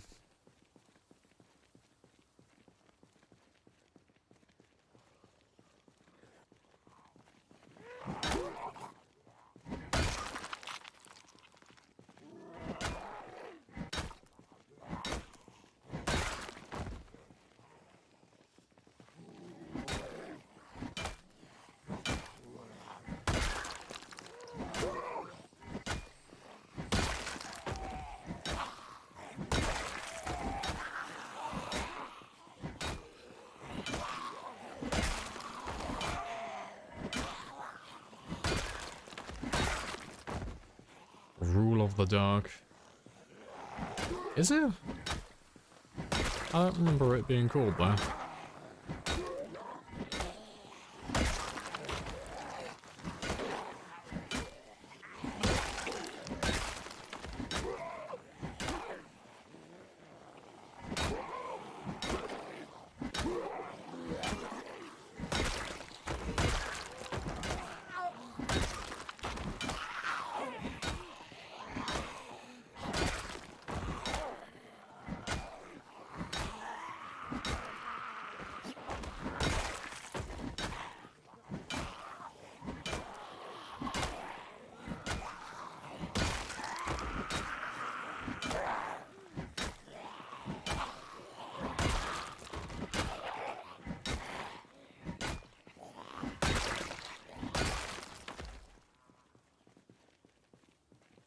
Oh, good stuff.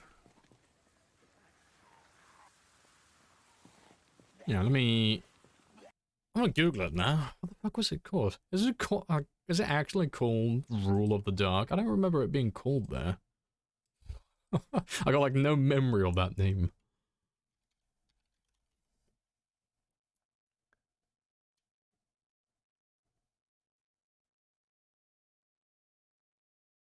Yeah, it's pitch black. Oh, they literally just called it Riddick. I thought they had a different name for it, yeah. Pitch Black, Chronicles of Riddick. Riddick.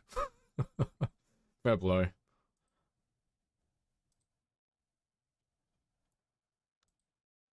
Has the title of Rule of the Dark under it. Oh, I didn't see that. I didn't see the subtitle. I was gonna say, like, I've never heard of that.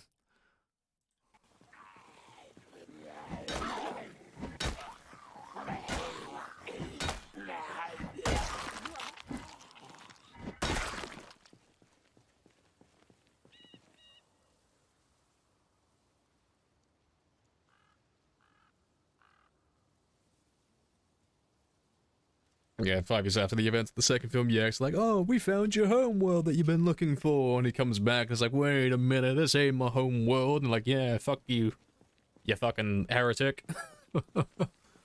I'm pretty sure that is exactly word for word what the dialogue was.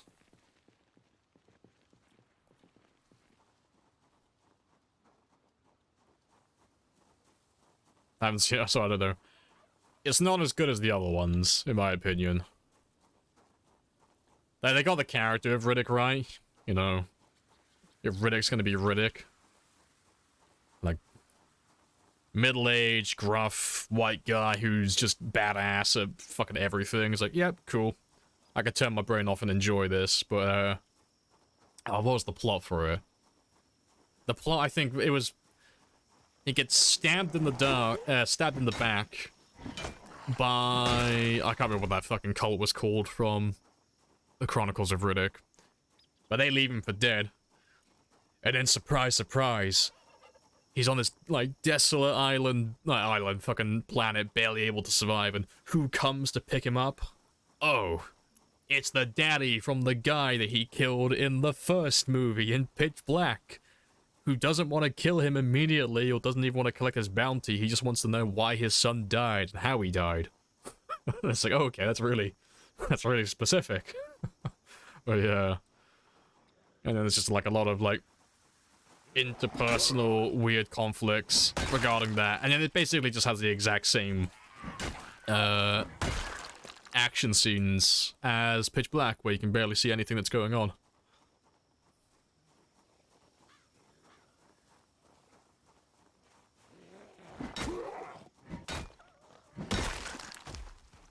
necromongers there. That was the one.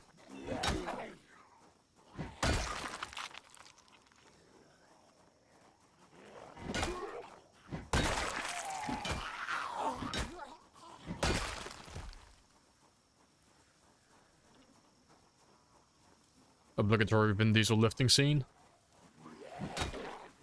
Yes. I think. I don't tend to make those core memories. I'd be surprised if there wasn't. I think there's a scene where he's doing something like that.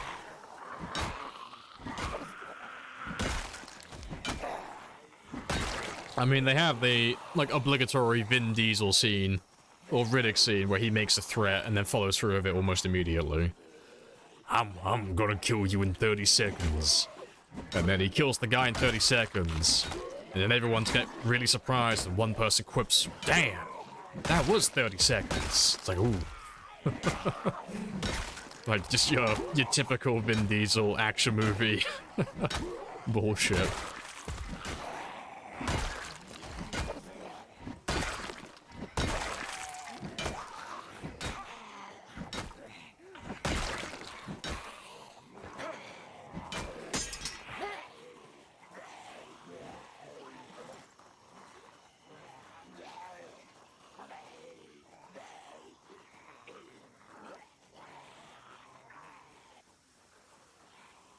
Your typical big muscle actor scene, pretty much, yeah. We gotta have a scene where we've just drenched you in baby oil, and we're just gonna shine a few spotlights on you from several directions and make you shine like a fucking disco ball. It's mandatory, okay? It's in the contract.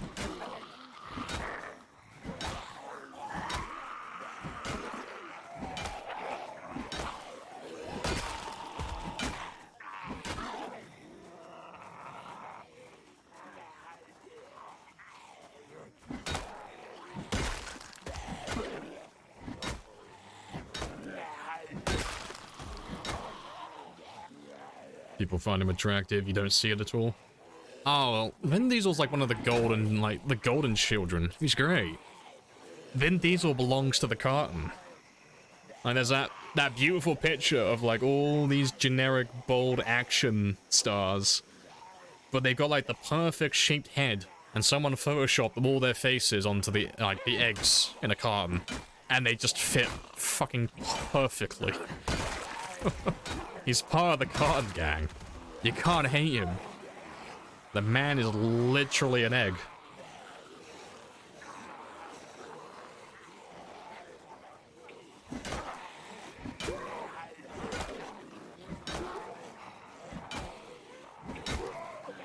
And the sound of yet another crowbar dying.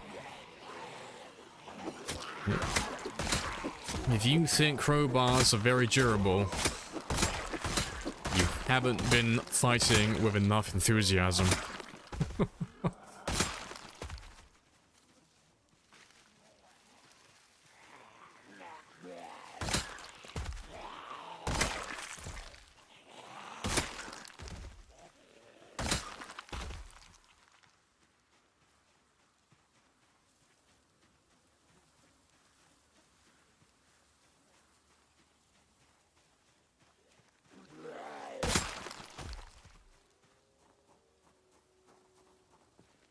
Research papers suck ass, not gonna lie. At least the right one.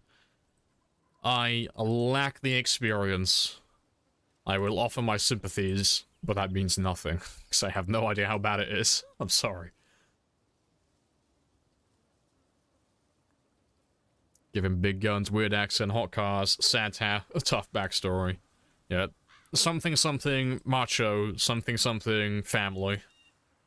Sold. Done. Sell the script. It'll be in theaters next year. It'll be a hit. It'll be perfect.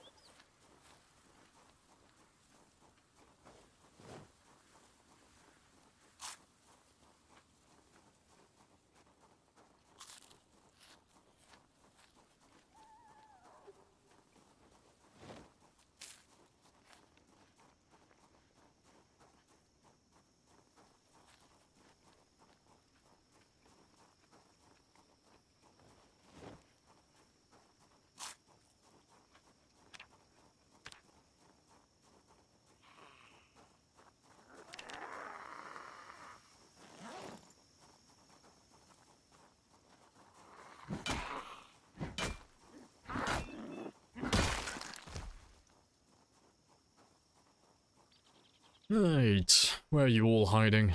Still have quite a few hours left.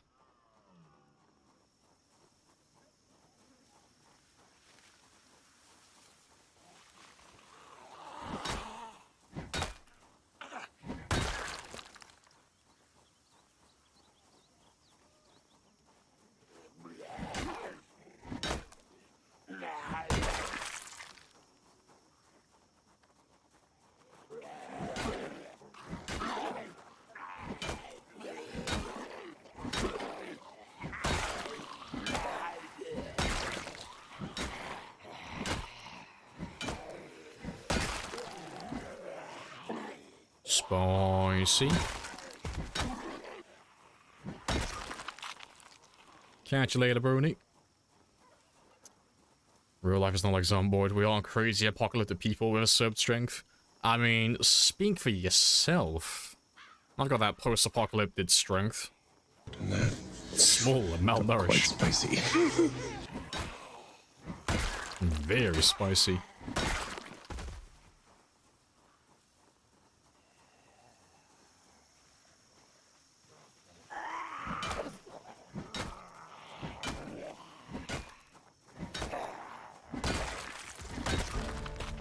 There we go. Done with the long blunts.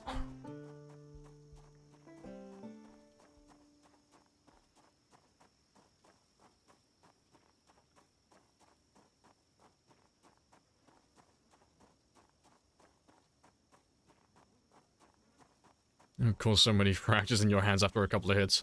Ah, see, that's why you gotta get those, like, you know, foam handles. Just duct tape them around your crowbar, so it just absorbs some of the hit, like some of the vibrations coming through. It's all about comfort.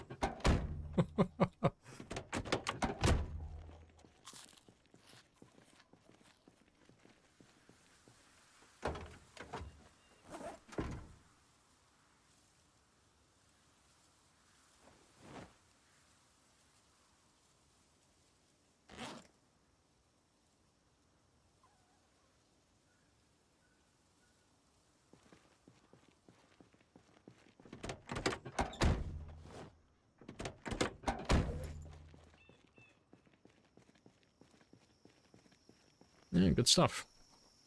So, yeah, 2 more weapons to go through. I have to follow the plastic chair somehow. Oh, it's forbidden dad tech.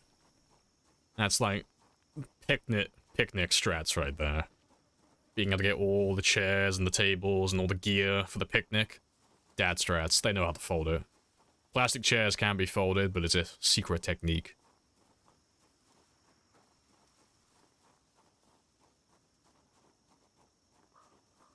Anyone who's tried that would know it doesn't really work. I would like to see someone try and fold a plastic chair now, just out of curiosity. just to see the confused look on their face. They're just like rotating, like holding this plastic chair in front of them, just looking at it from different angles, trying to work out why it doesn't fold. I could watch that for like a good hour. That would entertain me.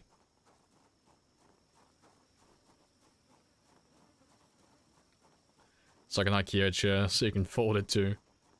I mean, with the plastic chairs, it's like... It depends how strong you are, but you could fold a plastic chair quite easily, I think. Unfolding it would be the hard part, you know.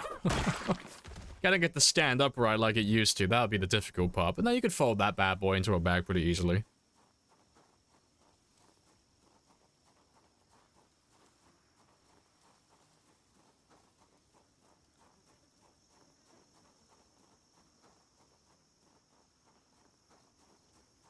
Get the organized trait, stuff an entire corpse in the school bag. Oh, I want them to add the sound effects for that at some point. Like, if you ever pick up a dead body in the game and you put it into another bag or a trunk, I want it to have like a bone snapping sound just to like illustrate how absurd the idea of trying to shove an entire body into a duffel bag would be. All you hear is just the bones snapping and the joints coming apart. Maybe you'll hear your character, like, murmur the words, "Get the fuck in there," as well, under their breath.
Yeah, it's not too many of you, but let me go have a rest first.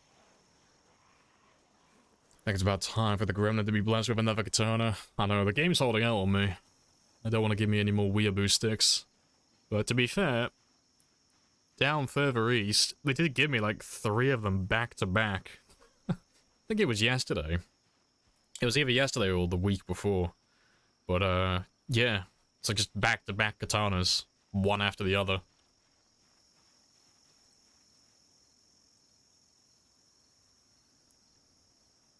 Have any machetes? I haven't found any machetes in a lifetime, but to be fair, I haven't been looking for them. If I see something that looks like a bread knife in a zombie, or a machete, I just leave it. I don't bother searching them. Unless I actually see and I know for a fact that it's a machete, I normally just leave them behind. Because they're not really worth the hassle. So I can get level 10 Longblade quite easily just using katanas. After a few years in game time. And I'm in no rush to max that one out. And the machetes aren't very good for what I like doing, so I don't tend to use them that often anyway.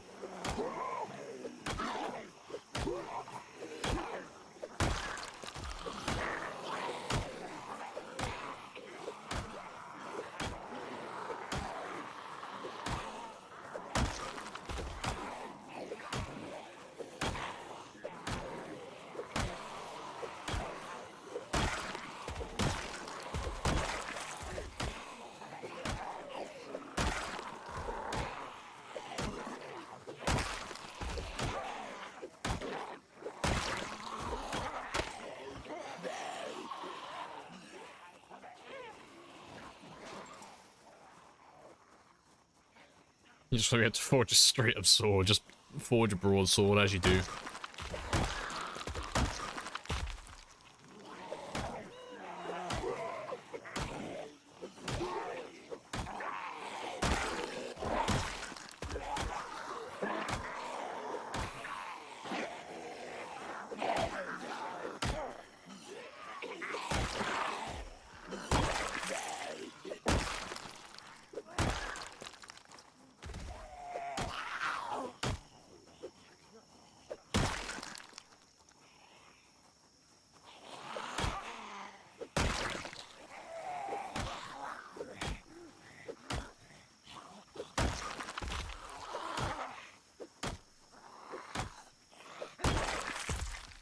Golden.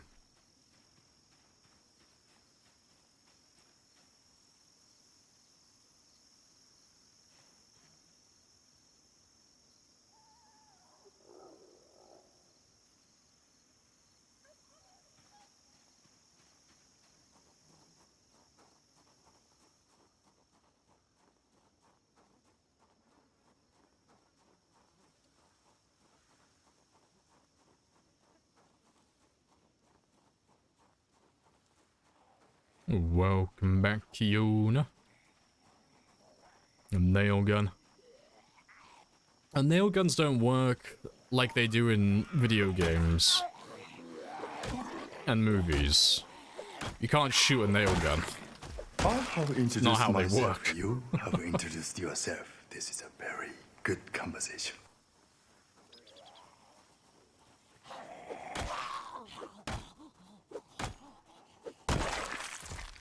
Yeah, very good conversation. Hello, Nox.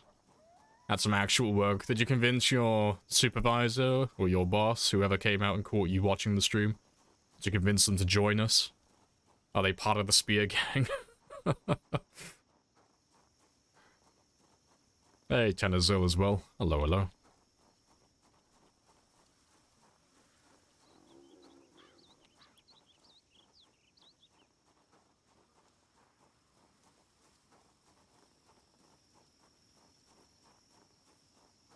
You can shoot a nail gun, you have to disable every safety and make sure make it way more dangerous than an actual gun would be. I've never seen anyone do that. I am curious though, I'll probably have a look later. But yeah, no, I've used nail guns in the past and you can't fire them, like, as a projectile. And even if you could fire them as a projectile, it wouldn't it wouldn't fire like a bullet. Surely, like the nail, it wouldn't fire straight. Like, I'm sure it'd hit like fuck, but it wouldn't shoot straight.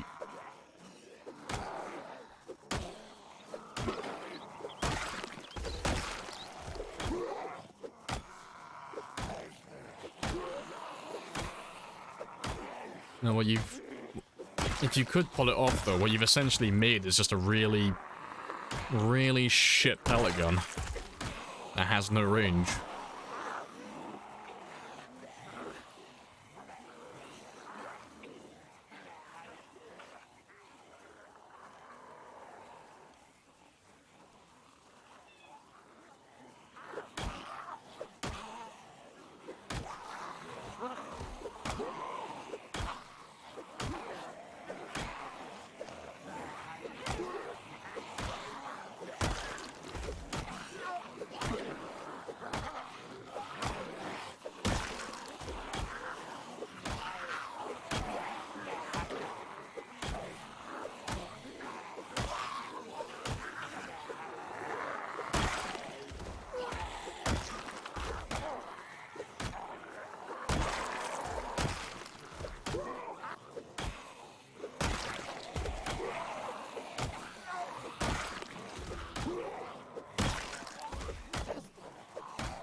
Hold on.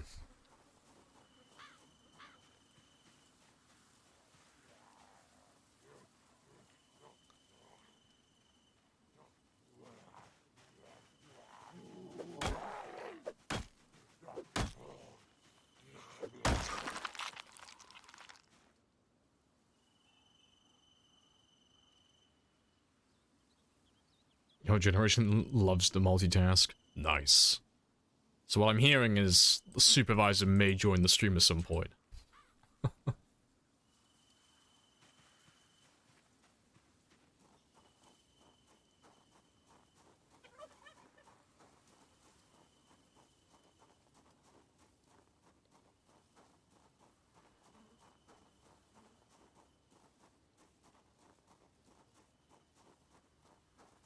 Carrying air compressor from your back. I mean, at that point, you might as well just have a gun. to make a nail gun into an actual firearm or something that could actually do harm, you might as well just have a gun. I have introduced myself. I mean, you'd probably do more damage if you just threw a brick at the cunt. Good conversation. Literally just carry around a sack of stones with you. It'll do more harm.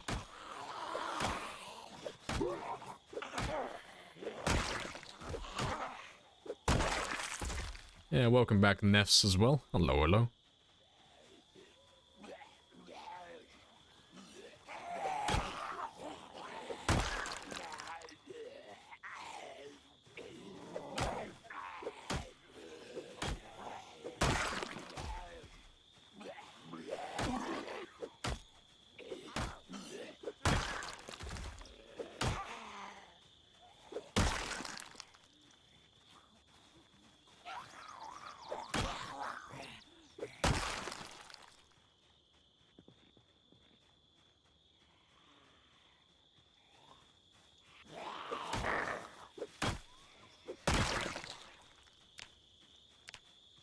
Getting there. So yeah, just got those 2 levels to do and then we're done. Living the dream. Yeah. It is 9 o'clock though, so let me head back home now. You want that mask? You can get that mask. It's part of Dylan's craftable headgear mod.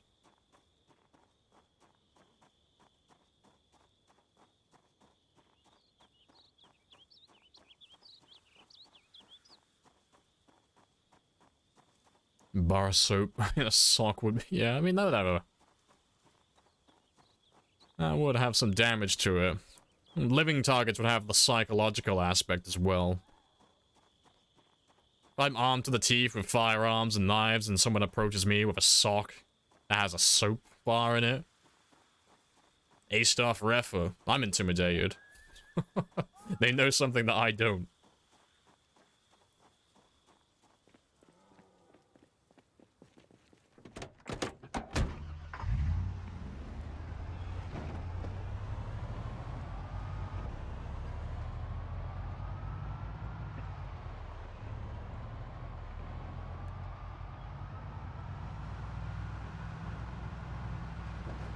when you like create a mod. You're just multi-talented. You're so creative and so good at getting things done, you just made a mod in your sleep. And we thank you for it. So I'm gonna fill a pillowcase full of bars of soap and beat the shit out of you. Good stuff.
That could have been anybody. You can't prove that was me.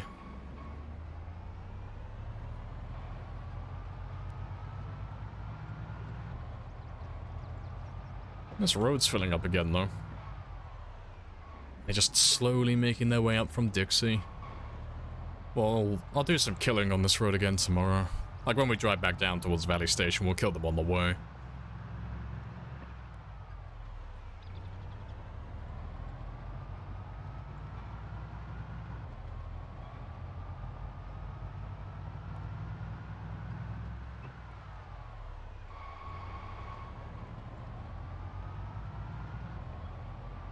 Why don't you fix one of the police vans so you're not driving a mom van all the time? Same reason I don't fix any other vehicles. You're trying to fix a problem that doesn't exist.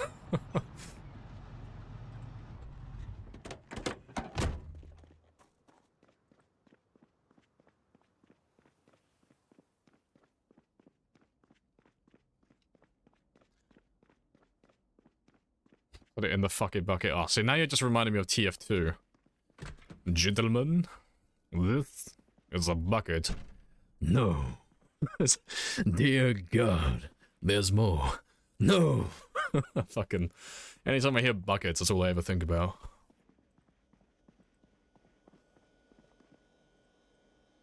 Right. I can hear a zombie outside, but I'll leave him.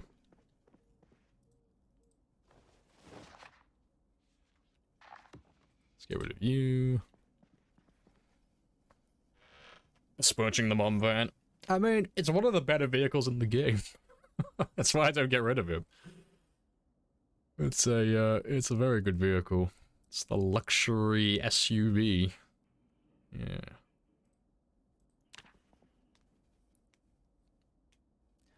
Alright. I've been sat down for about 5 hours though, so I'm gonna go stretch my legs for about 3 minutes. Probably grab myself another drink as well. So I'll be back in just a moment.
Right.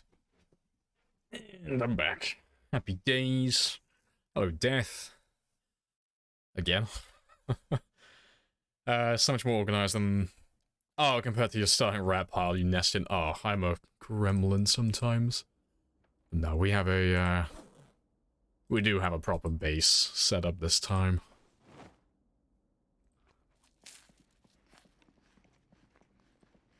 Yeah, 'cause sometimes I just end up making, like, really organized little rat piles on the ground. As, like, the bare minimum. I don't really do anything beyond that. But on this run, because we're staying in West Point for so long, because we're heading towards Louisville, it is worth the extra effort to make, like, a nice little hole to store everything in. Right, I do need more short blunts, though, so let me grab some more.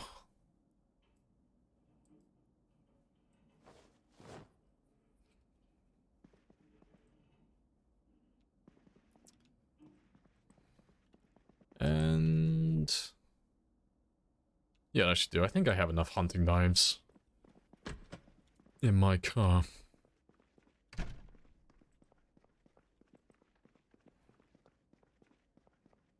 Brain melted today. Too intense. Please send help. I can't. I'm sorry. I only have 2 brain cells to spare, and if I send one of my brain cells to go and help you, that'll leave the other one alone. And they don't do well. They don't do well solo. I'm sorry, you're on your own. Godspeed.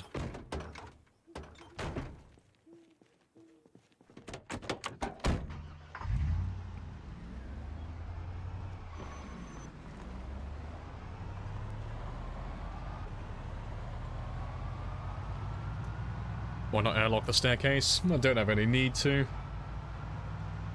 Like, I've done airlocks in the past, but on this one it's pinpoint hearing, so...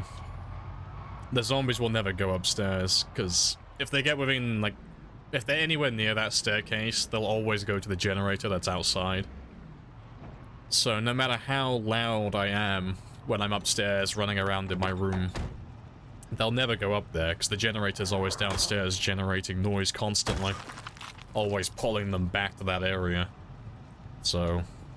that's my safety net. And adding on to that, we've also pretty much killed everything in the area. So there's not really any zombies left. And the few that we do have left, they don't really pose a threat. That generator takes care of everything. And then every now and then I'll go down and I'll clear it out, you know. Like raccoons getting in the dumpster, I'll just shoo them away.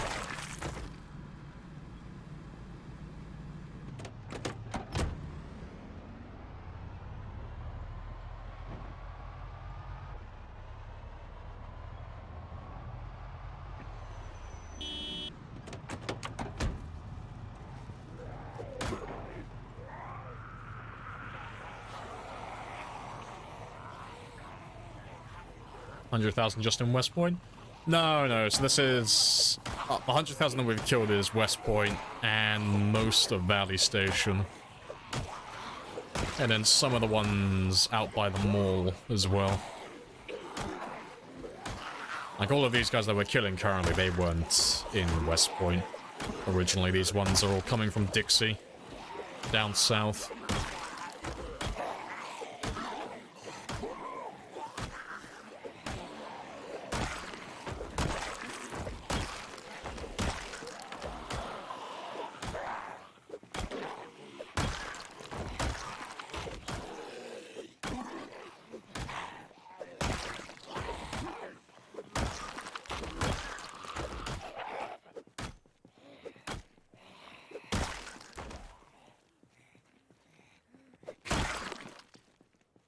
Only 103. I know, shame on me. I'm going so slow.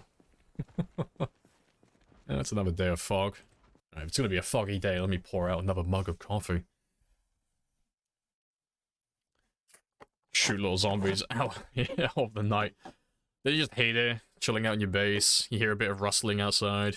You go outside and you find the zombies in your garbage. You gotta shoot them away. Little gremlins. Damn it, fucking zombies are in my trash again, eating my leftovers.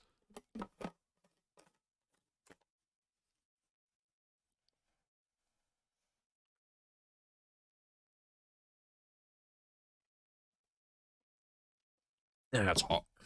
Lovely.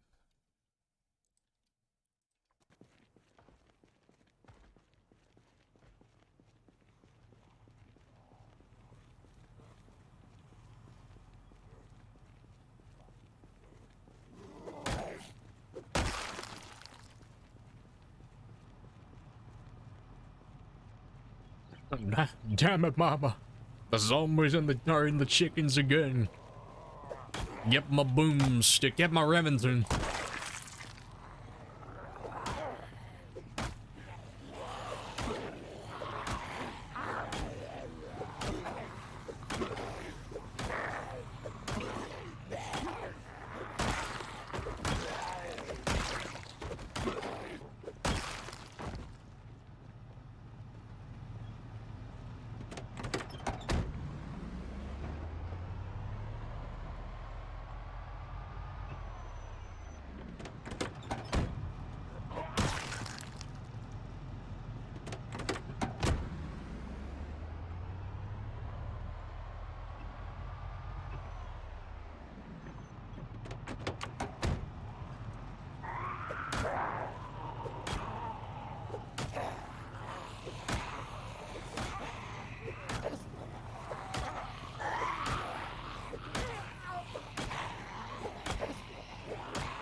Yeah, it's not that many more of you. Yeah, I just want to keep the road clear a little bit.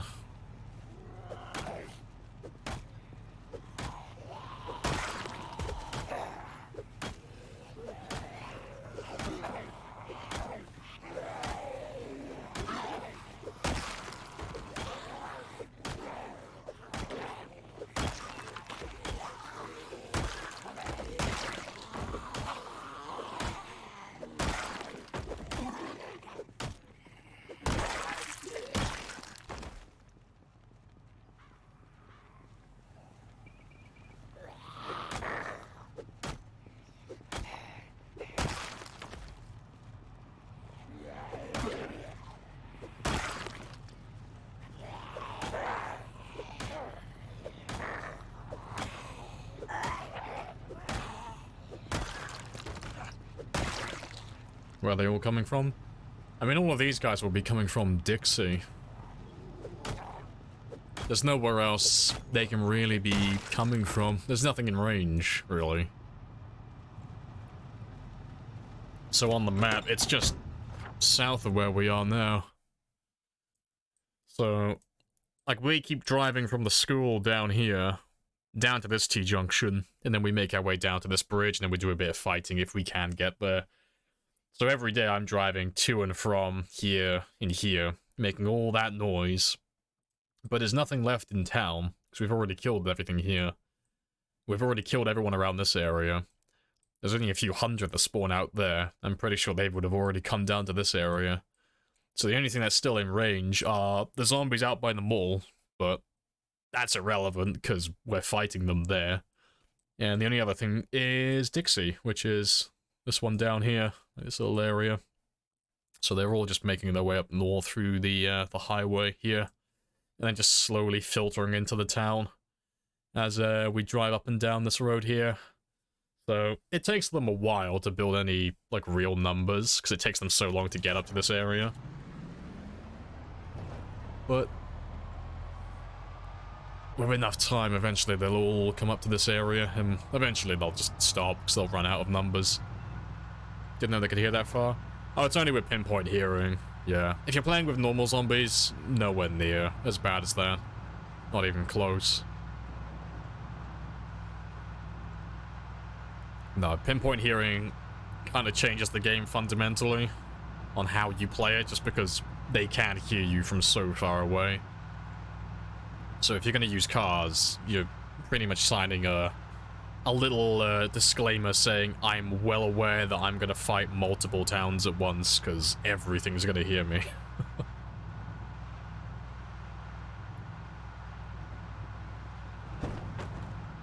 Even with Pinpoint, you didn't know it was that far? Oh yeah, it's a huge distance. Yeah, it's massive. Like, it's not quite down to Moldra, but I've done the testing when I've been offline. And if I'm driving my car here, they can hear me all the way down to about this area and over here. So, like, if that's the center point, that's like my anchor point, everything around here can hear me. Pretty much. Just everything in that area.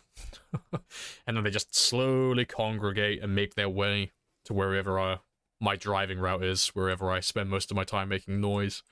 Which is why we have all the zombies from the mall hanging around by the river over here. Because we spent so long killing all the zombies in Valley Station that we were just driving up and down this highway for a couple of weeks, making all that noise. So all the zombies in this area, they're all going to be over here somewhere. So it might take us a while to get through, across the bridge, and to the other side, but eventually we'll get over there.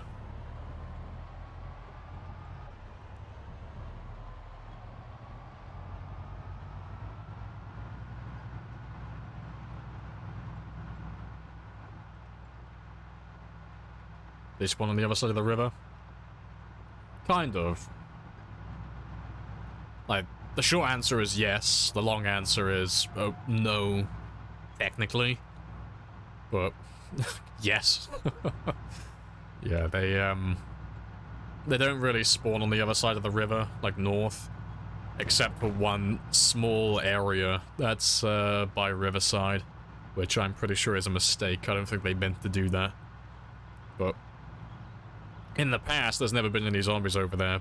But when they did the map extension a few months ago, and they added all those extra zombies to the edge of the map, when they did that, they stroked the edge of the map with a brush to add all those zombies in. They kind of clipped the land on the other side of the river, so there are a few zombies that spawn over there, but it's only like directly north of Riverside. So like across the river where I am now, there won't be anything there. It'll be completely empty.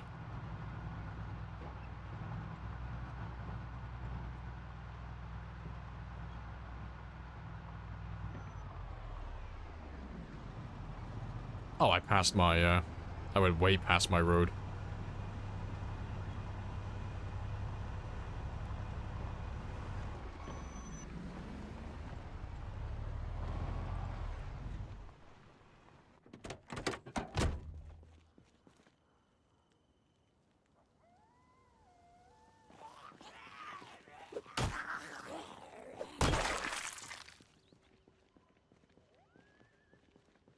No, they're gonna take way too long.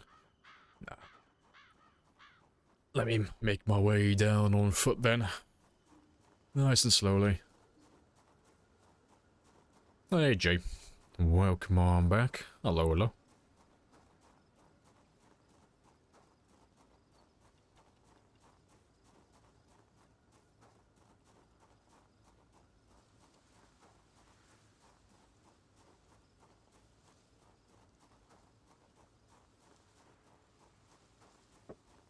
Enjoy your runs and the playlist. Hey, good stuff. Appreciate it.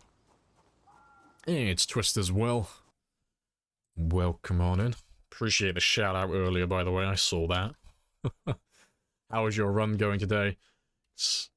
You've been mentioned twice, I think. And I've heard that we're pretty much neck and neck in terms of kills. At the start of my stream, I think they told me that I was about 100 ahead of you. And about an hour or two ago, they said that we were pretty much exactly the same. Like, we had the exact same kill count. So I expect you're probably, like, a little bit ahead of me now. Like 104,000, I guess.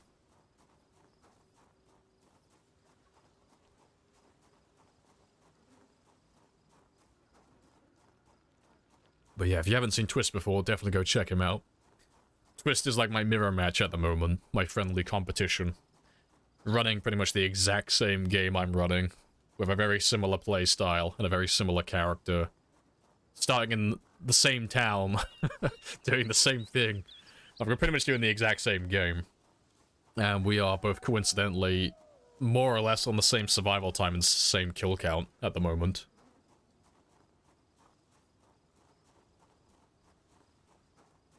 He didn't do that much killing this run. Fair, fair. My killing has slowed down quite a lot as well, because I've been doing my, started leveling all my other weapons up as well, just for fun. So this stream I'm doing all level 4s. So it's very slow. I've only killed 1,100 today so far, like basically nothing.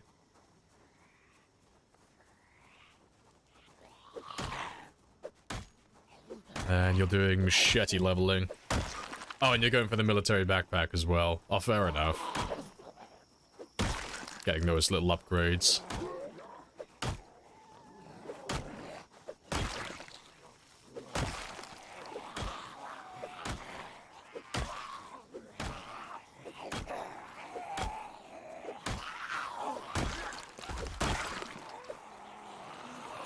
Swing and a miss.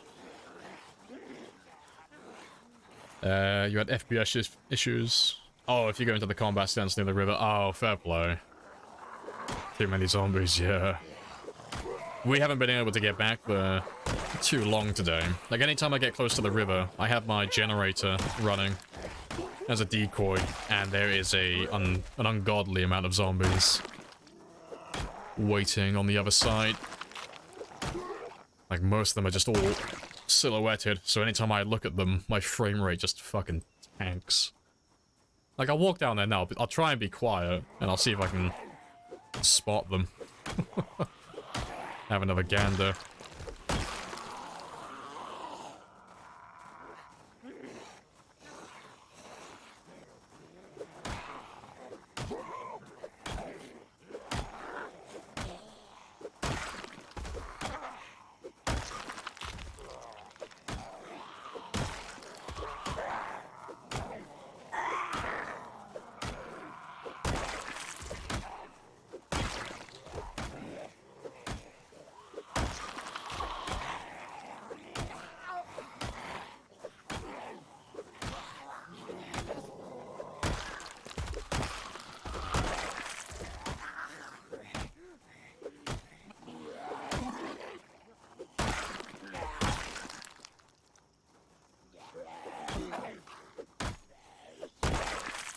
Yeah, good stuff.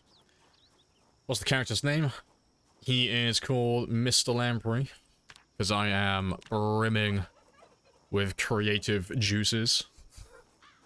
I have a very vivid imagination, as you can tell.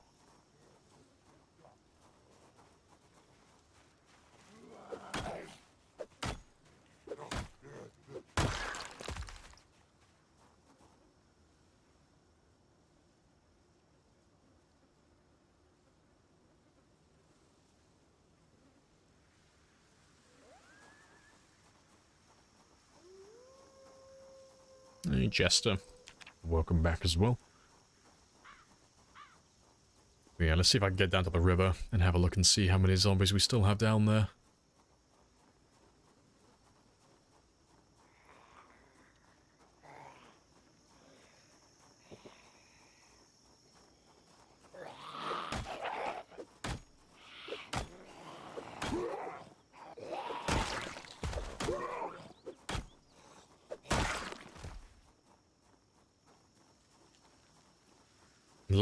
Love to meet Mrs. Lamprey.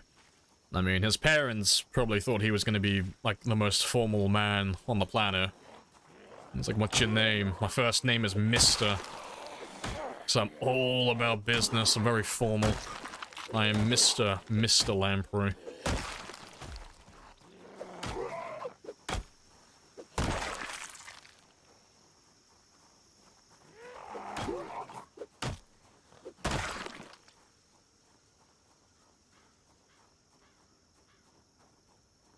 Waterloo.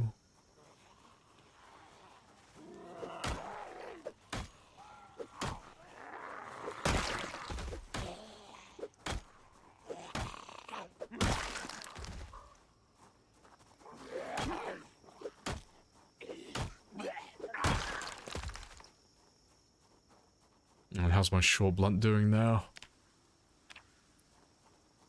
Getting there. That's not too bad. 2/3 of the way there. 2/3, sorry, 1/3 of the way there.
Yeah, at least the fog is disappearing now anyway.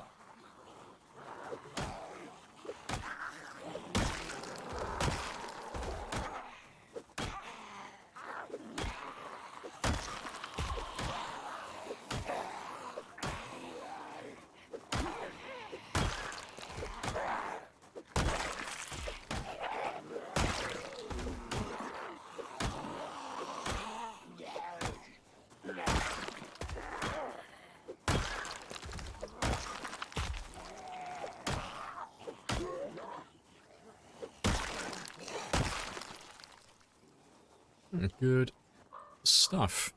Yes, more blood premium. All of the blood.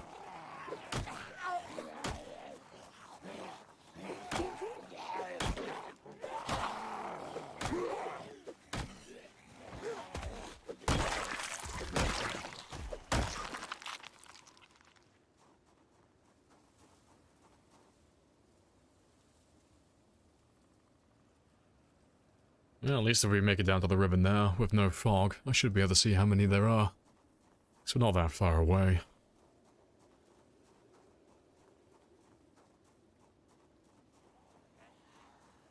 But using the hammers, it is very slow going.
Right, slowly getting there.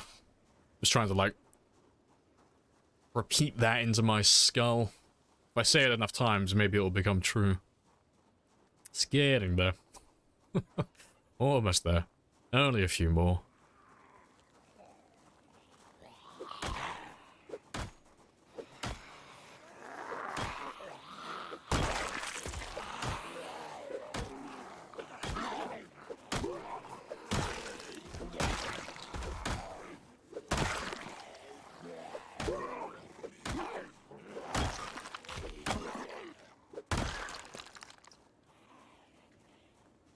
What's the goal for the day? The goal is to get level 4 in all of my weapons.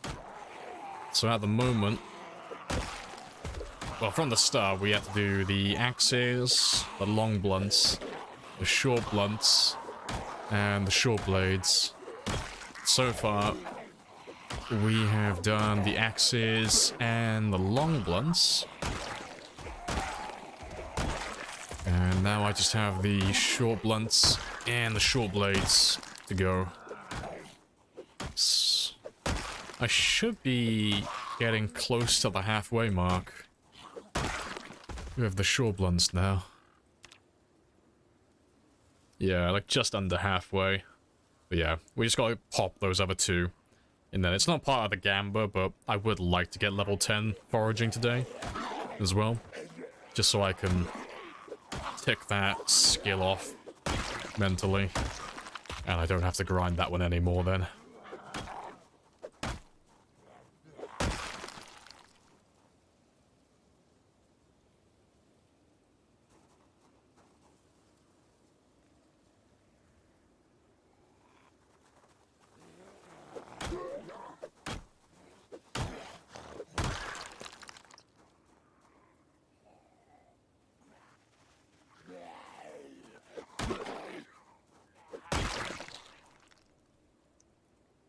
Good stuff.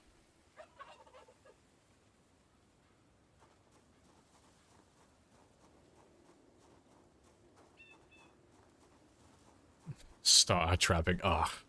I think I've said it like a few streams on the road, and I was like, oh yeah, I'll start my trapping today. Never fucking do it. Never get round to it. It's like, oh, I might do it. I might get round to it. Oh, if we have time. Yeah, 0 experience. Oh, I just haven't gone around to it. But I really should, because it doesn't take that much effort. It's a, it is a really simple thing to do. And I could set it up really quickly. Because I have twine, I have all the things I need. I could just make a few stick traps. And then make a few composters, generate a few worms, and get the worms from my farming as well, and then boom, done. Just do it every now and then. When I check my crops.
Yeah, good stuff. I'm wondering, can you trap animals? Oh, all the animals in the next update or not? I don't know what is happening with trapping in the next update. Like, they're supposed to be working on hunting as part of the NPC update. So having animals naturally wander around, like having set areas that they migrate around that you can hunt them in. I don't know how trapping is going to play into that. I don't know if trapping is going to be like completely independent. So it's just a thing that you do to passively catch small game, but you never actually see the animals. Or if it's something that can be built into hunting as well, where you could actually make snare traps and such. Along those little routes that the animals would path their way through. It'll be interesting though if you can do that. That would be pretty cool. Yeah, I'm gonna run up to them like a fucking animal though. Fuck skulking around trying to hunt them quietly, and I'm gonna run through the woods with a spear. If it worked for my ancestors, it could work for me. Stealth is optional. Just gonna run through trying to hunt down some fucking elk.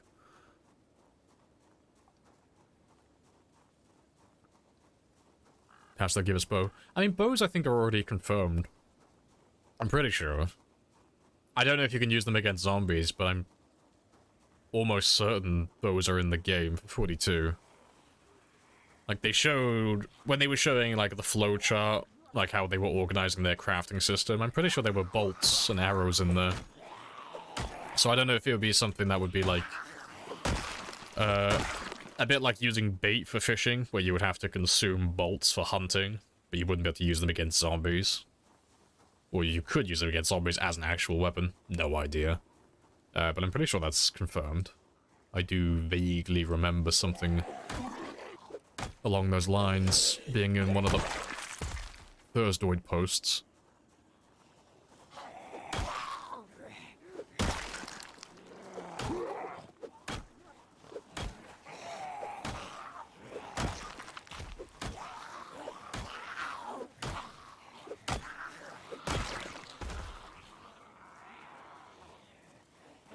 You want to hunt big game? Lunging my spear. Oh, we'll have a use for the spear animation. For the spear charge, finally.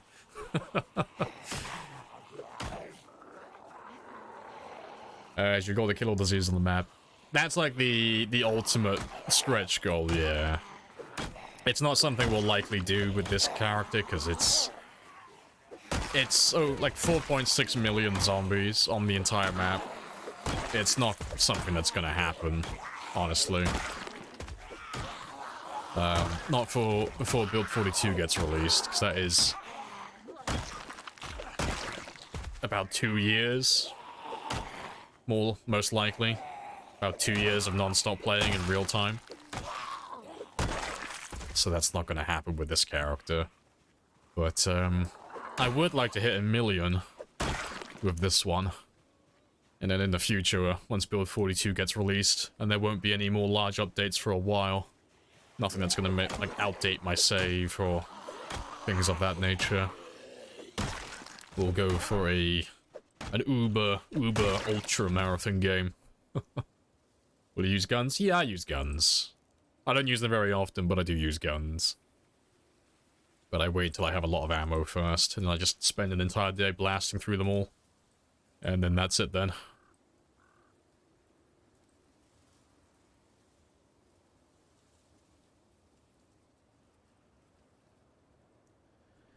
I gotta believe. I don't want to believe, though, because if I believe, that implies that the devs aren't going to release Build 42 for 2 years. No, I hope I'm wrong. I don't want to believe. I'd rather have Build 42. If you had to guess, when would you say Build 42 is going to get released? If I had to guess, if I had a gun to my head, I'd say this year. I'd be very vague. Sometime between now and the end of the year. I wouldn't wager a more specific guess beyond that, though. There's no way to really tell. It's just throwing a dart at the board. Well, throwing a dart at a calendar and just hoping you get the right date. Appreciate the follow as well, Phil. But yeah. You know there's gonna be, like, one really smug asshole. He's gonna be like, I told you guys. He's gonna say something like, it's gonna come out in September 2023. And it will come out in, like, September of 2023. Because it has to come out at some point.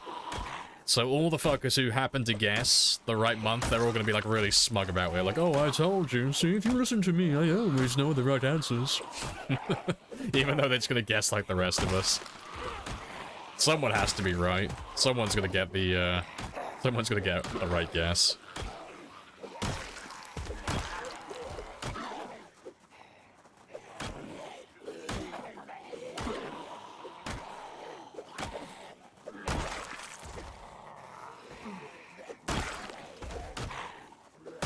Appreciate the follow as well. Is it Toei? I'm hoping I'm getting that right.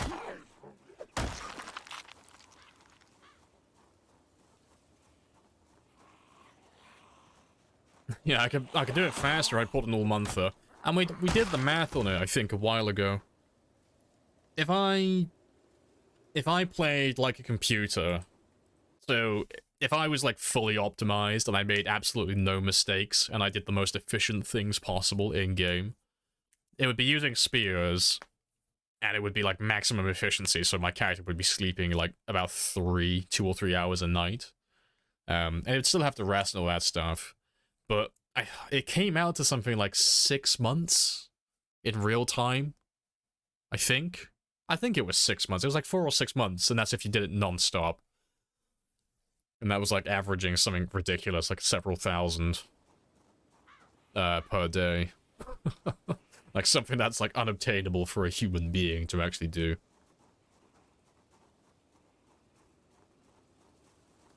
When did the bodies despawn? 9 days on default, and in our game as well. You're guessing July, August, but that's just a guess without really reasons. Yeah, I mean, to be fair, they're all just guesses without reasons. The only people who have any vague idea of when it's going to get released are the developers, and even they don't even know, as far as I'm aware. They don't do release dates. And they're still working on it now, so at the very most, I expect they might have a vague idea of when they're going to release a beta branch. But that would be about it, really. Unless they're just incredibly good at keeping their lips fucking tight. And they actually have a date planned. But I doubt it. But, nah. They're not known for being very speedy with their updates, and frankly, I would rather they take their time with it. 'Cause I'm in no rush. I don't plan on going anywhere.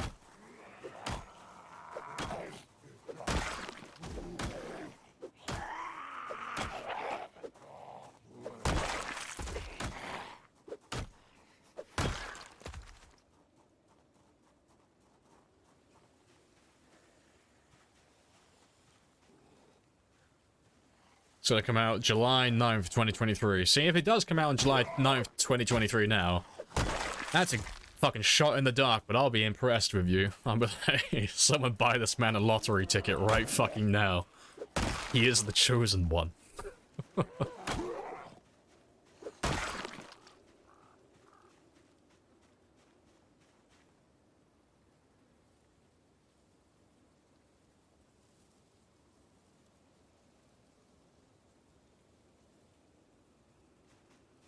Why does some hammer hit, one shot, another Z? Oh, it's because you're not always doing the exact same damage, and not all the zombies have the exact same health as well. So, some zombies have a lot of health, some zombies don't have that much, some are in the middle. Generally, they're not, like, too far apart. But then, the weapon itself also has a minimum damage and a maximum damage. So, like, based on how far away you are from the zombie will determine, like, how much damage you're dealing. So some of them take 3 or 4 hits, some of them die in like 1 or 2.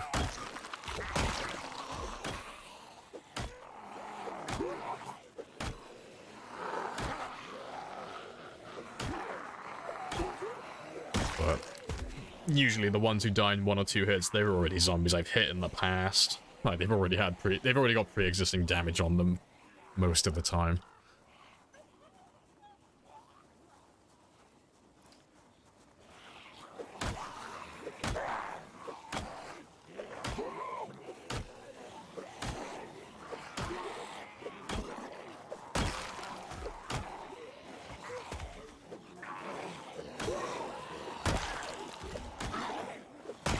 Why using spears now? That's because I like using everything. And when I say I like using everything, I like leveling everything up. So, at the moment, I'm leveling all my weapons up just a little bit. I'm not going to go all the way to level 10 immediately. I'll probably go until like level 5. And then I'll be happy with that then. But today we're trying to get them all to level 4. And then I'll call it a day there. But, yeah. I would prefer to be using spears right now, but I like to have perfect characters. I like to max everything out. And one of the most time-consuming things to try and max out, and the thing that not very many people ever get around to doing, is perfecting your weapons and getting them all to level 10. It is a complete waste of time. Just to, like, get that disclaimer out there. It's not worth leveling everything to level 10. It is a waste of time, but it's something to keep me busy. And it's just something to keep me entertained. But yeah, it's always better just to max out 1 or 2 and then leave the rest of them completely.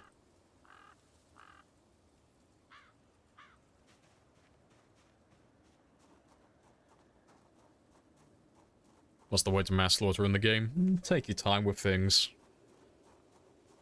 It's like a really basic...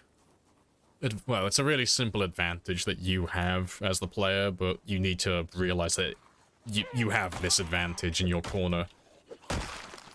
And that's the fact that you get to choose when to fight the zombies, and it shouldn't be the other way around.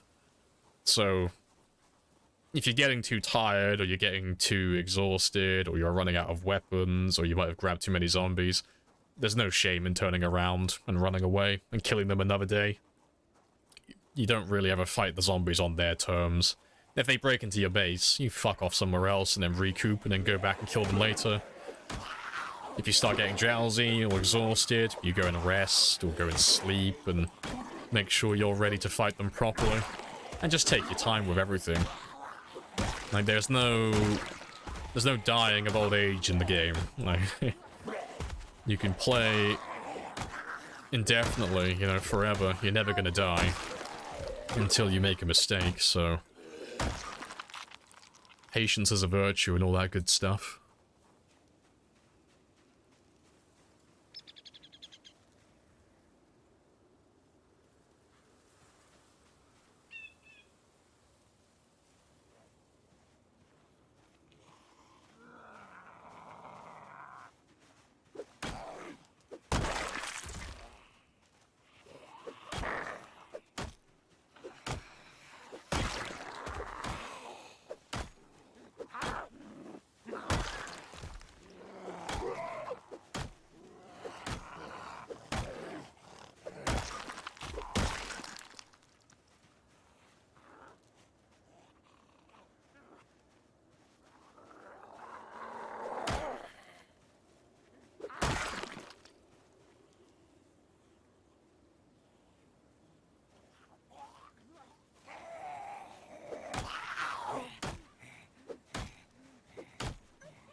It is almost time to start heading back so I can go get some sleep, but we're so close to the river, I want to have a quick look and see if I can actually see that group that we left behind.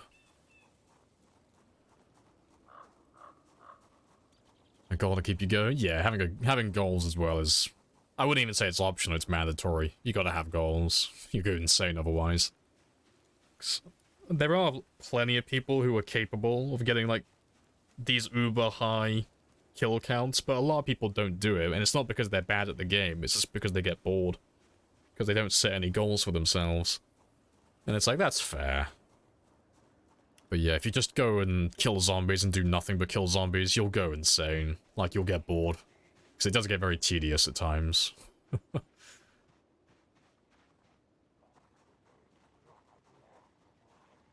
Yeah, it's not as many as last time, but they have all spread out a little bit. Yeah, nice little group though.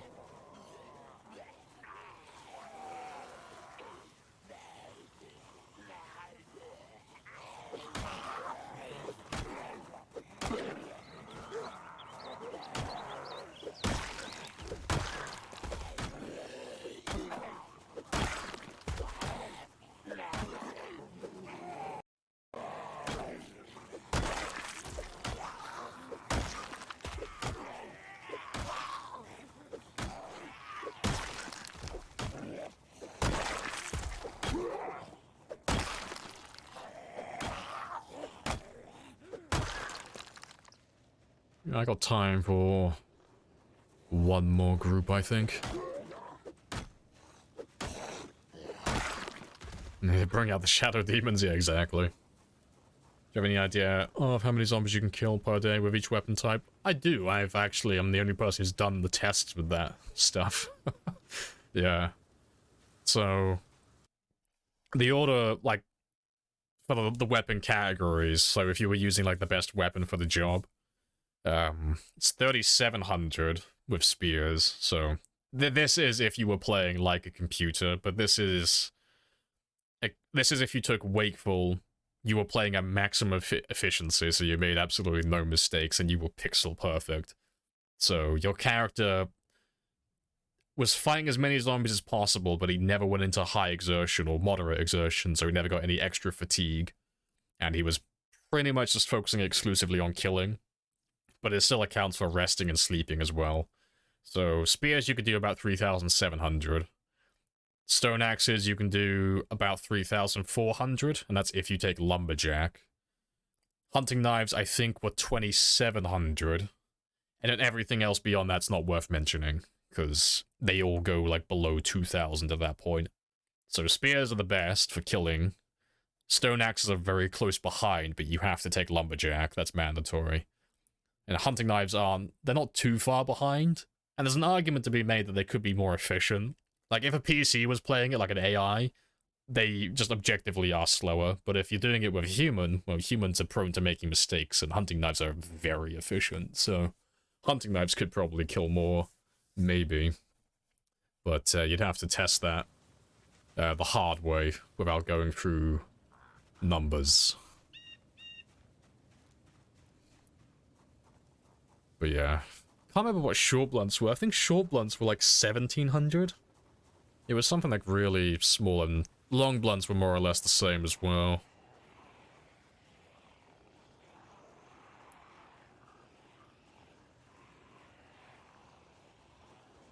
Big old chunk.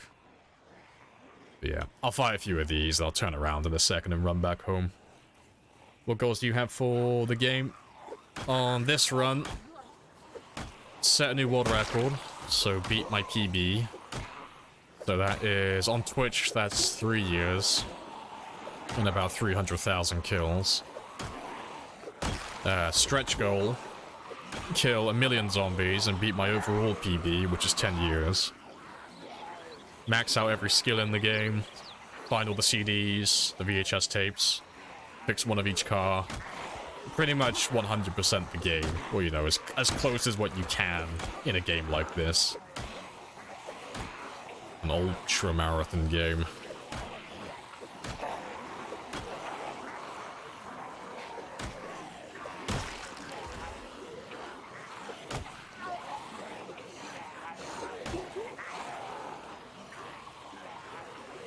Like seeing big balls of Zeds. Nice.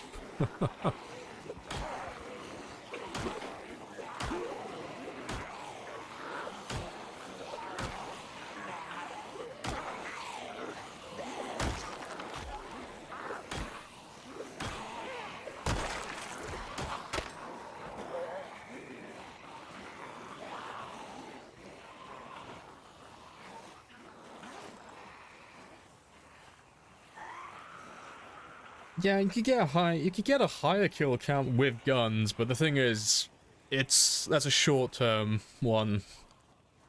It'd be like, if we were gonna compare, say, I don't know, let's say stone axes with a lumberjack character versus another character who's got like level 10 aiming and level 10 reloading. In like a 24-hour period, oh yeah, the character who's got aiming, level 10, is gonna destroy the axe player in 24 hours. If he just uses a double barrel shotgun, he's gonna absolutely rinse the hordes. But if you were to compare it to, like, the same characters but over the course of like 7 days, oh, the axe player is gonna destroy the firearm player. Because the firearm player is gonna run out of ammo. And the second they run out of ammo, they're fucked. They can't do anything. So yeah, melee weapons are always the go-to for like high kill count games. It doesn't mean that you can't use firearms, they just turn into like toys basically. Like they're fun to use, but they're very short-lived. They're just kind of when you get bored and you want to like fuck around for a little bit, for like one day, and you have a little bit of ammo saved up.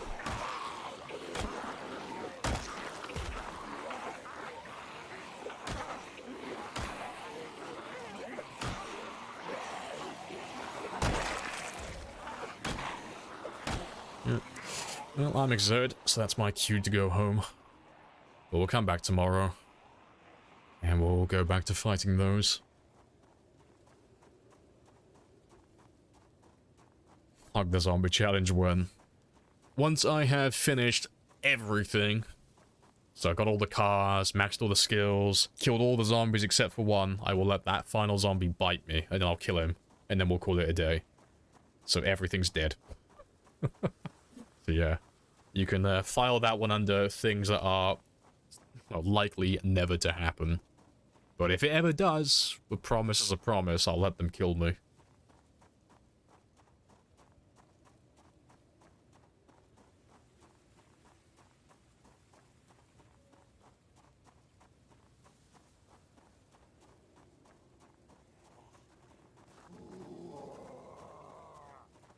Exactly. Yep, kill all the zombies except for one, let him bite me, boom, done. I won't even let him bite me, I'll let him wound me. I'll let him get like one free hit in. If he doesn't land the wound, tough titties, killing him. If he lands a scratch or a laceration, we'll roll the dice. It'll be the ultimate gamba. Will we die to the only wound we have from the zombies?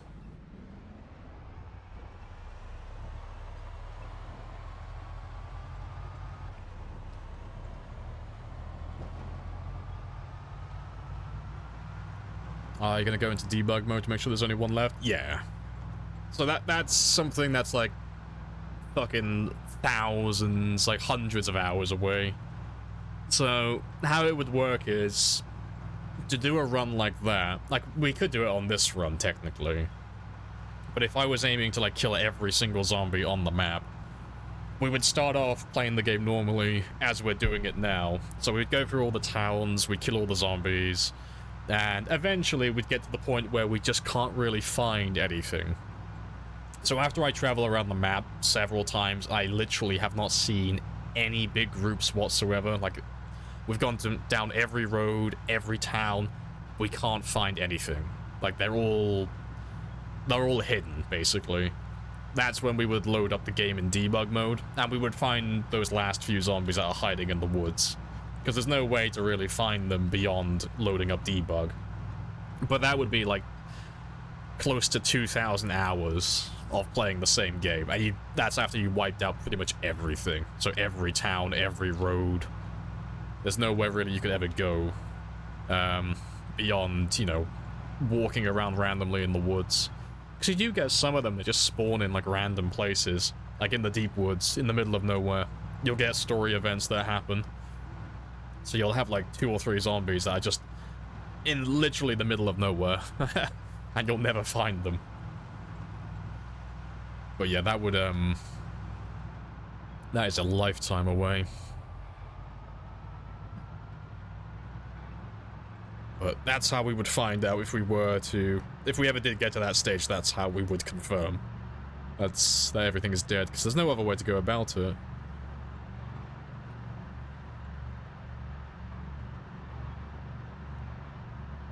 Sirens driving all over the map. I mean, even that wouldn't be enough. You'd have to load up debug to confirm it.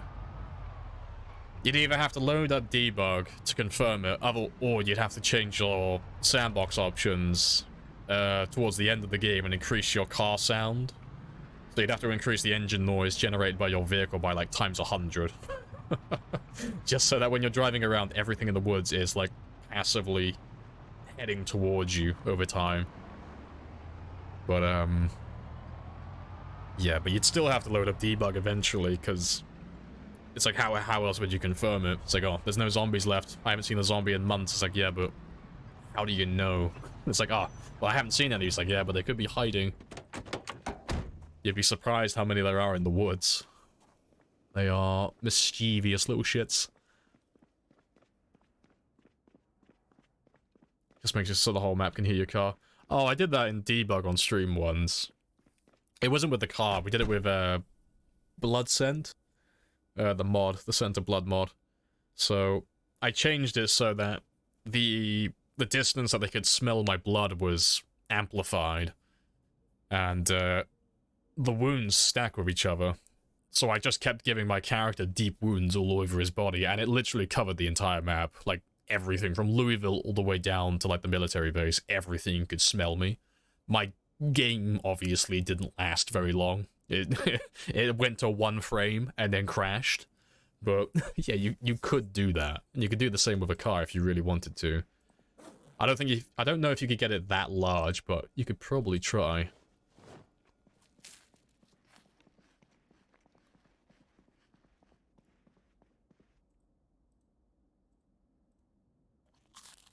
Yeah, I'll pop some antidepressants after this as well.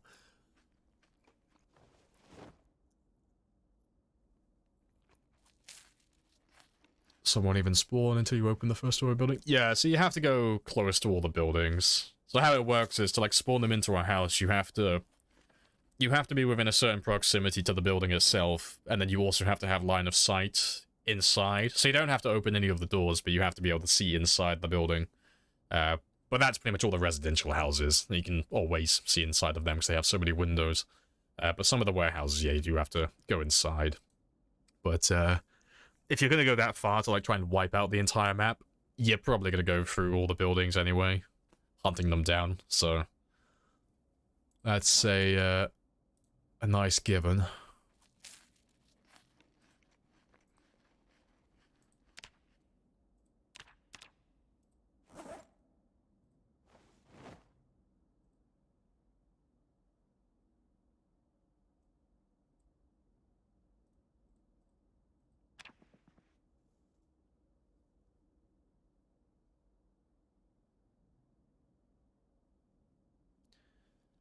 Good stuff.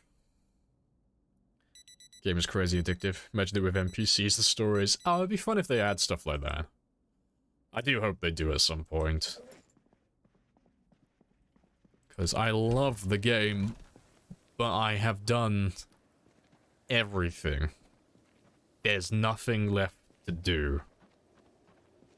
Like, I have a handful of things I can still do in this game, but like, I don't really have anything left. I need more game content.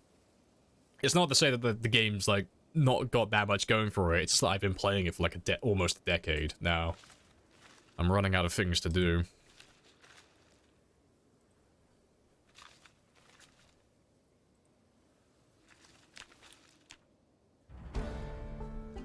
Very nice. Oh, yeah, let me, leave those seeds behind.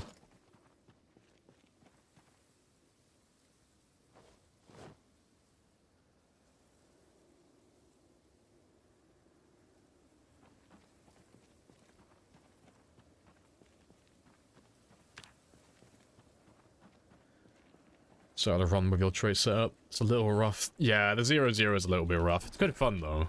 And when you get used to it, you can start running 0-0 on any settings, and you always have good characters then. Like, obviously they'll always be bad at the start, but you can always build them up to be god tier.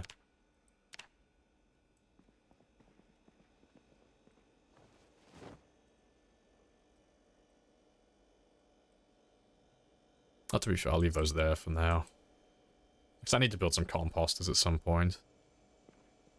And yeah, that'll do then. Yeah, 70. I can skip one day. What the fuck was that? Progress, my friend. Progress. Right, so we'll pop the level 4 short blunt today, maybe, and then we'll start working on the short blade.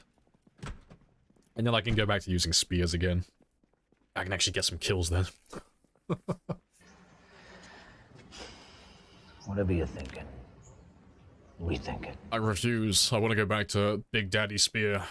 I want to go back to being able to kill things.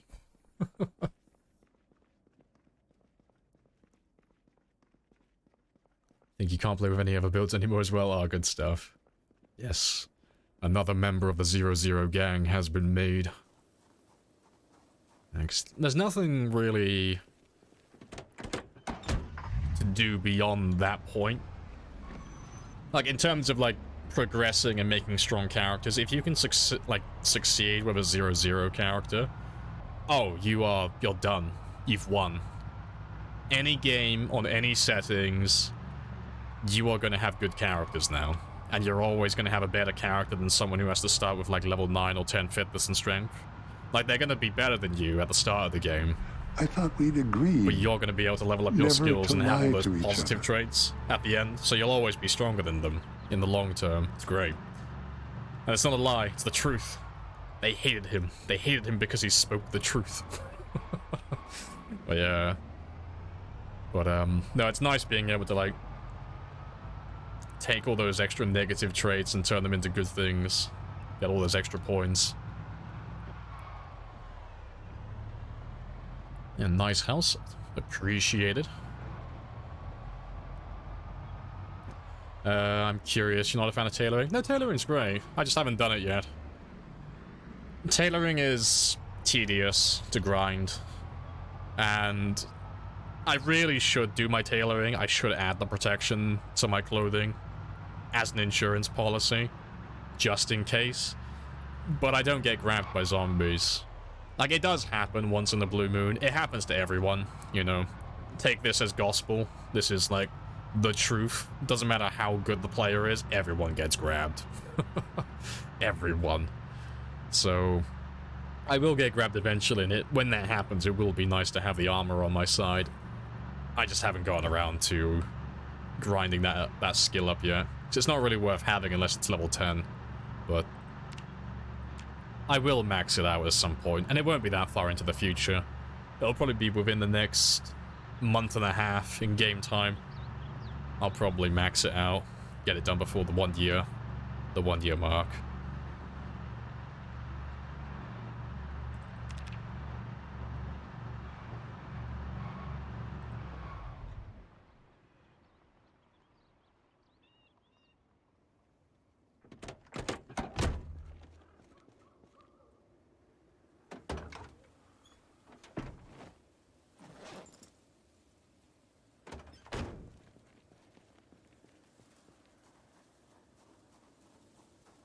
Never plan for when basements are added. If you could take out a floor above the stairs, make a little zombie pit, that would be pretty cool. Let's see. 2 types of people. You want to make a little zombie pit in your house and try and trap them all in there. I want to go full Silence of the Lambs. Start playing on multiplayer servers. Trick people into falling into my little basement. It puts the lotion on its skin, or else it gets the hose again.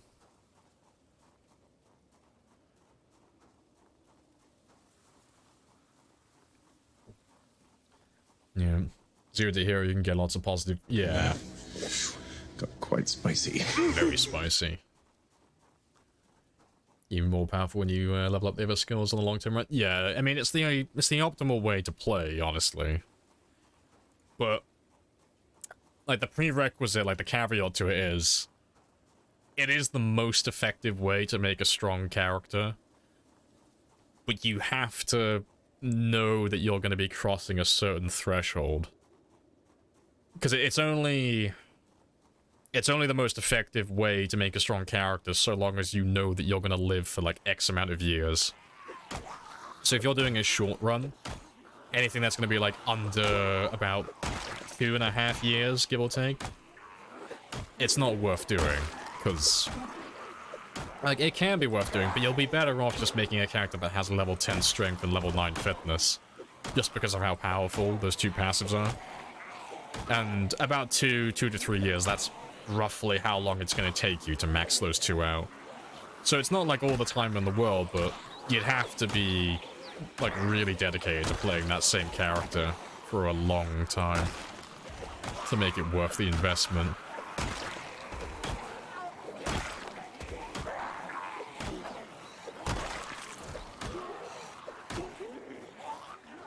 Hey, Daddy Gamer. Welcome on back as well. How are you doing? You got a hole in your pants when you trip trying to get out of West Point. Oh, fair play.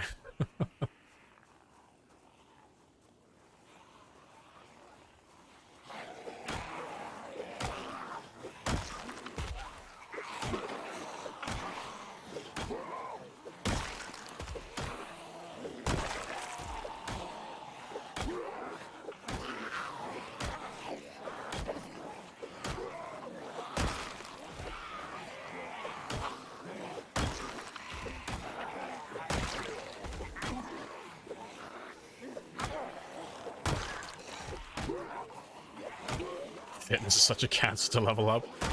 I don't find it that bad, to be honest. Only because it's like, it's not complex, and it levels up quite nicely on its own. Well, that's only because I spend almost all of my time killing zombies. If I had to do it through exercise, oh, that would suck. Yeah, no, 100%. Fitness isn't like a great thing to spend your time grinding. But luckily, we still get fitness and strength through combat.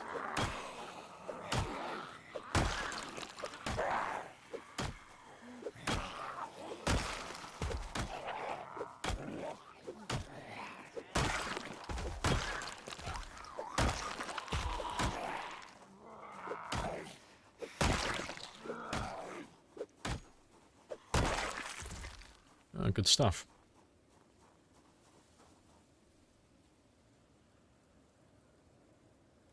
Alright, how's our fitness looking right now after 10.5 months? I think I'm still level 7. Yeah, level 7, 24,000 experience. So I'm just under a third of the way there for level 8. But I did spend quite a lot of time being underweight where I wasn't gaining any experience, and that was a skill issue on my end. So I could have been a little bit further along. Like, I wouldn't have been level 8, I wouldn't have gotten that far, but... yeah, you can go from 0 to, like, 7, guaranteed at least, within the first year. It doesn't take that long. Because it's kind of one of those things that gets blown out of proportion on, like, the Discord and on the subreddit and all these other places where people complain that strength and fitness take too long to level up. And it's like, if you're a brand new player, or you don't do very long runs, yeah, absolutely. If you only survive for maybe 1 or 2 weeks, or you only play your character for maybe a month before you get bored and you start a new one, yeah, absolutely, I get that. You're not going to notice much of a difference in like a month. But to do like a year of playtime and get this far, it's a lot of time, but it's not like a stupid amount. Trying to work out, it's a, well, what am I on now, 10 months, 14 days. It'll be about 180 hours, I think, which well, I say it sounds like a lot, it is a lot, actually. Yeah, I think I might want to change my stance. 180 hours is actually quite a lot.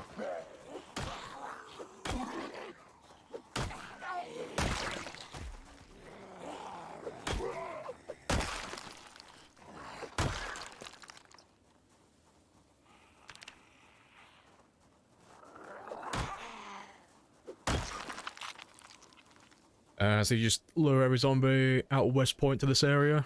No, we killed everything in West Point. They're all dead. They're all done. All of these zombies, they're all from the mall. So they're all coming from across the bridge over here. Hey, Betty boy. Welcome on back.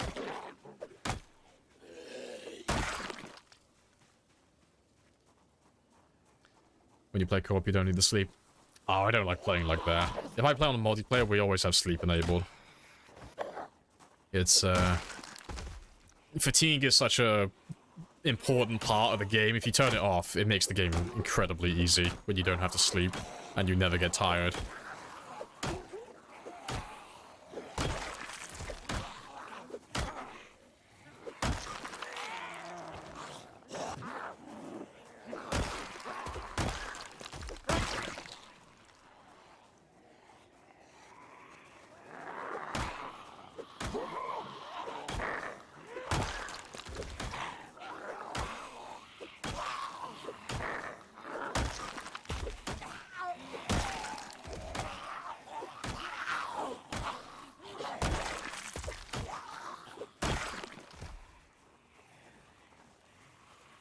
Like a gym center at a multiplayer server.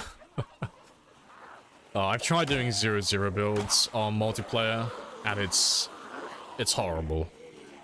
I don't do it unless I use the bug to level it up, because Jesus fucking Christ, it's so much worse.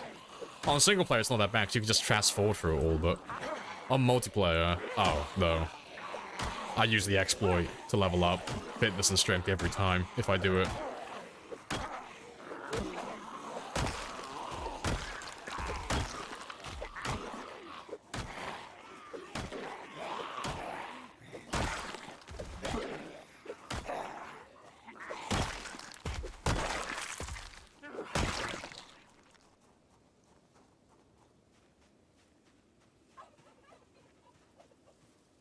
Playing PC with no sleep feels wrong. Easy mode enabled. Yeah. Like, I don't think about it at first, but when you really start to actually go through all the systems in the game, like all the different things and how they all tie to one another, fatigue is tied to quite a lot. Like, if you're too hot or too cold, extra fatigue. If you're, if you even have fatigue, that's lower perception, lower damage, lower stamina regeneration as well. if your character gets exerted too much, you're building extra fatigue, which again is going to be very like detrimental to your well-being. It's quite important to have, because if you get rid of it, it's like, okay, cool. It no longer matters if I run out of stamina. I don't ever have to go back inside to rest and sleep properly. My stamina regeneration is always 100% efficient. I'm never going to like regenerate stamina slowly. I'm never going to have any debuffs as well by staying awake for too long. It doesn't matter if my character gets too hot or too cold at this point, because fatigue doesn't exist either, so I can wear whatever I want, so I can layer up fully. It's, it gets out of hand quite quickly when it's turned off.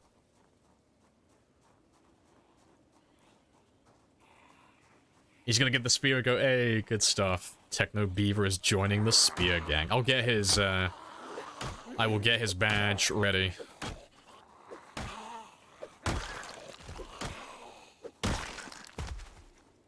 And, seeing as we're talking about Techno Beaver, and we're also talking about spears, again, it's, I'm gonna have to, like, make this into, like, an overlay or something, just to, like, advertise it every now and then. Where are you?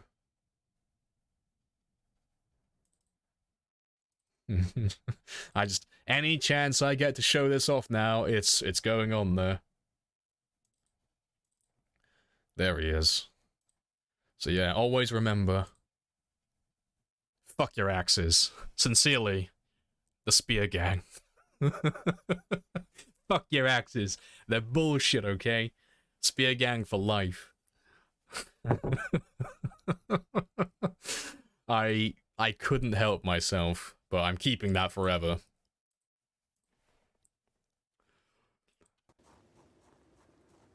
See? Where are your recruiting tools, Spear Gang? You gotta help me. We gotta rise up against the Axis. We need more propaganda.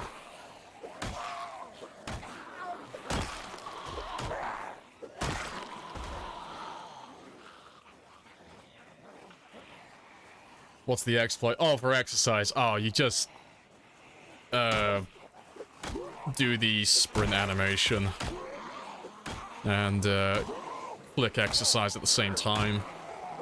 So it's similar to how the old one used to work, where you would just hold down left control to go in the combat stance, and then you would click to do exercise, and your character would just start doing exercise without doing any of the animations, but they would do it permanently, like they wouldn't stop doing the exercise.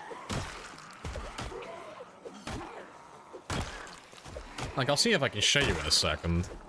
Like, once I kill these last few.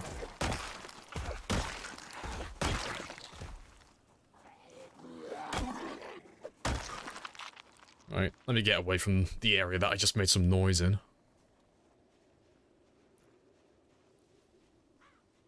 But yeah. Like, if I was going to do, like, the exercise exploit, I'd have this one open. I need to see if I can actually do this first time, though. Especially there's no zombies near me, either. Oh, damn. Oh, yeah, you gotta take the bag off as well, haven't you? I forgot about that.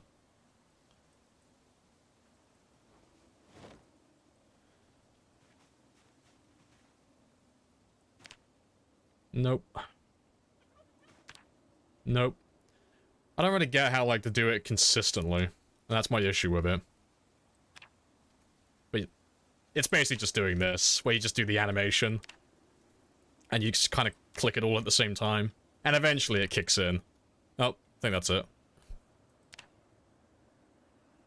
So yeah, you can see my character's gaining fitness experience and strength experience. So he's doing the burpees currently, but he's not actually doing the burpees. But no matter how tired he gets, he'll just keep on doing this now. Indefinitely. He won't stop. So you just do that, and then you just leave your character AFK for a bit. In a safe house somewhere, where the zombies can't find you. And then you come back a few minutes later, and then you stop doing it. You give him a bit of food, you give him a bit of water, and then you set it back up again, and then you leave him for another 30 minutes. And you just do that over and over again. But, I don't expect that to last forever. They'll probably patch that. Because they patched the last one, and that didn't take them too long.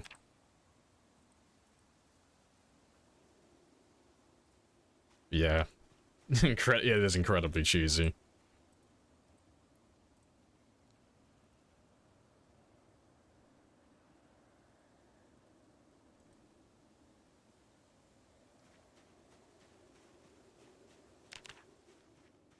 Yeah, that's the one I do when I'm on multiplayer, because on multiplayer, I've only got so much time, and I'd rather not sit around forever doing that. But it is incredibly greasy. So I normally try and check with whoever the server owner is first if they're cool with people doing that, because some people don't like that type of stuff, and it's like, oh, that's fair. So it's using the cancellation of one animation to cancel all of them. I guess so. Yeah, I mean, I don't know how it works, like, technically, in the code. I don't know how the game prioritizes things and how it all works. And I didn't find that as well. That wasn't me. That was someone who knew someone who knew someone who knew me. That's how I found out. But yeah. I always find it funny when people find shit like that. It's like, oh, it is funny.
Done.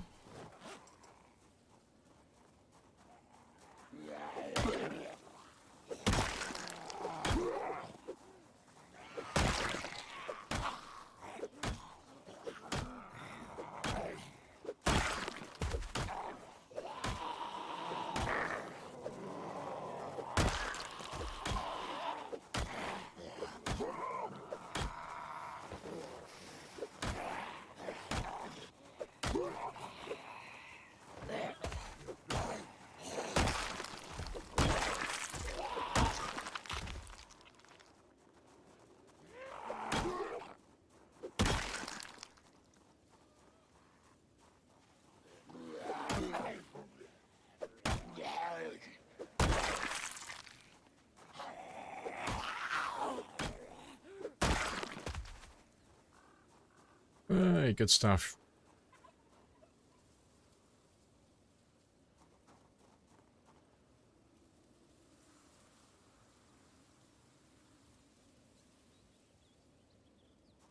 Oh, fuck. Way too early.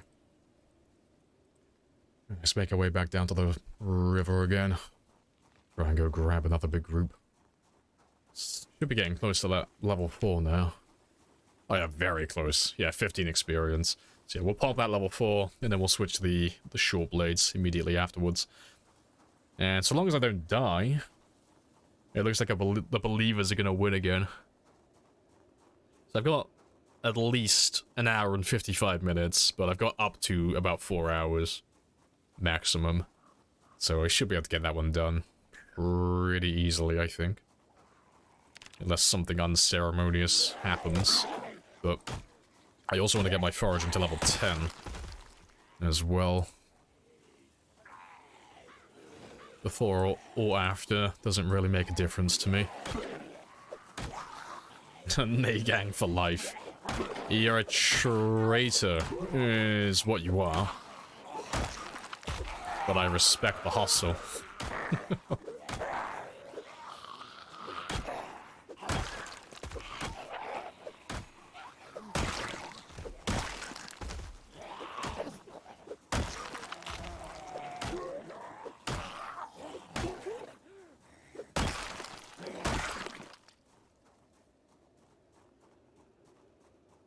How your first aid is 0. Well, I'll max it out to 10 soon, I think, as well. As much as it does look good at level 0, I do like maxing everything out. So when I max out tailoring and I start doing electrical a little bit more, I'll probably do my first aid as well. I'll probably max that one out. Because first aid is really easy to, like, get at level 10. It's just not really a lot of incentive to do it. It's just something to do for the sake of doing it.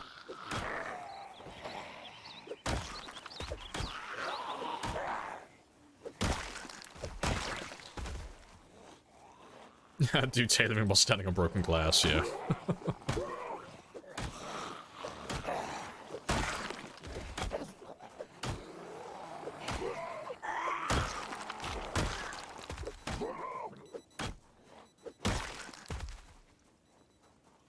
Alright, let's switch to the short blades now.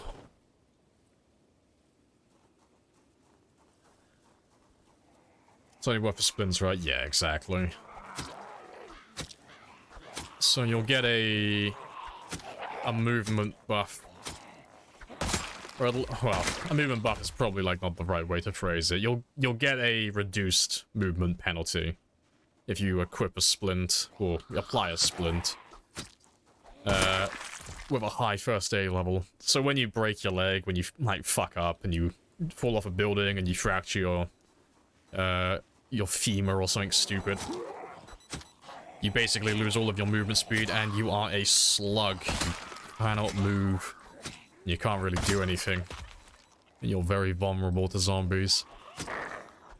But when you apply a splint to it, you get a little bit of your movement speed back, so you lessen the penalty.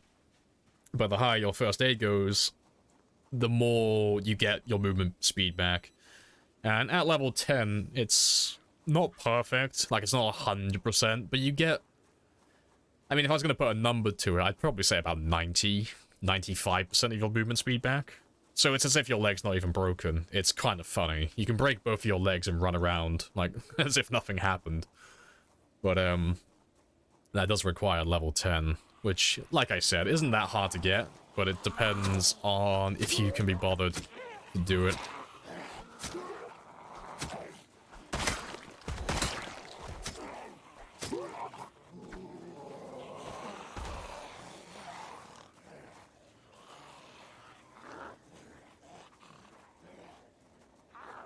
Freedom from work. Hey, congrats, chicklets. Welcome on back.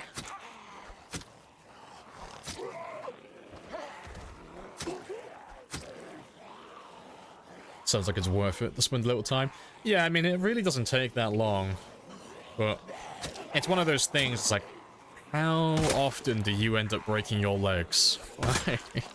That's like a personal question that you gotta ask yourself. Like, how often do I fracture my limbs falling off buildings? So I can't remember the last time I've done that. It's been years. So for me, it's pretty much useless.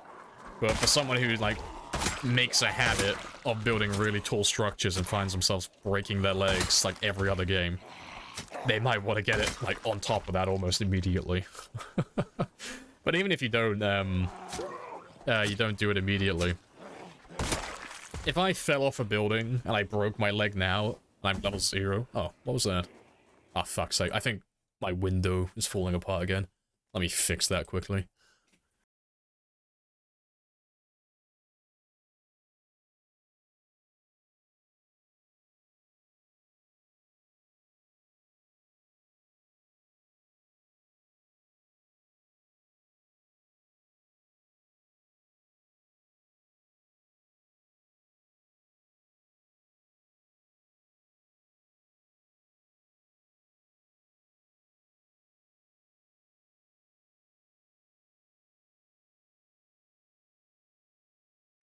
Window fixed. Happy days. But yeah, what was I saying? But yeah, if I fell off a building, for example, and I fractured my leg, and I was level 0 first aid, it would be quicker for me to quickly throw a bandage or whatever, strap my leg up, grind from level 0 first aid to level Sorry, 0 first aid to level 10 first aid, and reapply a splint, so I could get almost all my movement speed back. It would be faster doing that than it would for my leg just to heal naturally on its own, so... If you do ever find yourself breaking your leg, you might as well max out your first aid while you're at it. I mean, if you break your leg, there's nothing else you can really do. Like, you're limited. That's jokes. It is quite funny, yeah. It's like, fuck, I've got no medical experience and I broke my legs. Well, fuck it, I'll get medical experience. Watch me. Because you walk so slowly, like, you walk slower than the zombies. So you can't really do anything if you have a fractured leg and no first aid. So, you might as well be productive and max out that first aid skill. My character's sweating right now just thinking about, like, yes, it's demonstration time.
You're in a duo game, your partner's broke both your legs at the moment. Oh well, I know what they're going to be doing now then.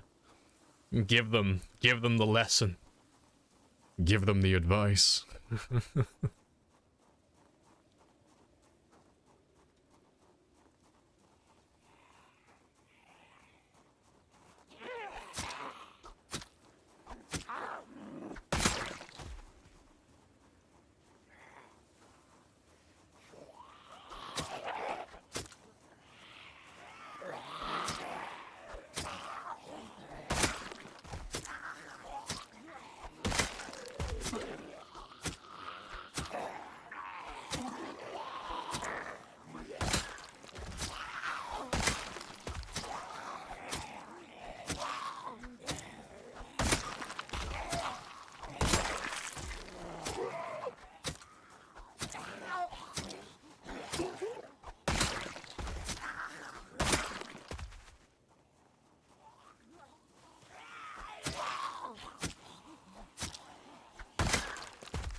Golden. God, I love short blades. They're great. I can't find a single fault with them, really. Yeah. I mean, if they could one-shot zombies, I'd probably use them as my main weapon, I think.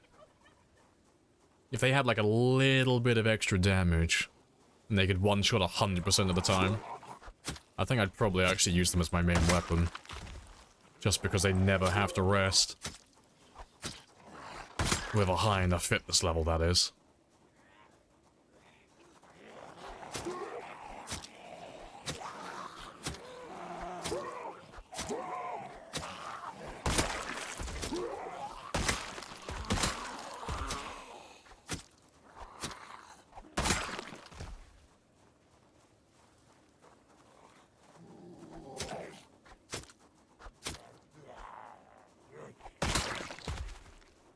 You like long blunts? High level use a shovel. See, I've never been a big fan of long blunts, even like back in the day when baseball bats were the norm, like spiked bats. Because they used to be the kings of, like, durability. Which is funny, because the crowbars were always more durable, but back then, weapons were more uncommon, like you didn't find as many of them. So having a weapon like a spiked bat that you could repair with a single nail, because it was exactly the same back then. It was an absolute godsend, but they were just never as fast or proficient as axes or hunting knives. Hunting knives used to be god tier back then. Like, they were even better than they are now. That was a while ago, though.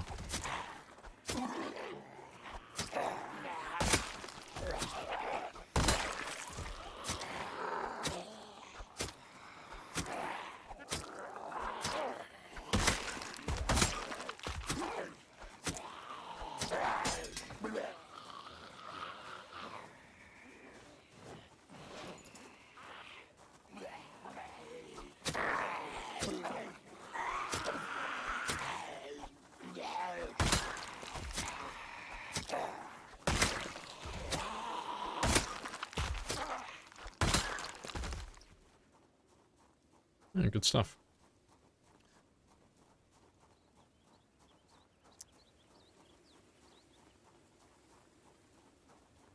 Yeah, exactly like Spaz says. Yeah, use spears for the extra attack speed, get to moderate exertion, or close to it, switch to hunting knives, boom, done. Finish off the last of them, sit down, rest, go back to spears.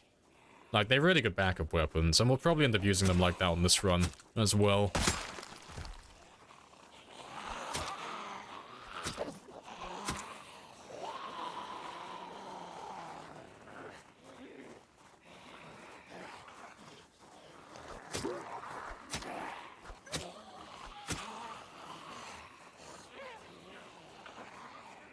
Yeah, you think they're more busted than spears, loot a few houses, and crowbars? That's fair. No, early game I'd agree with you. Crowbars are significantly better in the early game.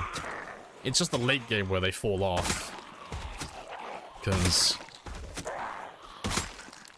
like, the value of a crowbar compared to a spear on day one is significantly different to the value of a crowbar versus a spear once you've, like, maxed out your maintenance and such. I mean, I could do the math on it, actually. Yeah, let me do the math really quickly. Just, like, because it's always fun to have the actual numbers. Fucking... Oh, trying to remember. Let me have a look at the wiki really quickly. What are the stats for the crowbar again? I know it's a 1 in 70, but what are the hit points?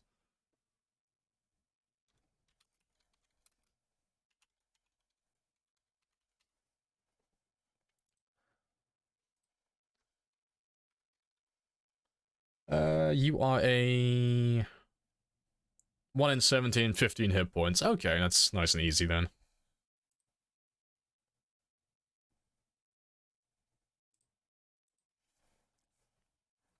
So let me just do the math on this. So yeah, day one, you'd be able to average about just over 1,000 hits per crowbar, which is like really good. That's fucking great on day one. That's amazing durability. And what can you do with a spear? It should be 10. So yeah. Oh, that's nice and easy then. So the math works out that if you were gonna like put a value number, like how many spears is one crowbar worth? On day one, it's pretty much 100 spears per one crowbar.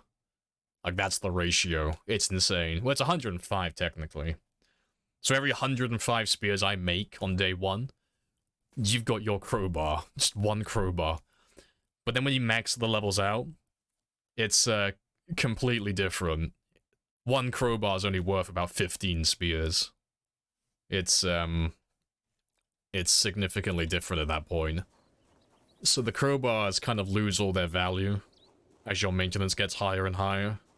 Because that's really the only selling point they have, in my opinion.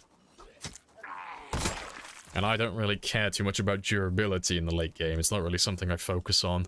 So if I just have like 15 spears in my bag, I've already got one of your crowbars then.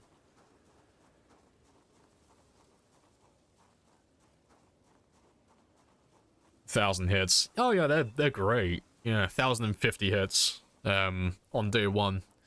And it goes up to about 1,300 once you max out your maintenance.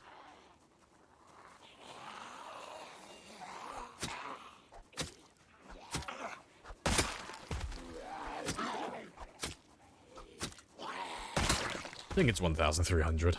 It's been a while since I checked that.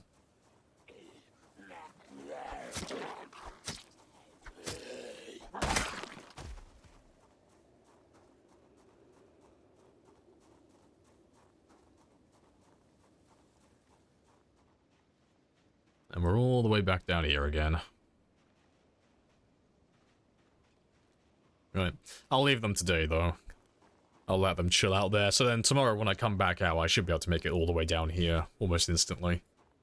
And then we can start grabbing, like, proper large groups straight away then. And we'll get better kill counts.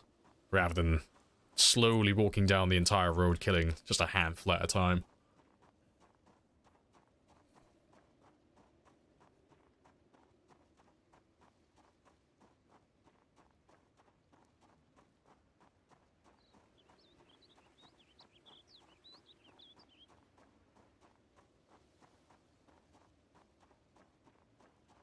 Looks a little bit laggy, yeah, I can hear my CPU sweating underneath my desk currently. Like, please. Sir, no more. I need a break. I need a day off.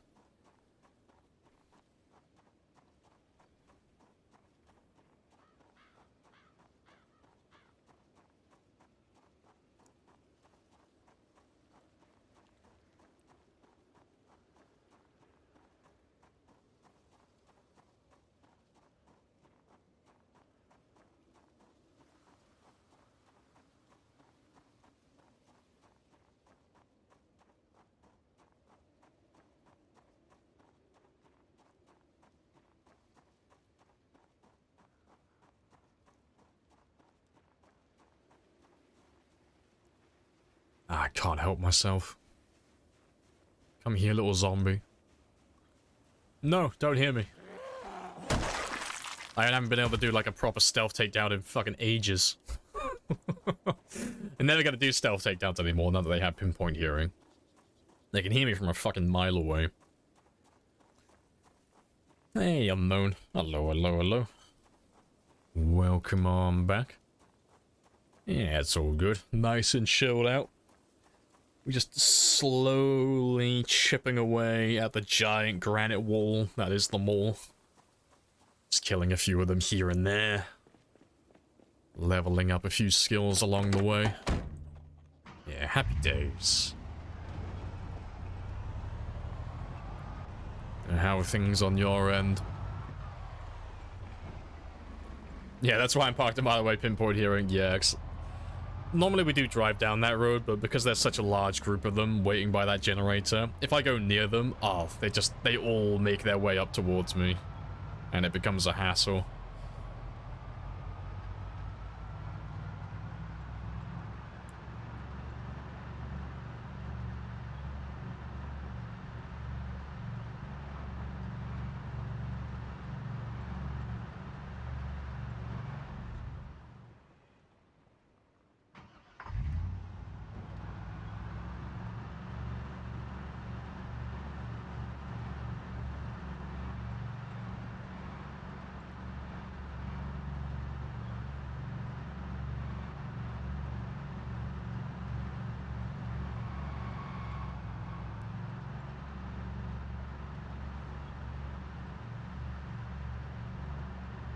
Oh, you got a bit.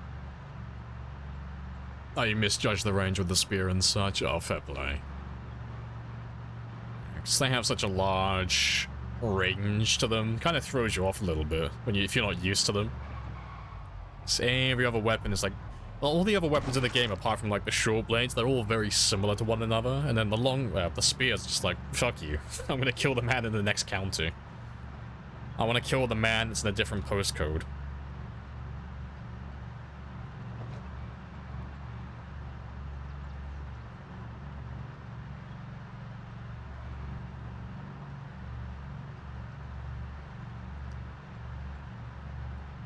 Appreciate the follow, Green Wolf. Happy days. Welcome on in. Not bad. Busy couple of weeks. Kids off, though. And then busy. Oh, kids off in the day and then busy in the night. Fair. Living the dream then.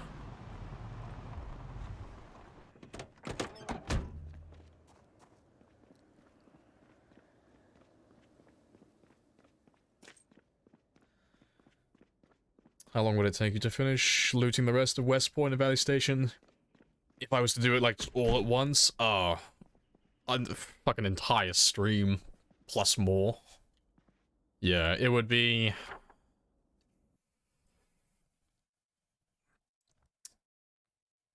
To do all of this...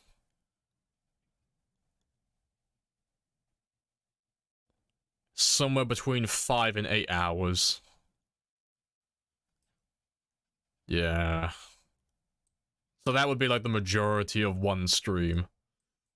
To do all of that, not that much longer, probably like an extra 3 or 4 hours on top of it. Maybe 5 at a push. So I could probably do it in like a stream. 1.5 streams, I could probably catch up with myself. I really should start catching up, because the longer I leave it, the worse it gets. But, yeah, it's a job for another day.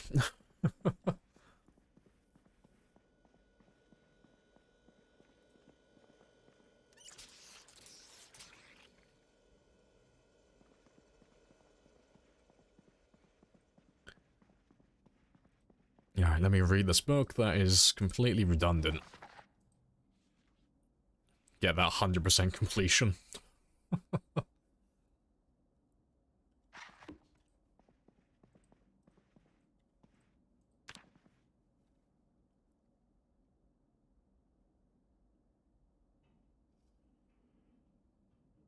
And that'll be the exercise fatigue from that little demonstration earlier, but that's okay.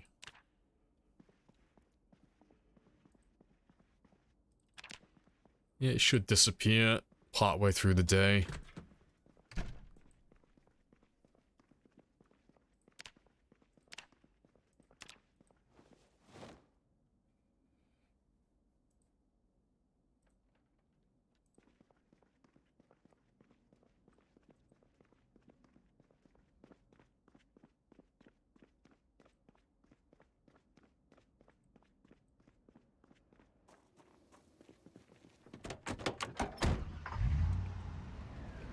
Let me check. Yeah, that's fine.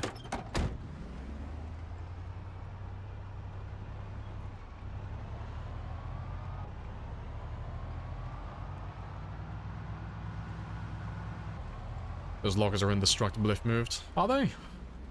That's a new one to me. Might have to have a look at that.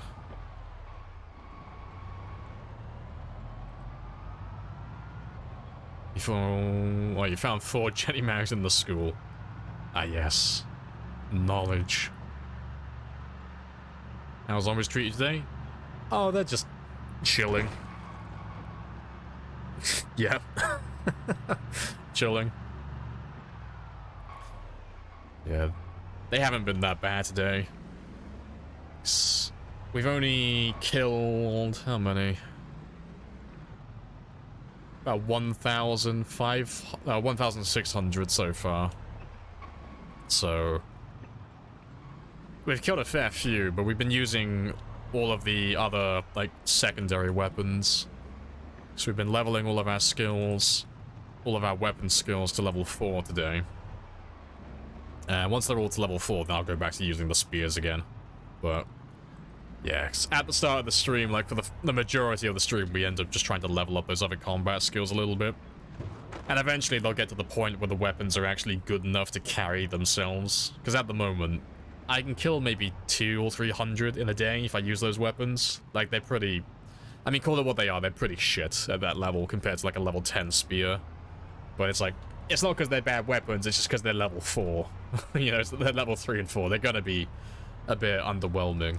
But, yeah, when they get a little bit higher level, they'll actually be able to get some, like, proper kills, like 500 plus per day, and it won't be that bad then.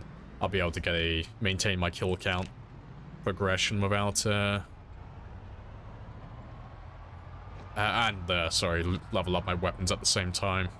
And eventually get the multi-level turn again. Tips for beginners? You'd have to be more specific. The best I could give is just patience. Just take your time with literally everything. Super generic, I know, but it's probably like the best advice I could give. And beyond that, a reality check.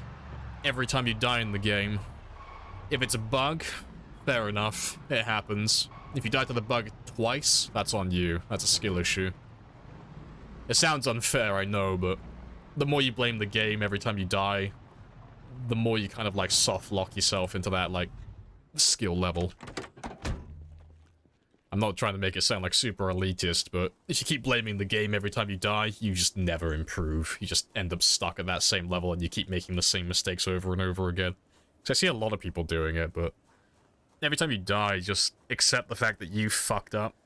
Sometimes it is a bug, or something that's just really unfair, and you wouldn't actually realize that it's going to kill you, but it's just a learning experience.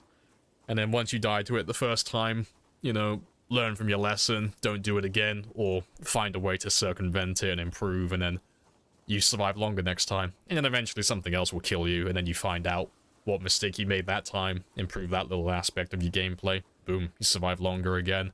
And you just keep doing that over and over again. And eventually, you just get to the point where pretty much nothing can tap you. Like, you're gonna live forever.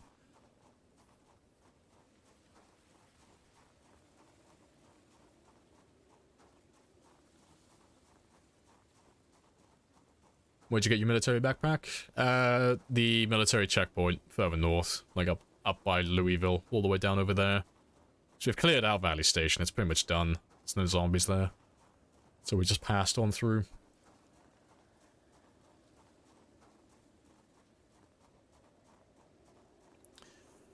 You excited for the animals update? I'm looking forward to it. I'm not holding my breath for it, but any content is good content, so I won't be disappointed regardless of what they add. You die to a bug 20 times. You are the bug master.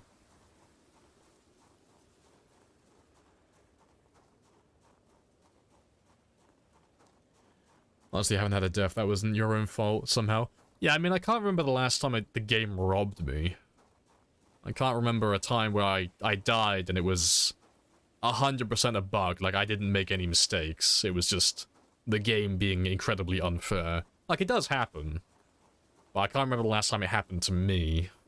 Like, most of my mistakes, like, most of my deaths, I should say, are my mistakes. Like, I fucked up. And it's not because they're all proper deaths. Like, some of them are they are bugs, but it's like, I know those bugs exist. So I should know better. So it's self-inflicted if I die to them again.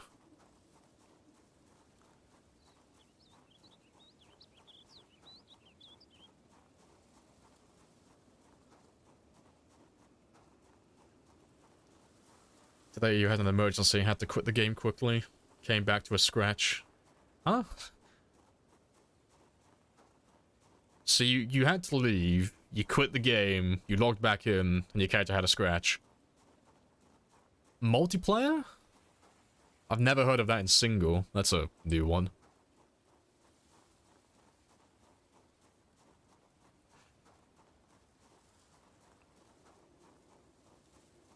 Can they bite you, even if the windows are closed? Oh, that's a bug. Yeah, that's a thing. I've not had that one happen to me. I've seen it, though. I didn't believe it was real at first, but Bonsai has a clip of it on his channel, and I saw it, and it's hilarious, but yeah, I don't know how it works exactly, but if you're positioned in a certain way and the zombie's on the other side in a certain position, they can bite you through the window. And that's not by design. That's not supposed to be a thing. So that is a bug. But, yeah, he lost a run to that. I don't know if they can do it when the window's closed, but they can get you through the window. They can do it when it's closed as well. Oh, I've never seen that one, but yeah, I'll take your word for it. But yeah.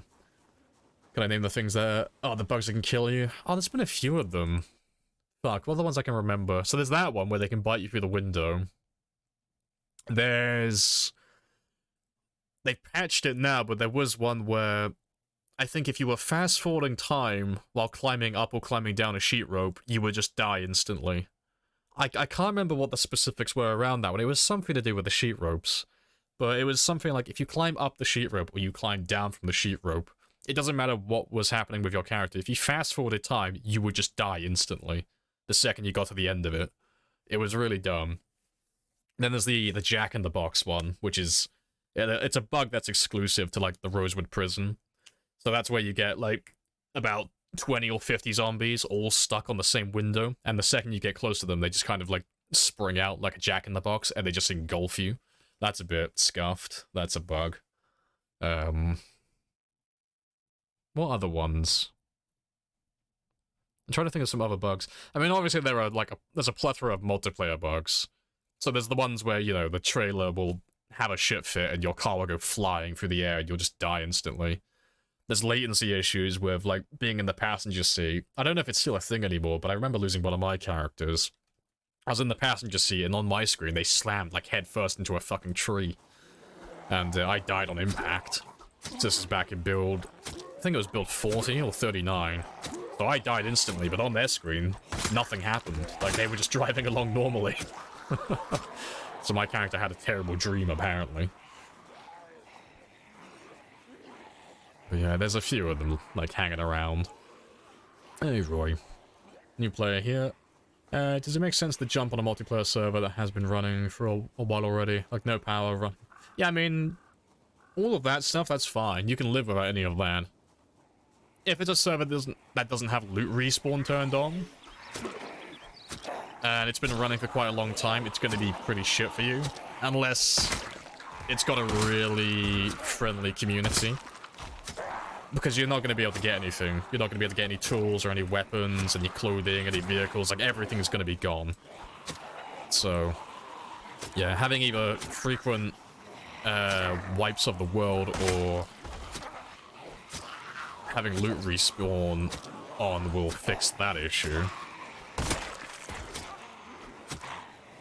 But, yeah, it really depends on the server settings and the community itself on whether it'd be worth joining or not.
Golden.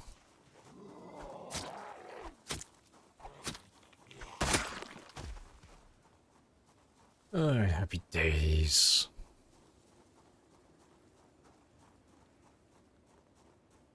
And let me just check my stamina. I don't expect I need that much rest. I'm using short blades, but it's always best to be safe.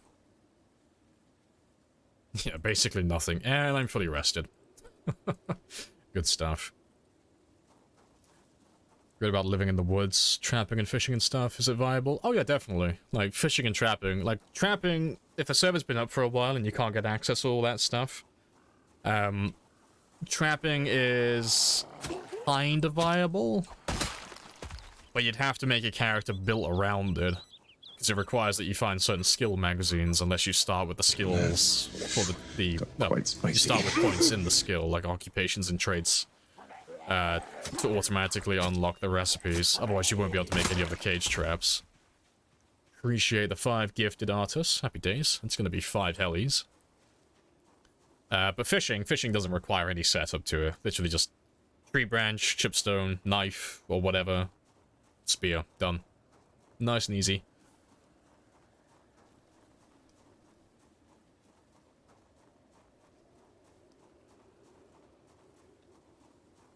Appreciate the follow as well. Happy days.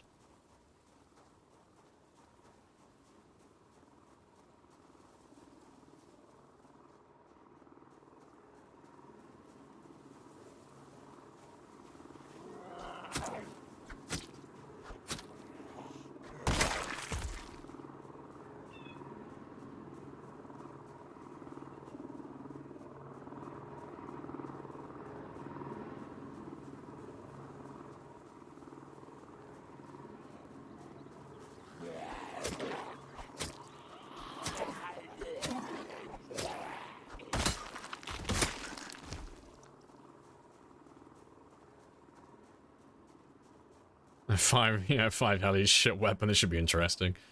I don't know if they're gonna... Oh, I was gonna say, I don't know if they're gonna come down here, but I think they are. Or at least some of them are.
Which traits do you take, and which do you think are the most important for long survival?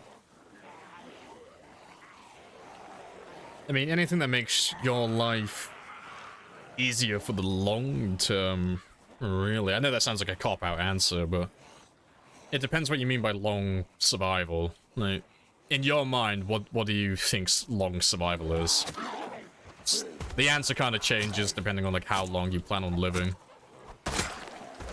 And everyone has like a different version of what they think a long game is.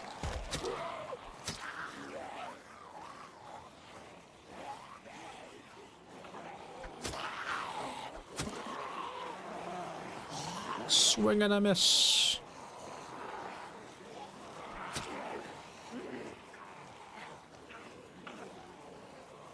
A badass Potato Guard, Spear King, and Jeremy Whisperer. I know, titles I will put down on my CV one day, I'm sure.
Yeah, good stuff.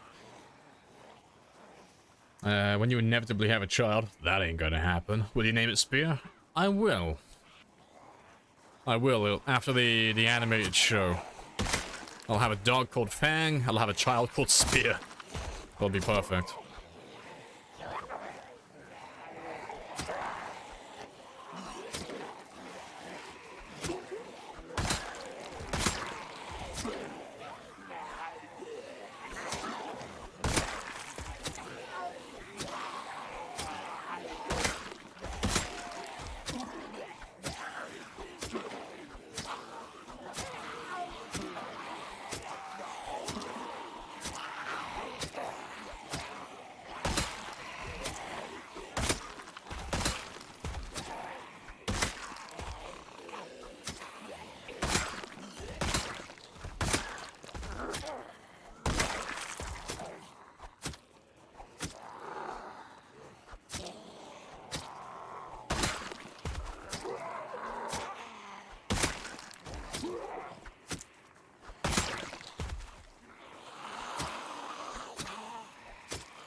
Right, not that many more now.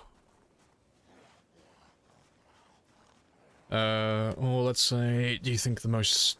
Okay, so just like, generally like the most useful traits in the game. Keen hearing, goated. Keen hearing is the best, hands down. Nothing even remotely fucking close to taking its place. Slap that fucker on the podium. What else? I mean, for a long run, not everyone's going to agree with this, but fuck those people. Thick-skinned is goated. I don't care what they say. For a long run, it like, when I say long, I mean like multi-year. So that's my definition of like a long marathon game. Thick-skinned is goated, but it's very expensive for what it is. Fuck, what else? I mean, Brave is fantastic.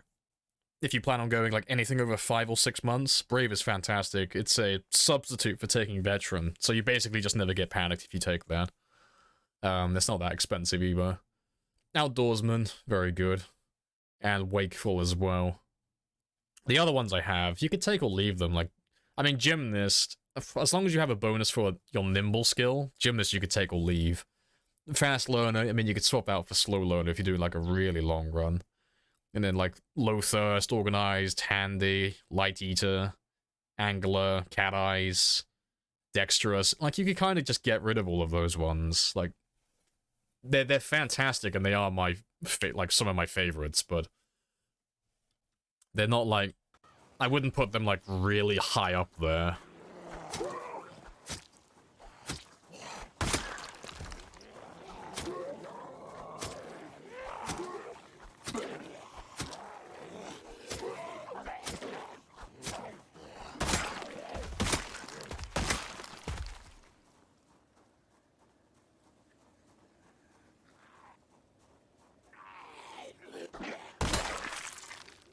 Kind enough to bring me another hunting knife. Thank you kindly.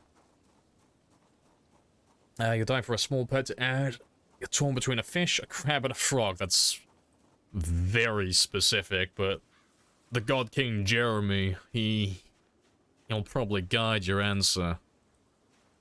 By the toad. I don't actually know anything about keeping frogs. Are frogs very, like... do they need a lot of care? I don't imagine they do. They seem quite low maintenance.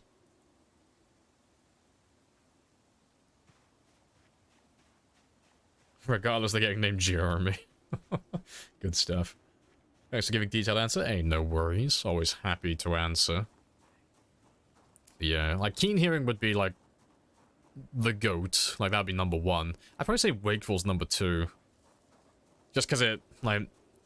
fatigue is such a big part of the game, and fatigue affects so many things, so slowing down the rate at which you get tired is very useful, and it only costs 2 points. And number 3, I'd probably personally take Brave. That would be my choice.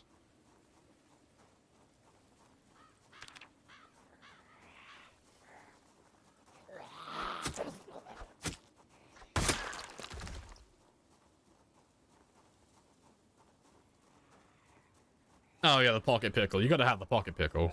Oh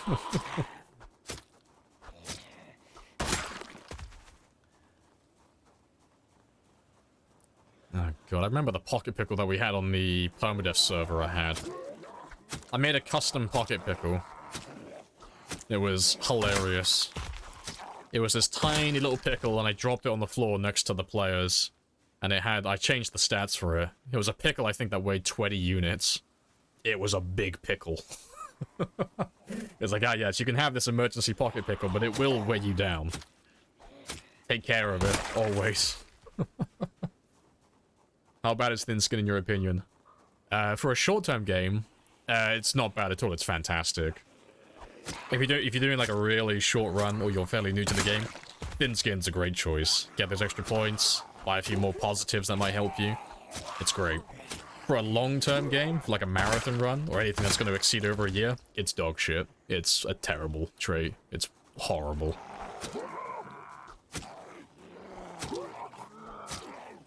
Because there are only 2 traits you can take in the game that are going to basically change the odds of you dying and, like, ending your run prematurely. One is thin-skinned and the other is thick-skinned. There's nothing really else in the game that's going to change the likelihood of your run ending early.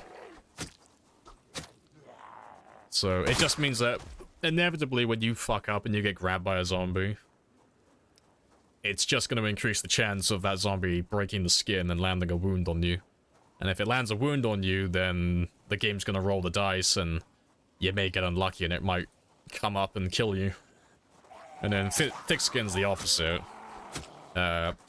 Obviously increasing the chance of it not breaking the skin, and you just avoid the infection completely. But the thing with thick-skinned is, it's so expensive that to justify buying thick-skinned, you have to know that you're going to be surviving for, like, a ridiculous amount of time. Like, if you're doing a multi-year run, you need to be, like, averaging at least a year survival without getting grabbed once. Like, on average, to kind of, like, justify the cost of it. Because it doesn't change the odds tremendously, it's only a small bonus. But like, I get grabbed about once every year, on average, like once every 12 months in game. That's normally my routine for things. But, so if I'm gonna do like a multi-year run, and I know that statistically, given my past experience, I'll get grabbed once a year. If I'm gonna do like a 5-year run, for an example, I know that I'm probably going to have to get grabbed 5 times on that run. I'm going to make 5 mistakes along the way.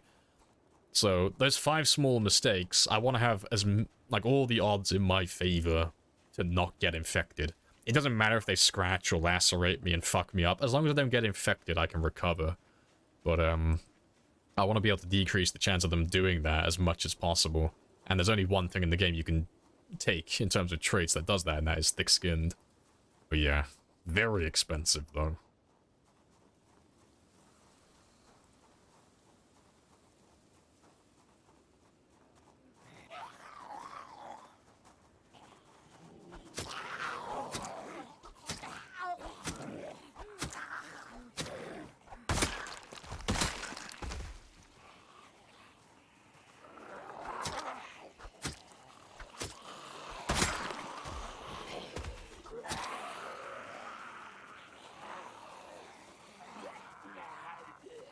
Is tailoring patches worth it? Oh yeah, definitely. Yeah, tailoring is definitely worth it. Yeah, 'cause I'll end up doing tailoring at some point. I just haven't gotten around to it yet. Which is, it's not something I should sleep on, but I will get to it eventually. I will max it out.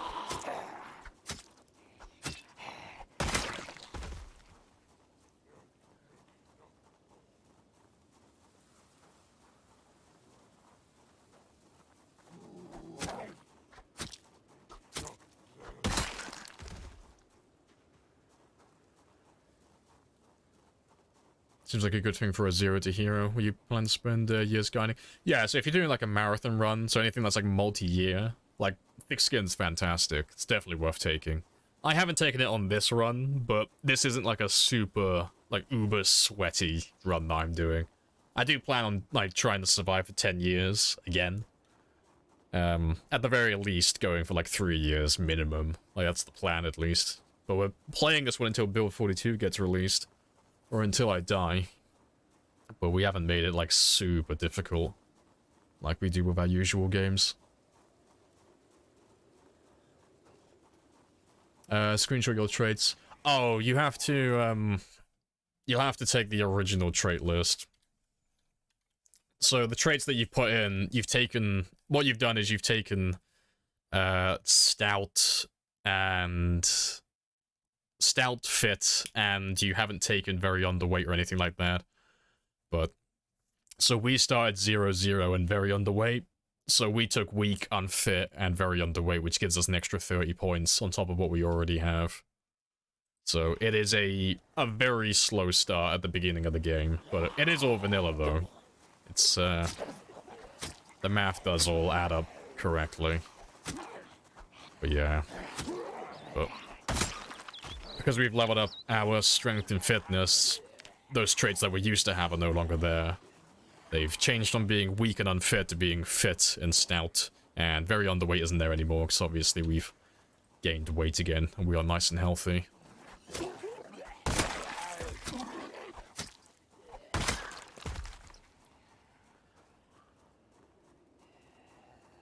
Do you ever play sprinters? I play sprinters every now and then, like once in a blue moon. Got the highest sprinter kill count recorded. Not the highest survival time though. That was a little bit short on that front. But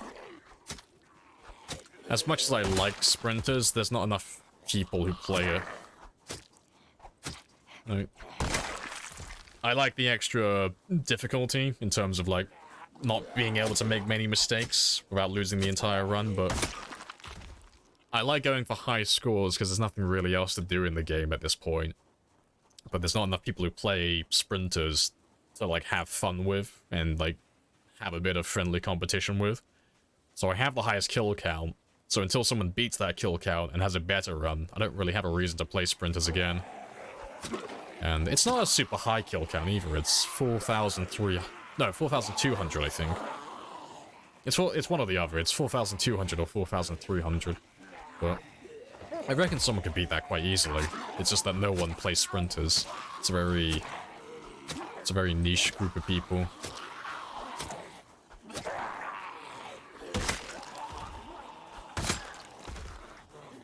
Oh yeah, no, Twist comes around every now and then, yeah.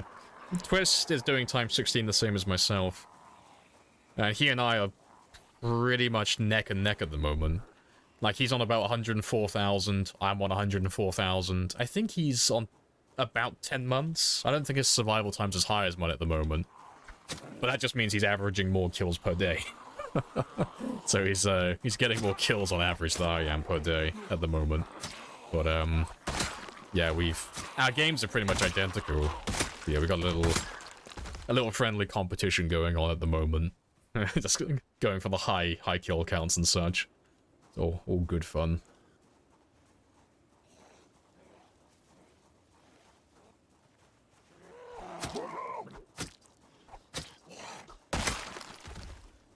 Can I link your playlist? Oh, there it is. Appreciate that, Sad. Happy days.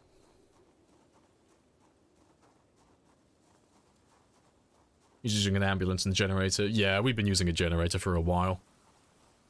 We don't use an ambulance or anything like that, though.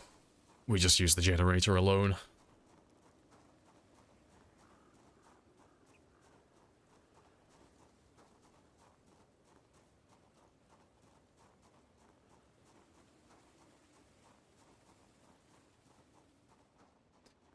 And we're almost back to where we keep our Jenny.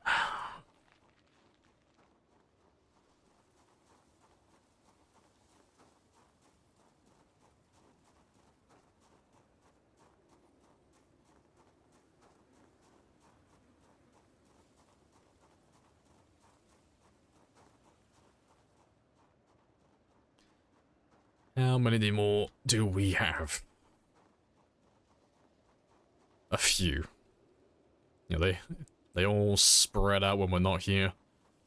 Let's grab a small group.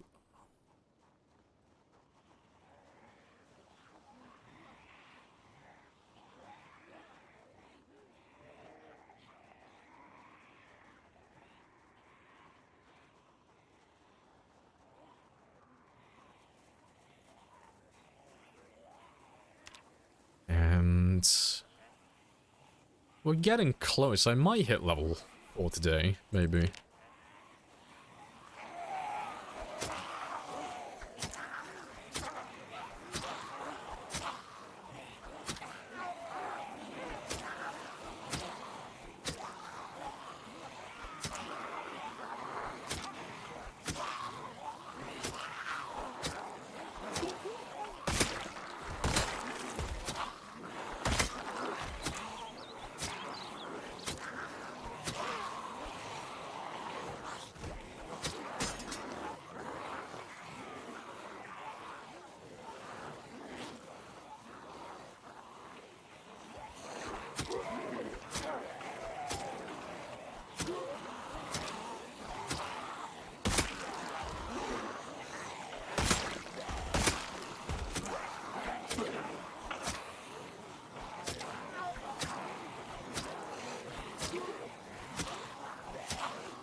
Slowly get in there.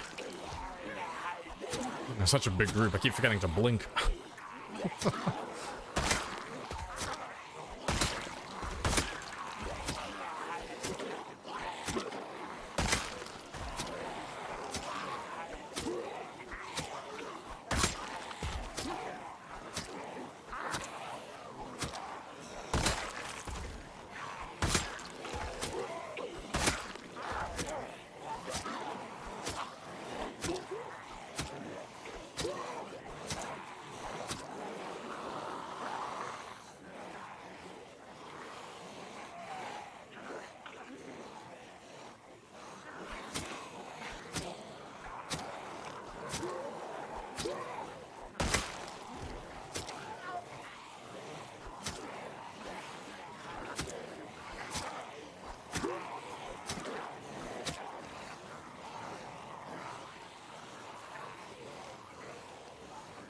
We don't use an ambulance not since the glitch. Oh, yeah, that.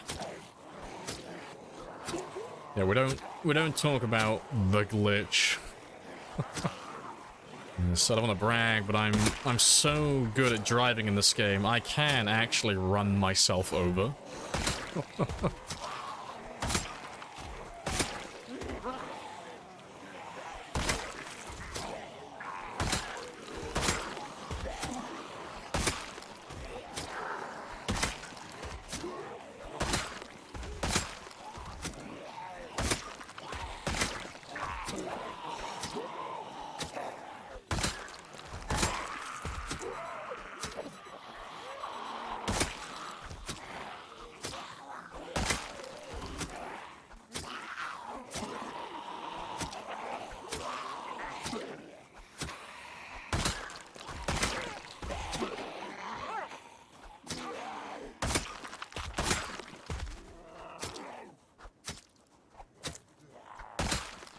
Alright, that is hilarious. We went all the way from the river all the way back up to here before we finished them. But we didn't run out of stamina though. Fucking love short blades. Good stuff.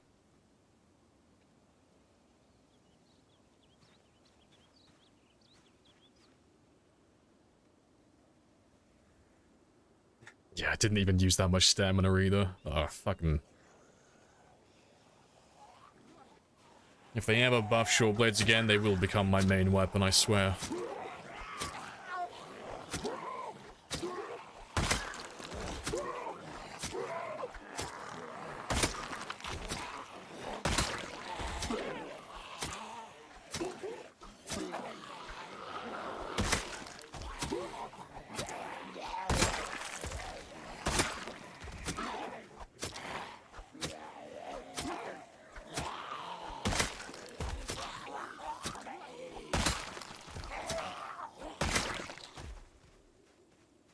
Yeah, good stuff. But it's been a few more hours, so I'm gonna go stretch my legs again, and I'll be back in just 2 minutes.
Right. And I'm back. Yeah, it's only 6 o'clock though, so I got time to fight another big group. So we'll head back to the Jenny. And... yeah. Oh, yeah, it's 90 experience. I should get that in a moment. Maybe. I'll try and grab like a pretty decently sized group. Why not naked? Because I haven't really been running into any issues with fatigue and overheating at the moment. Like, my character's been getting a little bit hot, so obviously the temperature's increasing. And as he gets sick from all the dead bodies, he obviously has his body temperature increase as well, but... he hasn't been getting tired, like, super early, so... I haven't been taking off his clothes lately. But if it gets back to the point where, you know, I wake up at like 4 in the morning, but my character gets tired at like, you know, 6 or 8 in the evening, I'll start taking care of his temperature again then.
Well, that was a perfectly sized group. Yeah, happy days. Right, let me run on back. So it is 8 o'clock. And that is a victory for the believers, because we are now level 4 in all of our weapons. Very nice. So we'll head back. And in the morning, we'll start doing foraging again. And we'll get that level 10 and finish off that skill completely. So I think for the rest of the stream now, I'm gonna get my foraging to 10. And maybe... I know I say it every fucking time, but maybe muster up the mental energy to start trapping. Maybe. Because I have a farm set up now, so I don't really have a reason not to be trapping things. Maybe some looting? Nah, I don't feel like doing any looting today.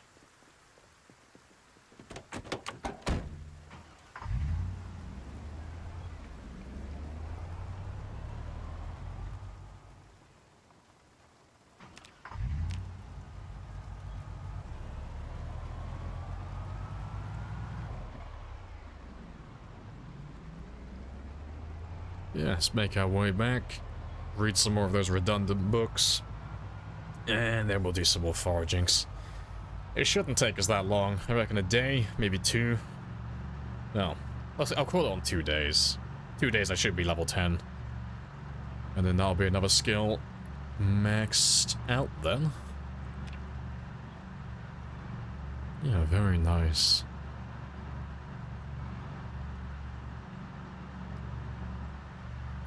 Trying to think what else to do.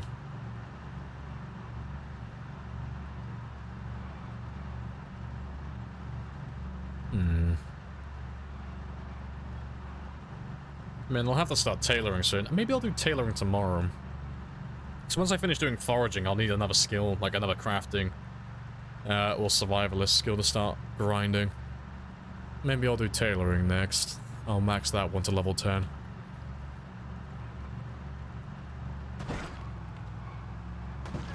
Excusez-moi.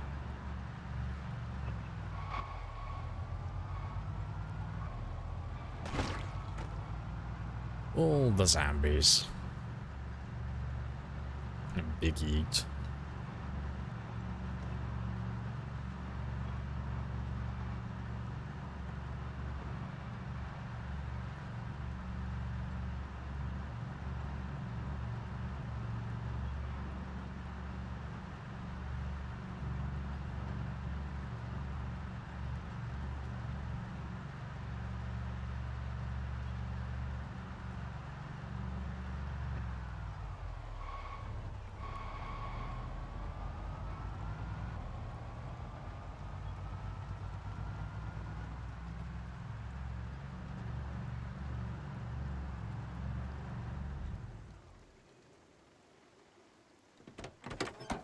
Yeah, good stuff. What did I do with those strawberries? Did I not take them with me? I thought I put... Oh, they're still in my bloody bag. That's... I had it in my mind I gotta take care of my hunger at some point, but they've been in my bag the whole time. I am a sponge.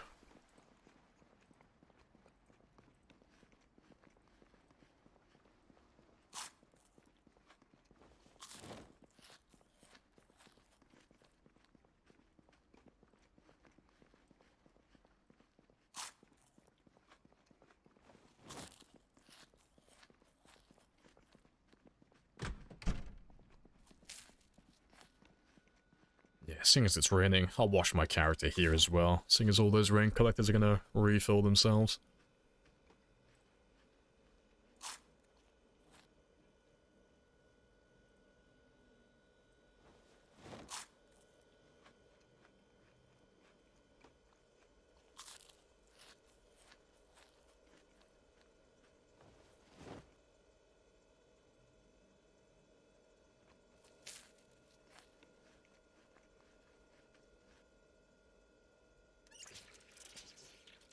Farm treating you well? Yeah, the farm has been treating me well. all the grub. Yeah, always. It's the issue with the farms. You always have way too much.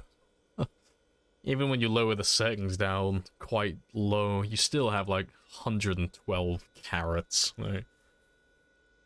It is fantastic if you're into trapping, but if not, then it's like, oh, it's got so much rotten food lying around.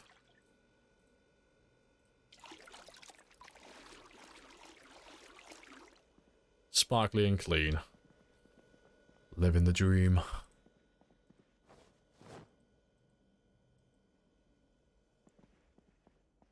Right, but yeah, we'll do some foraging in the morning.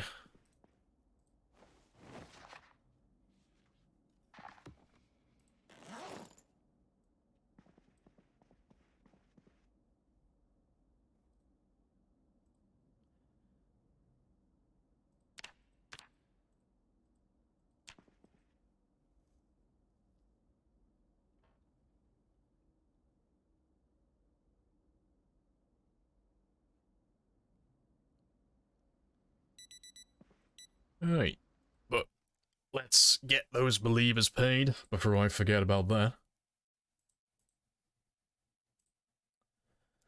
It's a big one today, 72,000 yay, 9,000 nay. Happy days.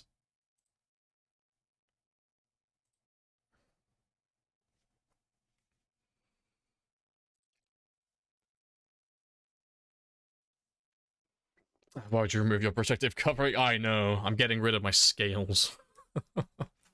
I'm sorry. What's redundant reading for? Does it pass time? Oh, without boring the character? No, it's just, it's there for me, like in real life. So I like completing things. I like ticking things off my mental checklist for getting like 100% progress done. So I don't need Foraging 1 anymore, because we're so, like, Foraging 1 is for the first 2 levels, so there's no point reading this. But if I hover my mouse over it, it says number of pages, 87 out of 220. So I'm just reading it for the sake of reading it, really. Just so eventually I'll do all 220, and I can tick it off then. I've read the entire book. But there's no benefit for it. Like, there's nothing, I'm not getting anything out of this. I'm just ticking off a collectible item.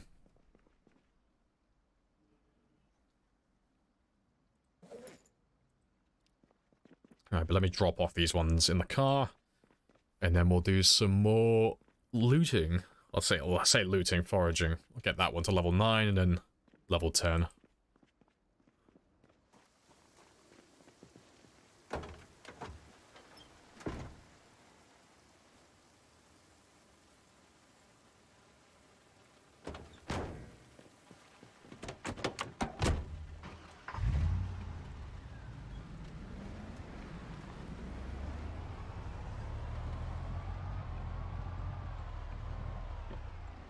That's all the points. Gimme, gimme, gimme.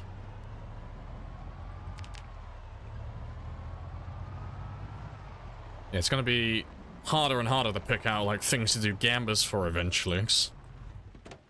I'm gonna eventually run out of things to level up. It's like, every gamba's gonna be like, oh, will we kill these zombies again?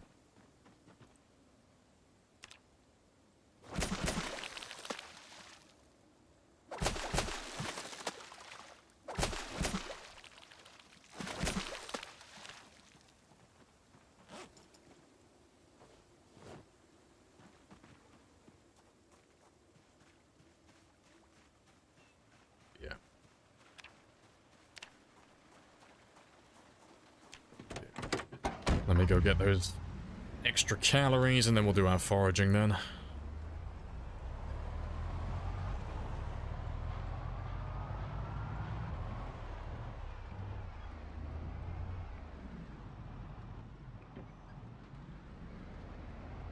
Will I catch all the fish on the Ohio River?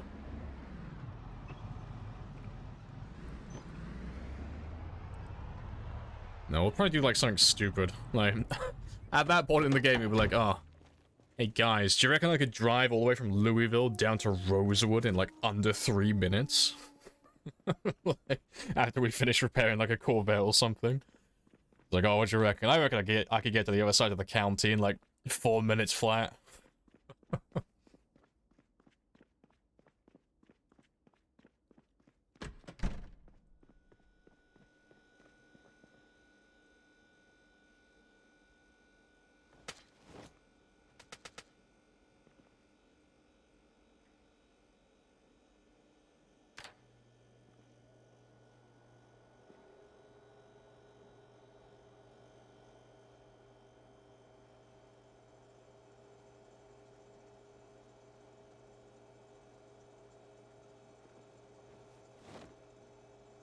Yeah, good stuff. Yeah, potatoes have calories. I know, but potatoes take a lifetime to grow. Little gits. Look at them there. Growing really slowly. How dare they? So how many do I even have? I got 4 of them. Yeah, I still need to find some radishes, so hopefully we find those later. When we start foraging. So that's the last crop I don't have.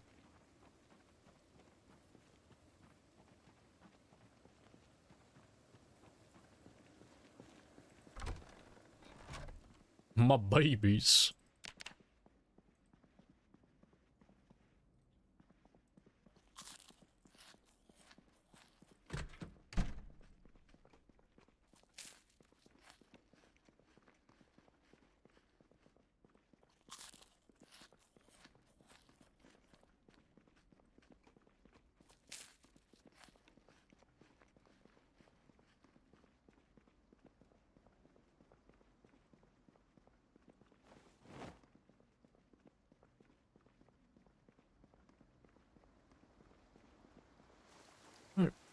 And let me take off the mask again so he has a better search radius. Yeah, let's go and get that level 10 foraging. So I don't reckon that'll take too long. I reckon that'll take like an hour at most, if even that.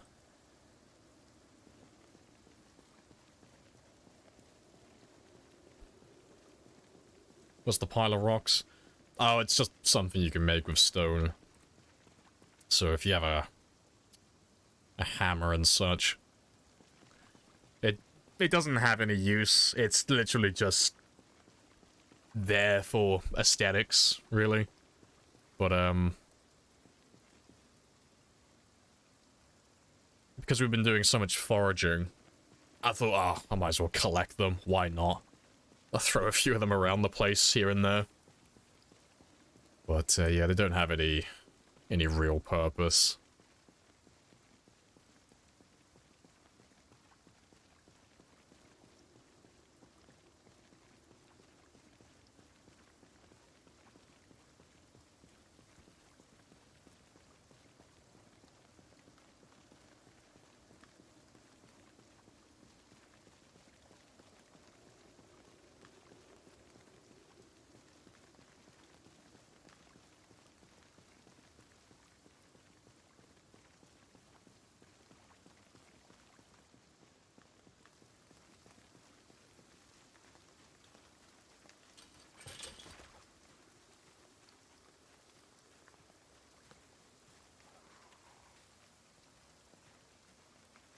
Didn't expect you to be there.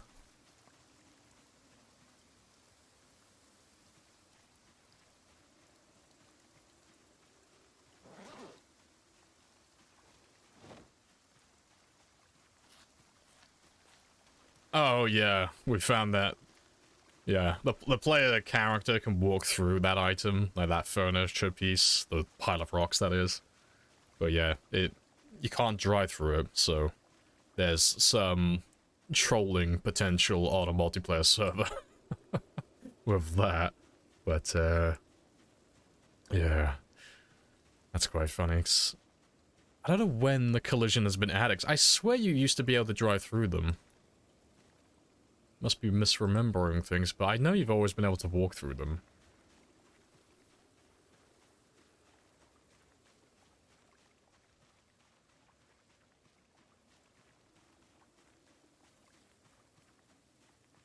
Berries.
almost there. 400 more experience. I thought I was closer than that, to be fair. Yeah, 400 more to level 9. That's not too many. It's like 3 or 4 items. Well, 3 or 4 items that aren't twigs. I got garlic. I know I can add it to my wonderful pizza. It'll be magnificent. No, I don't see cherries very often. Why not? I'll spoil them.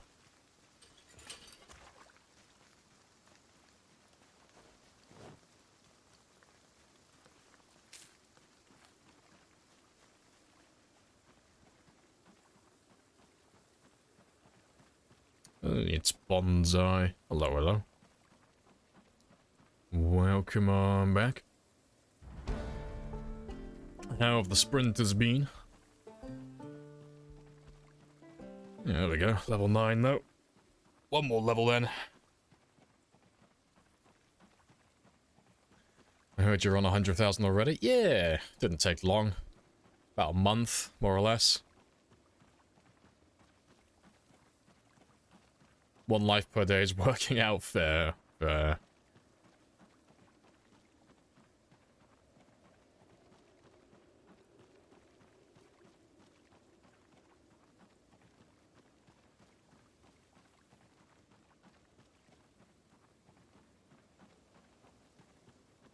$20 days, 824.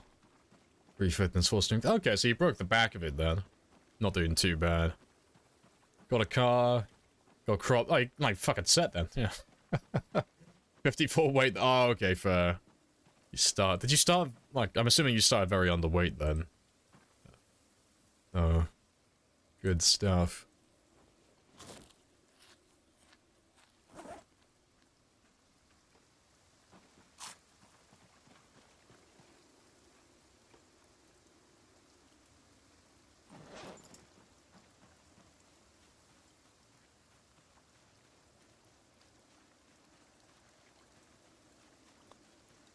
Did you play with the Stronger Winds mod? Nope, never heard of it. I'm assuming that just makes the wind amplified. Maybe because you just made it up a fair play. I was gonna say. I was assuming it was like gonna be like a cryogenic winter type mod. That's just gonna make the wind worse. Nah, dog he's testing me, seeing if I'm a bullshitter, if I'm one of those people that says, oh yeah, I remember playing with that. Yeah. I played with that mod before, definitely. Oh, good stuff.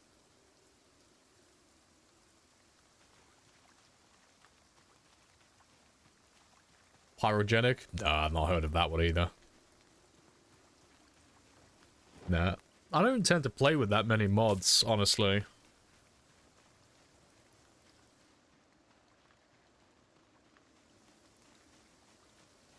Fog mod, just fog. Yep, not toxic fog, just fog.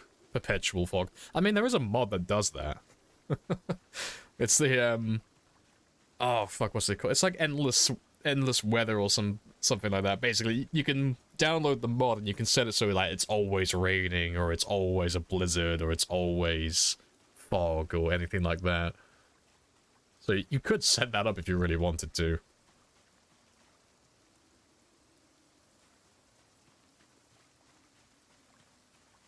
You got a supply drop on like day 10. Only crops and driving equipment. Oh, good stuff. Still better than nothing.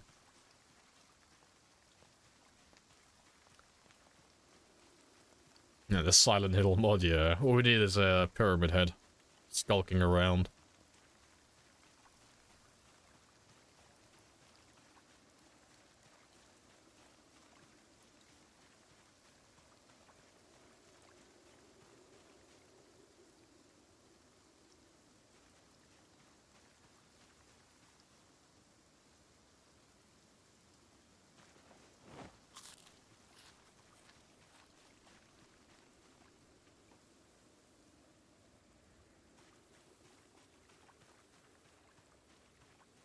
Bro thinks he's Vegeta with that hairline.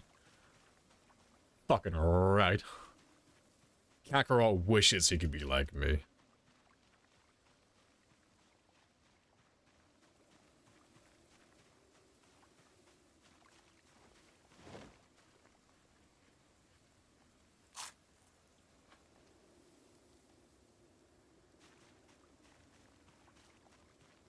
Fake Jeremy. Purge the fake Jeremy. Apart from spears, what's your favorite weapon? Hunting knives. Hunting knives would be my second choice.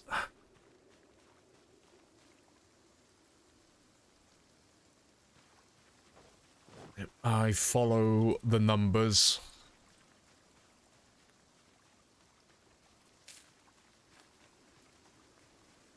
You like the crowbar? That's fair.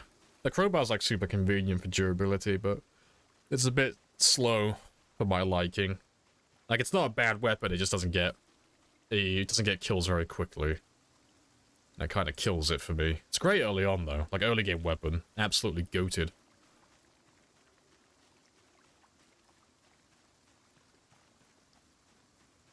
Right, so you had time to look? No worries. Appreciate you dropping by.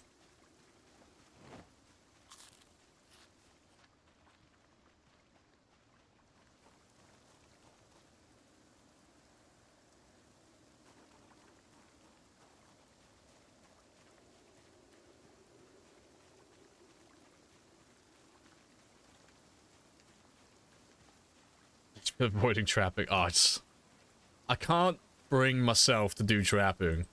Because there's like... It's not like foraging where I can stop and start whenever I feel like it. It's like, oh, I can do a little bit of foraging now. Cool. Press B. Forage. Done. With trapping, I gotta do a lot of like prep work and all this bullshit. And it's like, there's no benefit for me. Because I already have fishing maxed out. So I literally gain nothing from it. It's like, oh... I'm putting it off. I will do it, but I'm putting it off like fucking homework. Like, I'll do that shit at the very last minute. I'll get around to it at some point.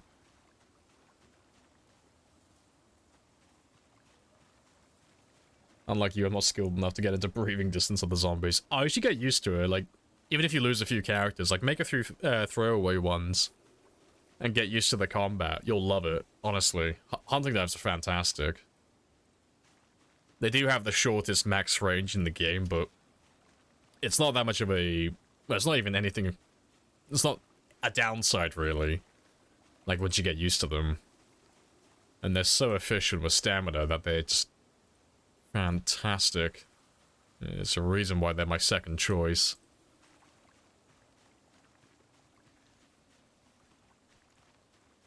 What's rare with foraging? Oh, do you want to see what the rarest item in the game is to forage? I can show you it, like, really quickly. Because I've never found one. Lamaren has found one, supposedly. But I've never been able to forage one. But Lamaren is someone who does, like, a lot of code diving and such, and he dotes on foraging. He loves it. But, myself, not so much. But the rarest thing you could possibly forage in the game... Where is he? I know you're around here somewhere, you little shit. You can't hide from me, Spiffo. I'm trying to remember where he is now. I know he's around here somewhere. Where's the Spiffo headquarters? Reveal yourself. It's not further down, is it? No. That's not it. No, it's not over there. I swear it's on the north side over here somewhere. But the Spiffo headquarters has a statue outside of Spiffo. It's not all the way down there. I must be looking, like, right at it. But,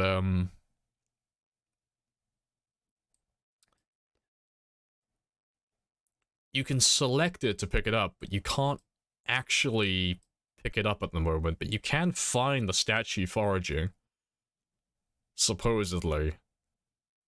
God, my memory is terrible. Oh, there you are. Literally right in front of me. But yeah.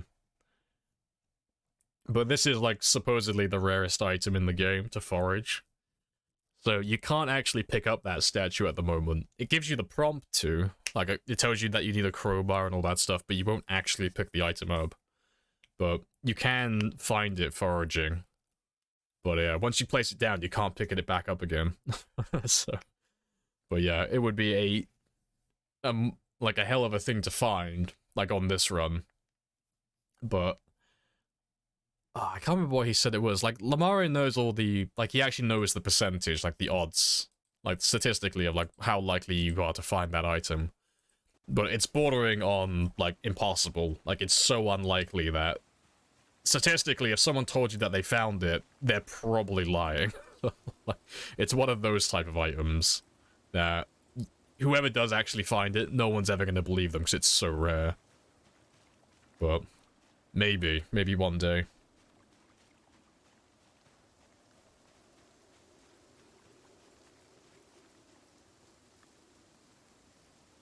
What item should I avoid as a beginner? For now, into third day. So much water, don't need don't intend on stopping. I mean, it depends on what you want to really prioritize, but if you're on your third day, you still got power, water, all of that stuff. Try and find your basic tools to begin with. Like, you might not end up using it, it might not be something that you're interested in, but a hammer, a screwdriver, and a saw, that's like the holy trinity, so with those 3 tools, you can basically do any carpentry in the game. There's nothing that you can't dismantle, and there's nothing that you cannot move. And, yeah, and then trying to find all the mechanic tools as well, so a wrench, lug wrench, a jack, and a tire pump. Then trying to find the herb list, how to use a how-to gen mag and all that stuff. But it just depends on what you need at the time. Like if you're struggling with food, you know, prioritize looking for food and maybe set up a refrigerator and such. If you're struggling on weapons, you know, maybe invest a bit of time trying to level up your foraging and maybe invest some time in renewable weapons, like spears or stone axes or stone knives, something like that to, like, tide you over for the time being. It's really just, you know, you just play it by ear, really, and just focus on the things that you currently need. And if you don't have anything that you need in particular to stay alive, like you're doing quite well for yourself, well, then you can just start looking for bullshit items, like things that you don't need. Like extra books, magazines, cars, generators, like all these things that are just luxury that you don't actually need to stay alive. I mean, that's kind of like how I do it. Just goes down like a little checklist of what's gonna kill me the quickest, and then try and fix that problem. Like, am I gonna die of dehydration soon? It's like, well, before everything else, like, cool, try and get some water sorted out then. Maybe find a water bottle or something. Done that, cool. What's the next thing that's probably gonna kill me? Hunger. It's okay, cool. Get a farm set up then. Look around for some non-perishable food. Maybe get invested in some fishing. Find some of those books maybe. Get a little fishing spot set up. What's gonna kill me next? Well, I haven't leveled up my weapons. Okay, cool. I'll go looking for weapons. Maybe do a bit of killing. Level up those skills a little bit so I can defend myself. You know, you just kind of keep moving down the list and just keep pushing back against the things that are going to kill you the quickest.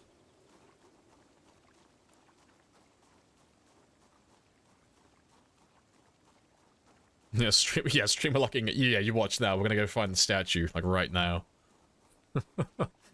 If I found it right now, I would delete my save. I'm like, no. The odds of finding that are so unlikely it wouldn't happen, let alone after I just mention it. It's like, nope. Delete it, erase the VOD, people will accuse me of cheating. There's no way I could justify that. Burn the evidence. Get rid of it, scorched earth.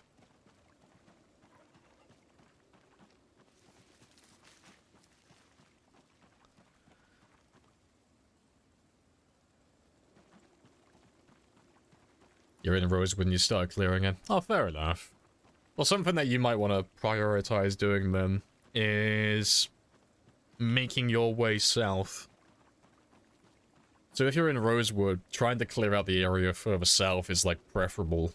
So if you can work your way down south, you can get down towards the lake. And if you go down towards the lake, it's right next to a gas station as well. So that area has pretty much everything you need to stay alive indefinitely. Like, you'll have fuel, so you'll have access to generators, vehicles, freezers, and refrigerators. You've got a lake as well, so you've got infinite water. You've also got access to fishing as well. There's woodland not far away as well, so that gives you access to really good high-tier foraging and trapping as well. And there's lots of farmland around there, so that's pretty much all of your tools and your crops and all the seeds that you need for that as well. And the only thing you really need to go back to the town for would be vehicles, which you don't even really need, to be fair, because there's a drive-in theater across the road from the gas stations. That's all your car's done as well. And, yeah, then just back to the town to get books, and that's pretty much it then. And you're pretty much set. And then from there you can do whatever you feel like.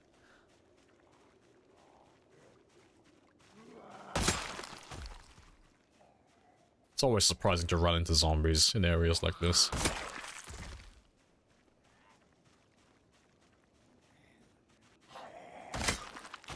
You have the fire station, it is the good base. Oh yeah, the Rosewood Fire Department is like grade A noob territory.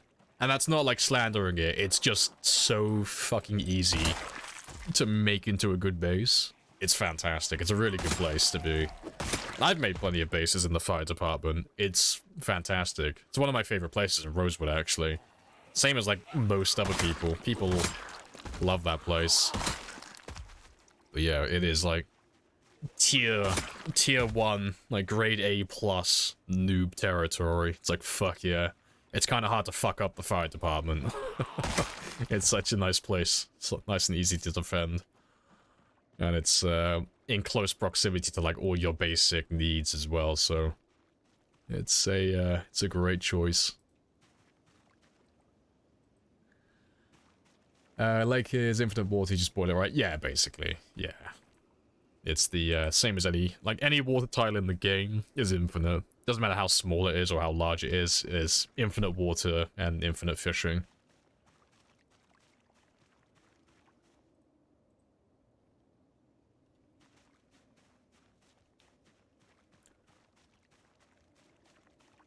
Yeah, when you think of Rosewood, the fire station is the first thing that comes to mind. Yeah, like, everyone goes to that fire station. Yeah, it's such a good place to go. Yeah.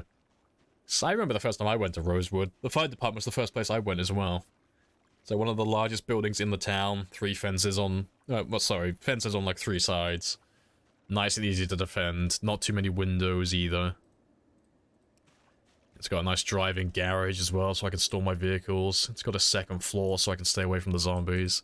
Very easy to get roof access as well, so you can build an elevated farm and install rain collectors on the roof.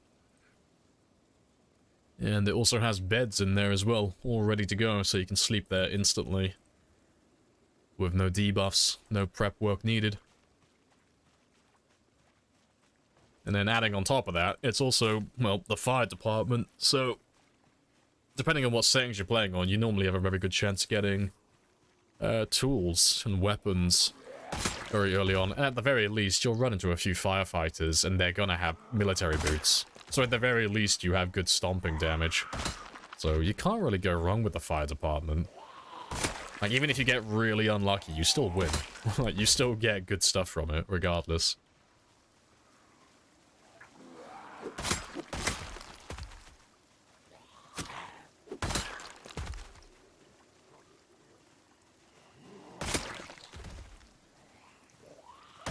Three days in, how many TV days until I'm truly alone?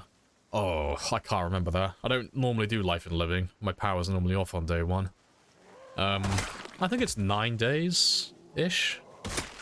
Or less. I don't know, you could probably check the wiki. I don't know that one off by heart. I don't tend to do life and living. I tend to skip that part. It's around about a week though, I think, give or take. Yeah, 0600, 1200, and 1800, respectively.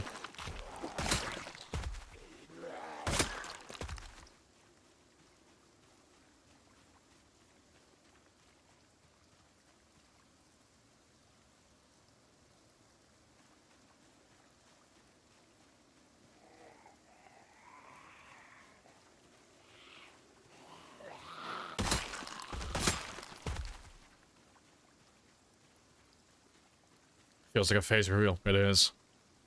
Boom. Just look at that scowl. Look how fucking angry he looks. Yeah, not too far off what it looks like in real life.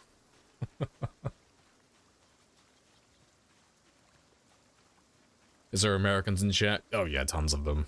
Americans are like the overwhelming majority, like most of the streams here, who speak English.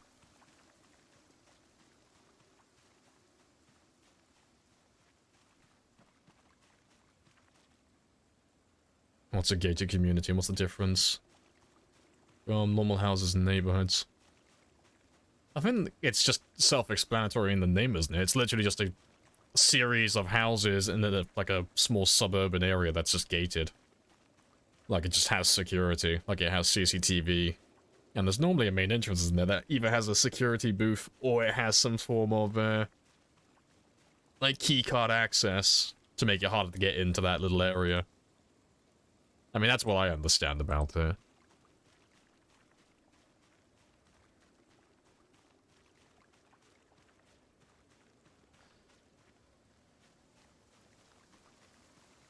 If I go there, do I get arrested? I don't think so. I wouldn't know, to be fair. I'm not American. I don't know what the legality is regarding gated communities. I don't know what that's like. I don't know. Like, is it all, are the roads in the gated community all privately owned? I would imagine they are, aren't they? Maybe.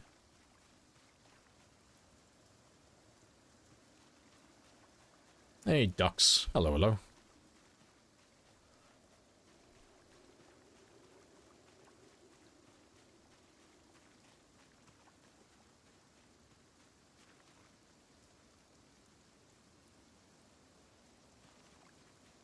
I'm guessing it's considered trespassing. Probably.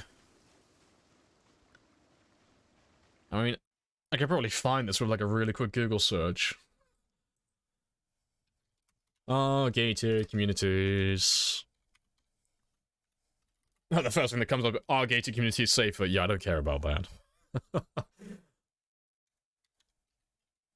You know, they private roads. General law city has exclusive control over its city streets and private citizens can restrict access, blah, blah, blah, blah, blah. All roads in gated communities are... Okay, so they're all private roads. So yeah, it would be regarded as trespassing if you went down there. You know, if you don't live down there and you just kind of like skimmied on in when you're not welcome. Yeah, trespassing, apparently.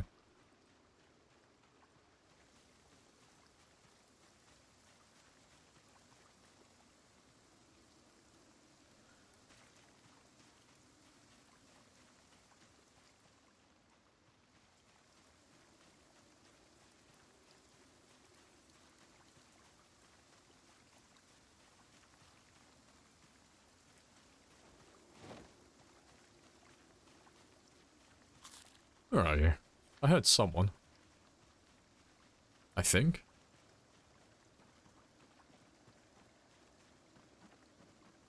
Yes, I'm hearing things again.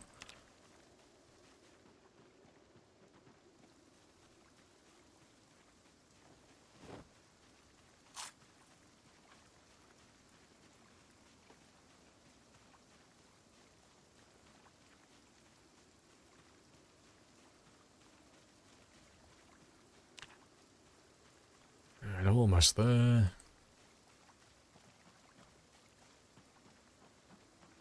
For older folks, that's the most common, I'd imagine, for gated communities. Yeah. I mean, I don't know if they do gated communities in the UK. I've never seen one if they exist here. It seems like an American creation. I wouldn't be surprised if they are here. The UK has a habit of mimicking those across the pond.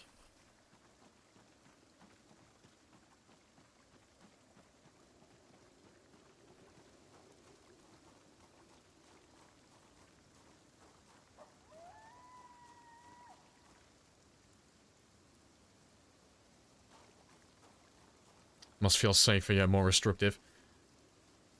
I mean, I'd probably be a little bit more paranoid if I was in the gated community.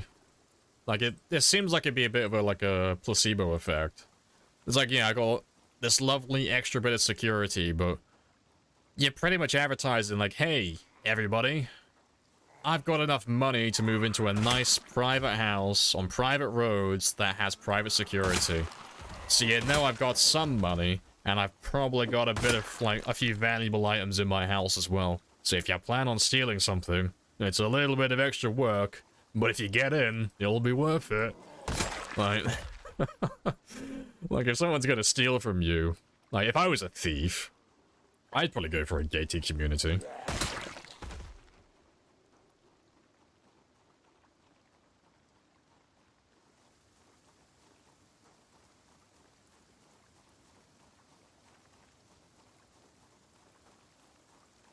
Mainly footballers. Oh, that checks out.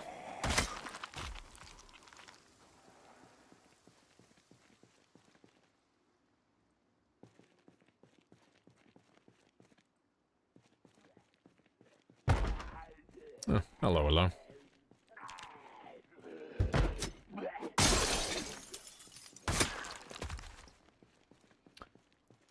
Oh, catch you later, artist. Appreciate the gifted earlier as well. Cheeky helicopters by close to the mall. Happy days. Alright, this one's completely empty, so let me mark you off for future reference. Yeah, I didn't think we'd be looting down here.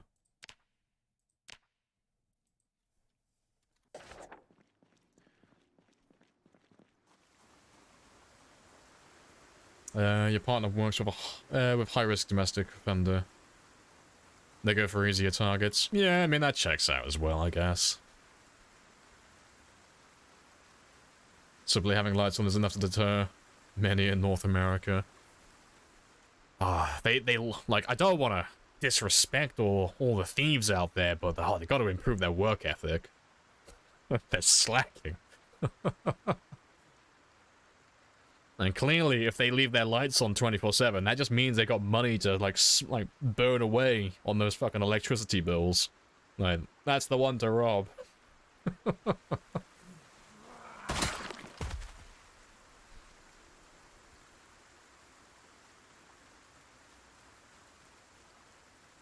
Most all nations, yeah, but it had to have originated somewhere. It seems like a gated community. It just seems like an American thing.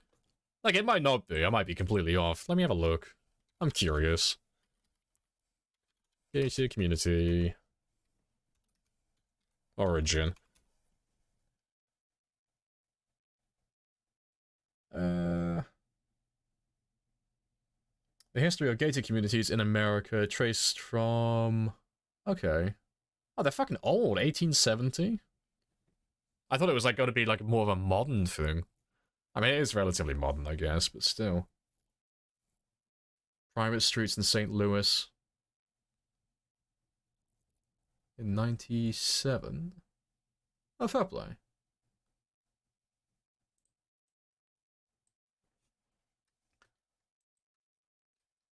Yeah, don't mind me, I'm just giving myself a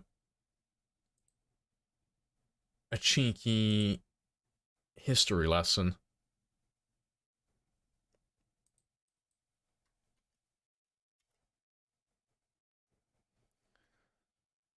Well, that can't be right. Is it? Apparently it started in the UK. I guess? Damn. Well, I'm sorry, America.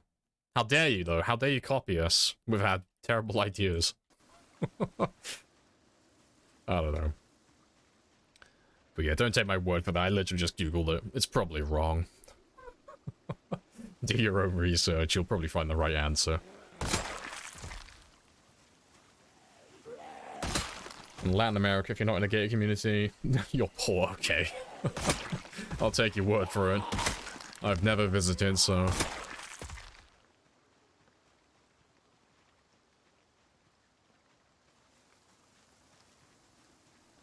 Lamprey's Guide to Burglary. Exactly, I don't want to raid, like... I don't want to go for, like, 10 or 20 houses and, like, skimp and get basically nothing. No, give me one big, nice house. Where I can steal just a handful of really good things and make the same money. You know? Giving you that pro burglar advice from my many years of being a professional thief. Clearly I know what I'm talking about. Yeah, I'm gonna, maybe update the page on WikiHow on how to, like, burgle your first house.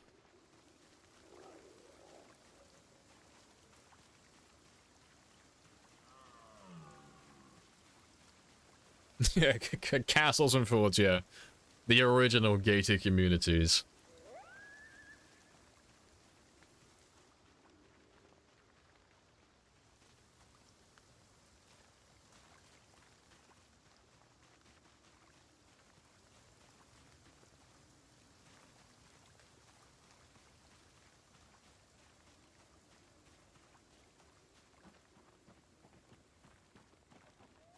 Instructions unclear, did own research, now think the Earth is flat. I mean, that is a fair conclusion to come to, you know?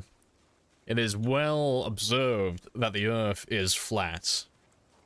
And you know why they're lying to you? For control.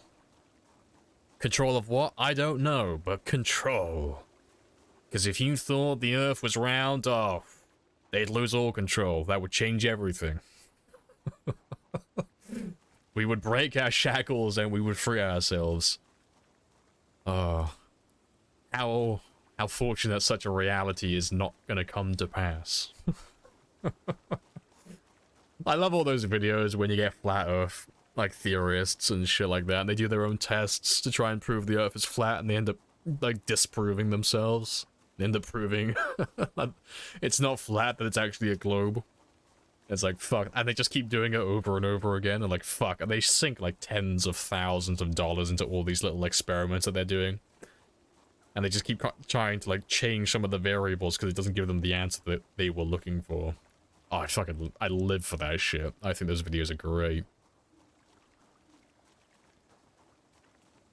Imagine Project Zomboid with medieval. I mean, that will be coming in Build 42. They're giving us more crafting options for like making it more medieval. Like, not literally, like, look, you're not gonna see fuckers walking around in, like, suits of armor. That I know of. But, no, they are bringing blacksmithing and such. And giving us the chance to be more, like, self-sufficient, which is gonna be fun. How far off am I? Oh, I'm pretty much on the money. I'm not that far away. 2,000 more, so, like, if I can find about, like, 10 or 20 more items, we're good to go. So... yeah, a few more hours tomorrow, and we're done then. But it is almost 10 o'clock though, so let me run back now. Oh, to be fair, actually, I have a flashlight on me. No. No, it's just the darkness. Ah, well. It's not the darkness, sorry, it's the weather. So, that's fine though. Should have brought an umbrella with me.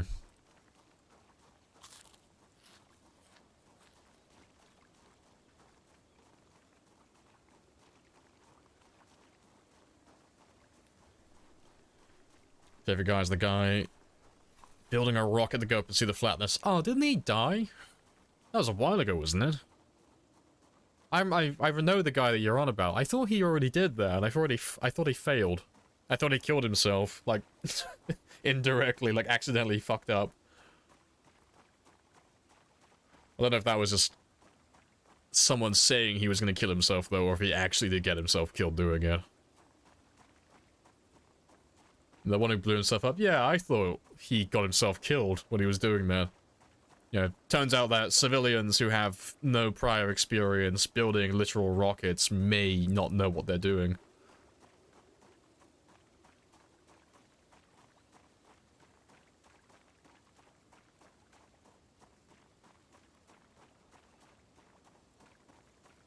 Why do we care if it's around the flat? Exactly. That's the funny part about it. It's like, oh, the Earth is flat. Cool.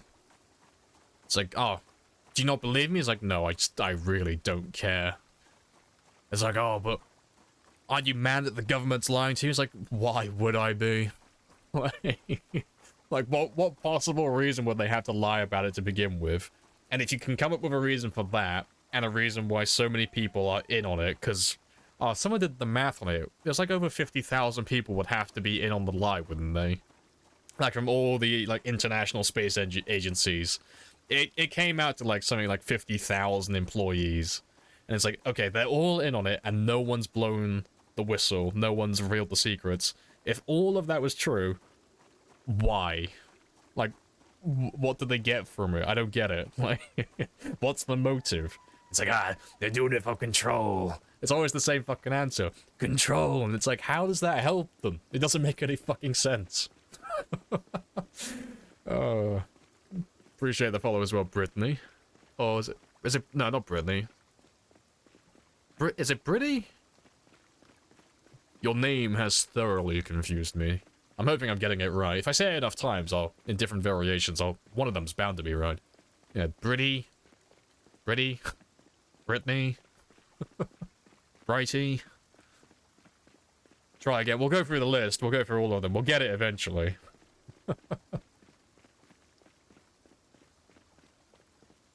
Come on, you'll get it. Oh, I've run out of gas. You found the limit of my willpower. 3 gases and I tap out. That's it. Sir Bruce Willis. Oh, yeah. And you gotta make sure that you play the, like, original theme as well. I don't wanna close my eyes. Oh, fuck. I wanna watch Deep Impact now. Yeah, I'm pretty sure it was Deep Impact. That was the Bruce Willis one, right? I'm not thinking of the wrong movie.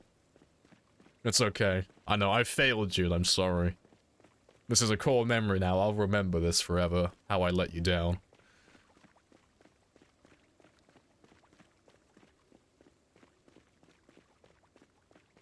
I'm to Lamprey's mask. Oh, I took it off because I was doing a little bit of foraging. So I just took it off to increase my search radius slightly.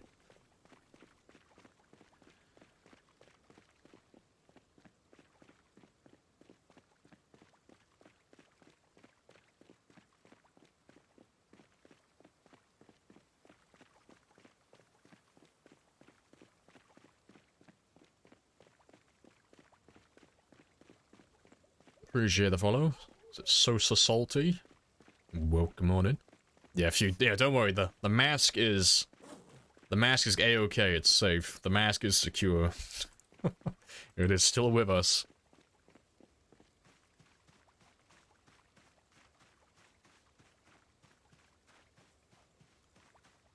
Hello, hello. Other buildings you didn't go to? Yeah, there's quite a few buildings in Westpoint I haven't been to yet. Like, I will get around to doing them. Like, I will kill all the zombies in those buildings, and I will loot them as well. But at the moment, I've only gone through about half the town.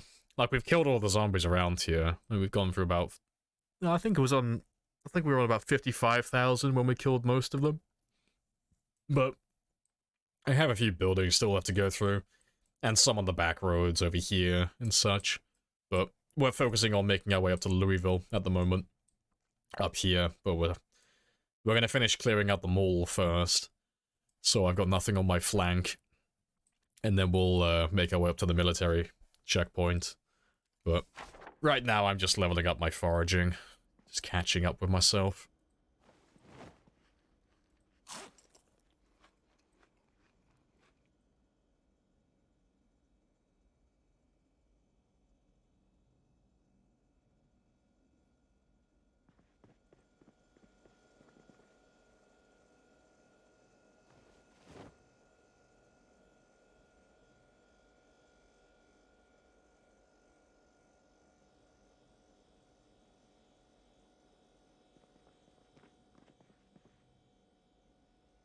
What else have I got?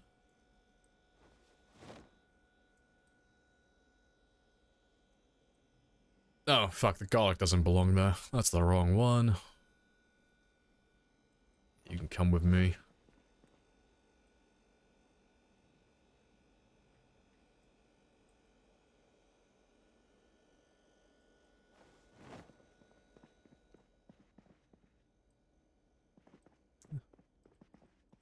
And I'm almost done.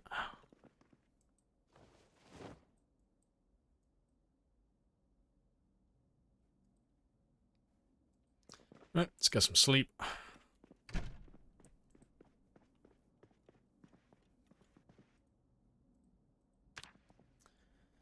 Got a sledgehammer on the second day. Hey, good stuff.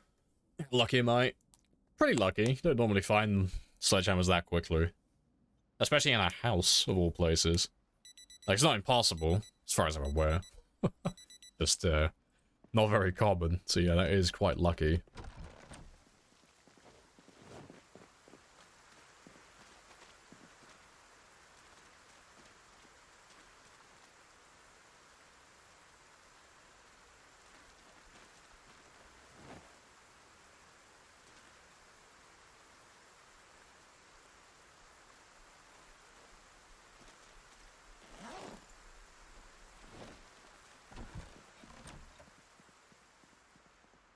Right.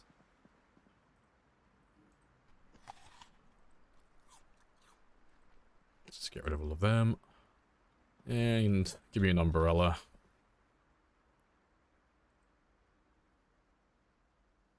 Oh, it'll be a closed umbrella, won't it? Be over here. There he is. Appreciate the follow as well, Sun Raider. Welcome on in. How do you sleep without cutting yourself? Oh, he's very disciplined. You know, it keeps him like honed and on track constantly. Yeah, there we go. Get my bad luck by opening my umbrella indoors.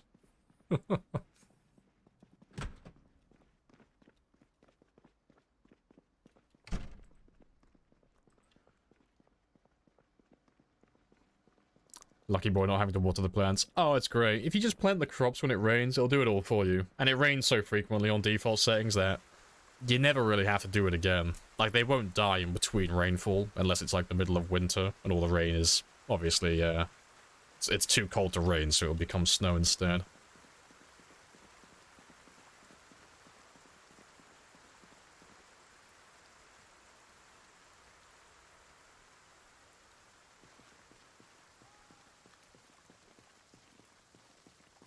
What's the biggest mistake you made in the game?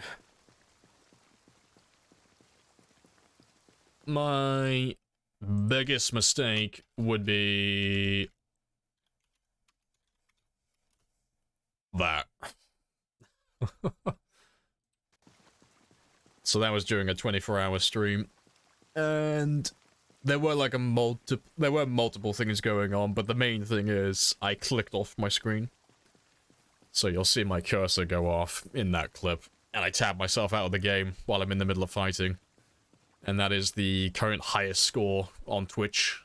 And it ended because I misclicked.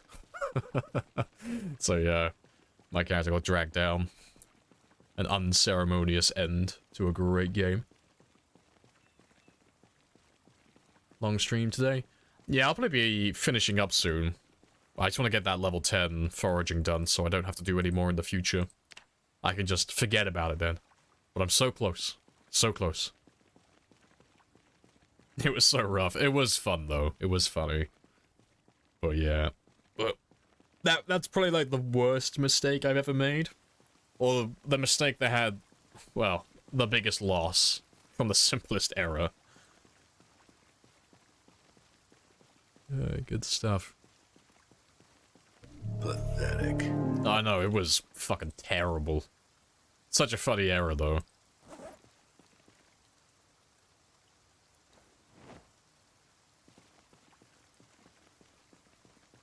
What's the fancy umbrella for? Just fancy taking it out with me. And, it does diminish the weather effect. So you can see I have minus 16.73 currently. If I equip an umbrella, though, that debuff goes down to minus 4.37. So, yep. If you want to do foraging and it is raining, yep, you can get rid of a pretty big chunk of the debuff if you just equip an umbrella. I do enjoy the little things in life, and I do like it when the game has logic to it. It's like, yes, the umbrella will help you in the rain.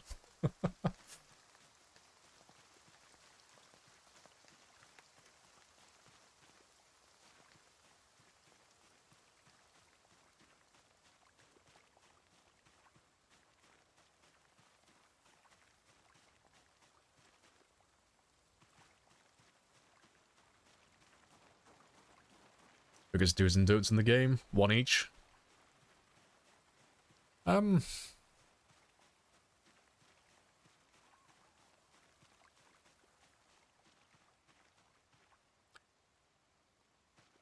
For the don'ts, if there's even a fraction, like even a minuscule chance that you can fuck it up, and when I say fuck it up, like there's just a bit of RNG, or if you do a certain action, there's even like a 1% chance that it will kill your character, don't do it. No exceptions, really. That's like one of the major don'ts. And I still make that mistake every now and then. Like, I'll do something silly, like, I'll be here for an example. And I've lost characters like this, but I'll jump over the fence here. Like, the chance of a zombie being behind that tree is basically 0.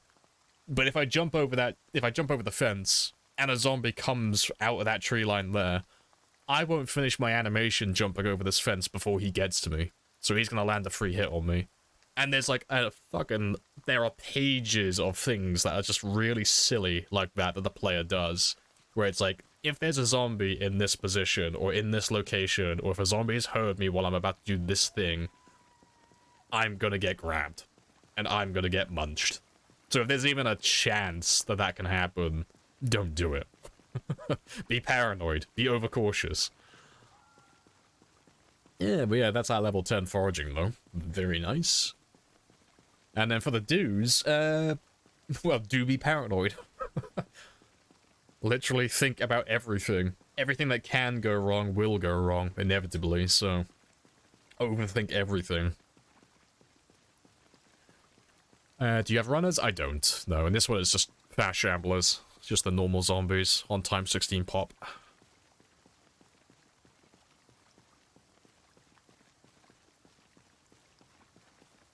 How do I recognize it? It comes down to, like, common sense, really. So it's just, like... You won't be able to, like, put it to a number, like, oh, there's, like, a 5% chance I'll die doing this, but... Like... If I'm gonna go through this area here... Let's say I want to go from here to here. I could run through the tree line. But there's a chance that there are zombies on the other side. So if I walk through the tree line, I might bump into a zombie, and I won't see him, and he'll munch me.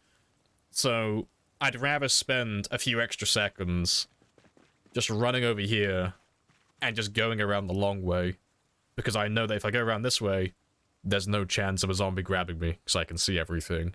So it's like just little things like that, but it adds up over time, and it keeps you alive, because you don't make unnecessary risks every single day. And it'd be like going in this building here, as well. It's like, oh, well, I could climb through that window, you know. It's like, okay, this looks clear, but what if there's a zombie here? And what if there's a zombie here? And what if there's a group of zombies there? It's like, okay, I might as well have a quick look as well then. I'll check through this one. It's like, okay, well, I know there can't be a zombie here, because there's a TV, but there might be a zombie there. It's like, okay, but the door's clear. It's like, okay, but what if there's a zombie here? And what if there's a zombie there? Well, I'm gonna run through this doorway then, because I know I can run down to this area and nothing's gonna grab me. And now I know there are no zombies here. It's like, okay, cool. Now what do I do from this part? It's like, okay, well, if I'm gonna clear the building, common sense again, I'm gonna clear all the rooms that don't have doors yet. Because this one doesn't matter. Because if there are zombies in there, they can't come out and get me. But if there are zombies in here, they can come out and get me if they hear me. And it's just like tons of little things like that. Where you just have to be like super fucking paranoid constantly. It's like, if there's a blind spot, there's a zombie there. Always. Just always assume there's a zombie there. Because, like, almost always, it's clear. But the off chance, like that one time you get a zombie in a blind spot and you don't expect it, it fucks you up, and that's your game over. And depending on how long you've been playing, that could be hundreds, if not thousands of hours gone completely. Down the drain, because you wanted to save yourself an extra 10 seconds. Different mindset. It is, yeah. Is this bite only? No, this is just normal zombies. So, bites, lacerations, and scratches. Just the normal infection. Next skill, max first aid. I probably will max first aid at some point. Maxing first aid doesn't really take that long. I'll probably end up doing that at some point. What's your goal now? My goal now is to end the stream, send you all into a raid, thank you for all your time, and get some food. That's my plan right now, that's my goal. But yeah, that is the end of the stream today, because I got everything I wanted to get done. We leveled our skills, our combat skills all to level 4. I finished off my foraging. And tomorrow, I'll probably start on tailoring. Now that I don't have to do foraging anymore, I'll probably level up this one. And we'll do some more killing tomorrow. But we'll do more killing. Tomorrow, I think I'll just Like, because they're going to start taking a lot longer to level up, I think I'll start doing them one at a time I now. have introduced myself. You have introduced yourself. This is a very good conversation. Appreciate the follow as well. Balata, welcome on in. Yeah, very good conversation. But yeah, tomorrow I'll probably do level 5 axe, and then the rest of the time we'll do spears. Just so we can keep on getting those high kill counts. Because I would like to finish off them all, so that we can get to Louisville. But that's the plan tomorrow. And the time here, it is currently 0:20, so it's 20 past 12 in the morning. Alright, but yeah, let me leave my character here. And it's still more or less the morning, so he's pretty much set to go the next time we come back online.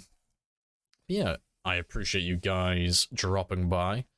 Appreciate all the new follows. Welcoming, guys.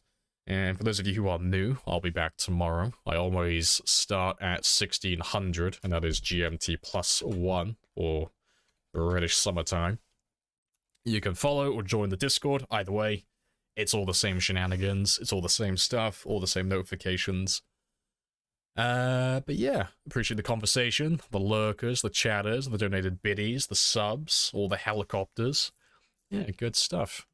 But let's find someone to raid now. Preferably someone who's doing time 16, but as always, if there's no one doing like a good time 16 game, we'll find someone who's got an interesting run going. Or they got something funny going on.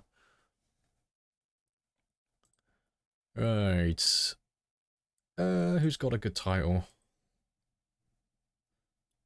So, Djax is online. What's he doing? Is eating a zombie cannibalism. That's an interesting one. Who else is online? Molly Gets Mad, Spaz Dog, Nomis. I don't think I've rated Nomis for a while. What's he up to? Vanilla Apocalypse. Same. Oh, Insane Pop. I don't know, maybe we'll rate someone new. I want to try and find someone new who does time 16. I like finding new players to do that. Let's have a look. Who speaks English and is doing time 16?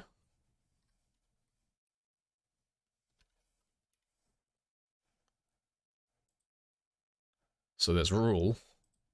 Who else? Okay, so there's myself, there's Djax, there's Rule. There's supposedly 2 more. Winter is nice. Oh, it's Tiny. Tiny's doing time 16 as well. Oh, fair play. Well, Tiny is hanging out in the chat constantly, so we'll go rate Tiny. Fair play. We'll go see what they're up to. And we'll go see how their run's going.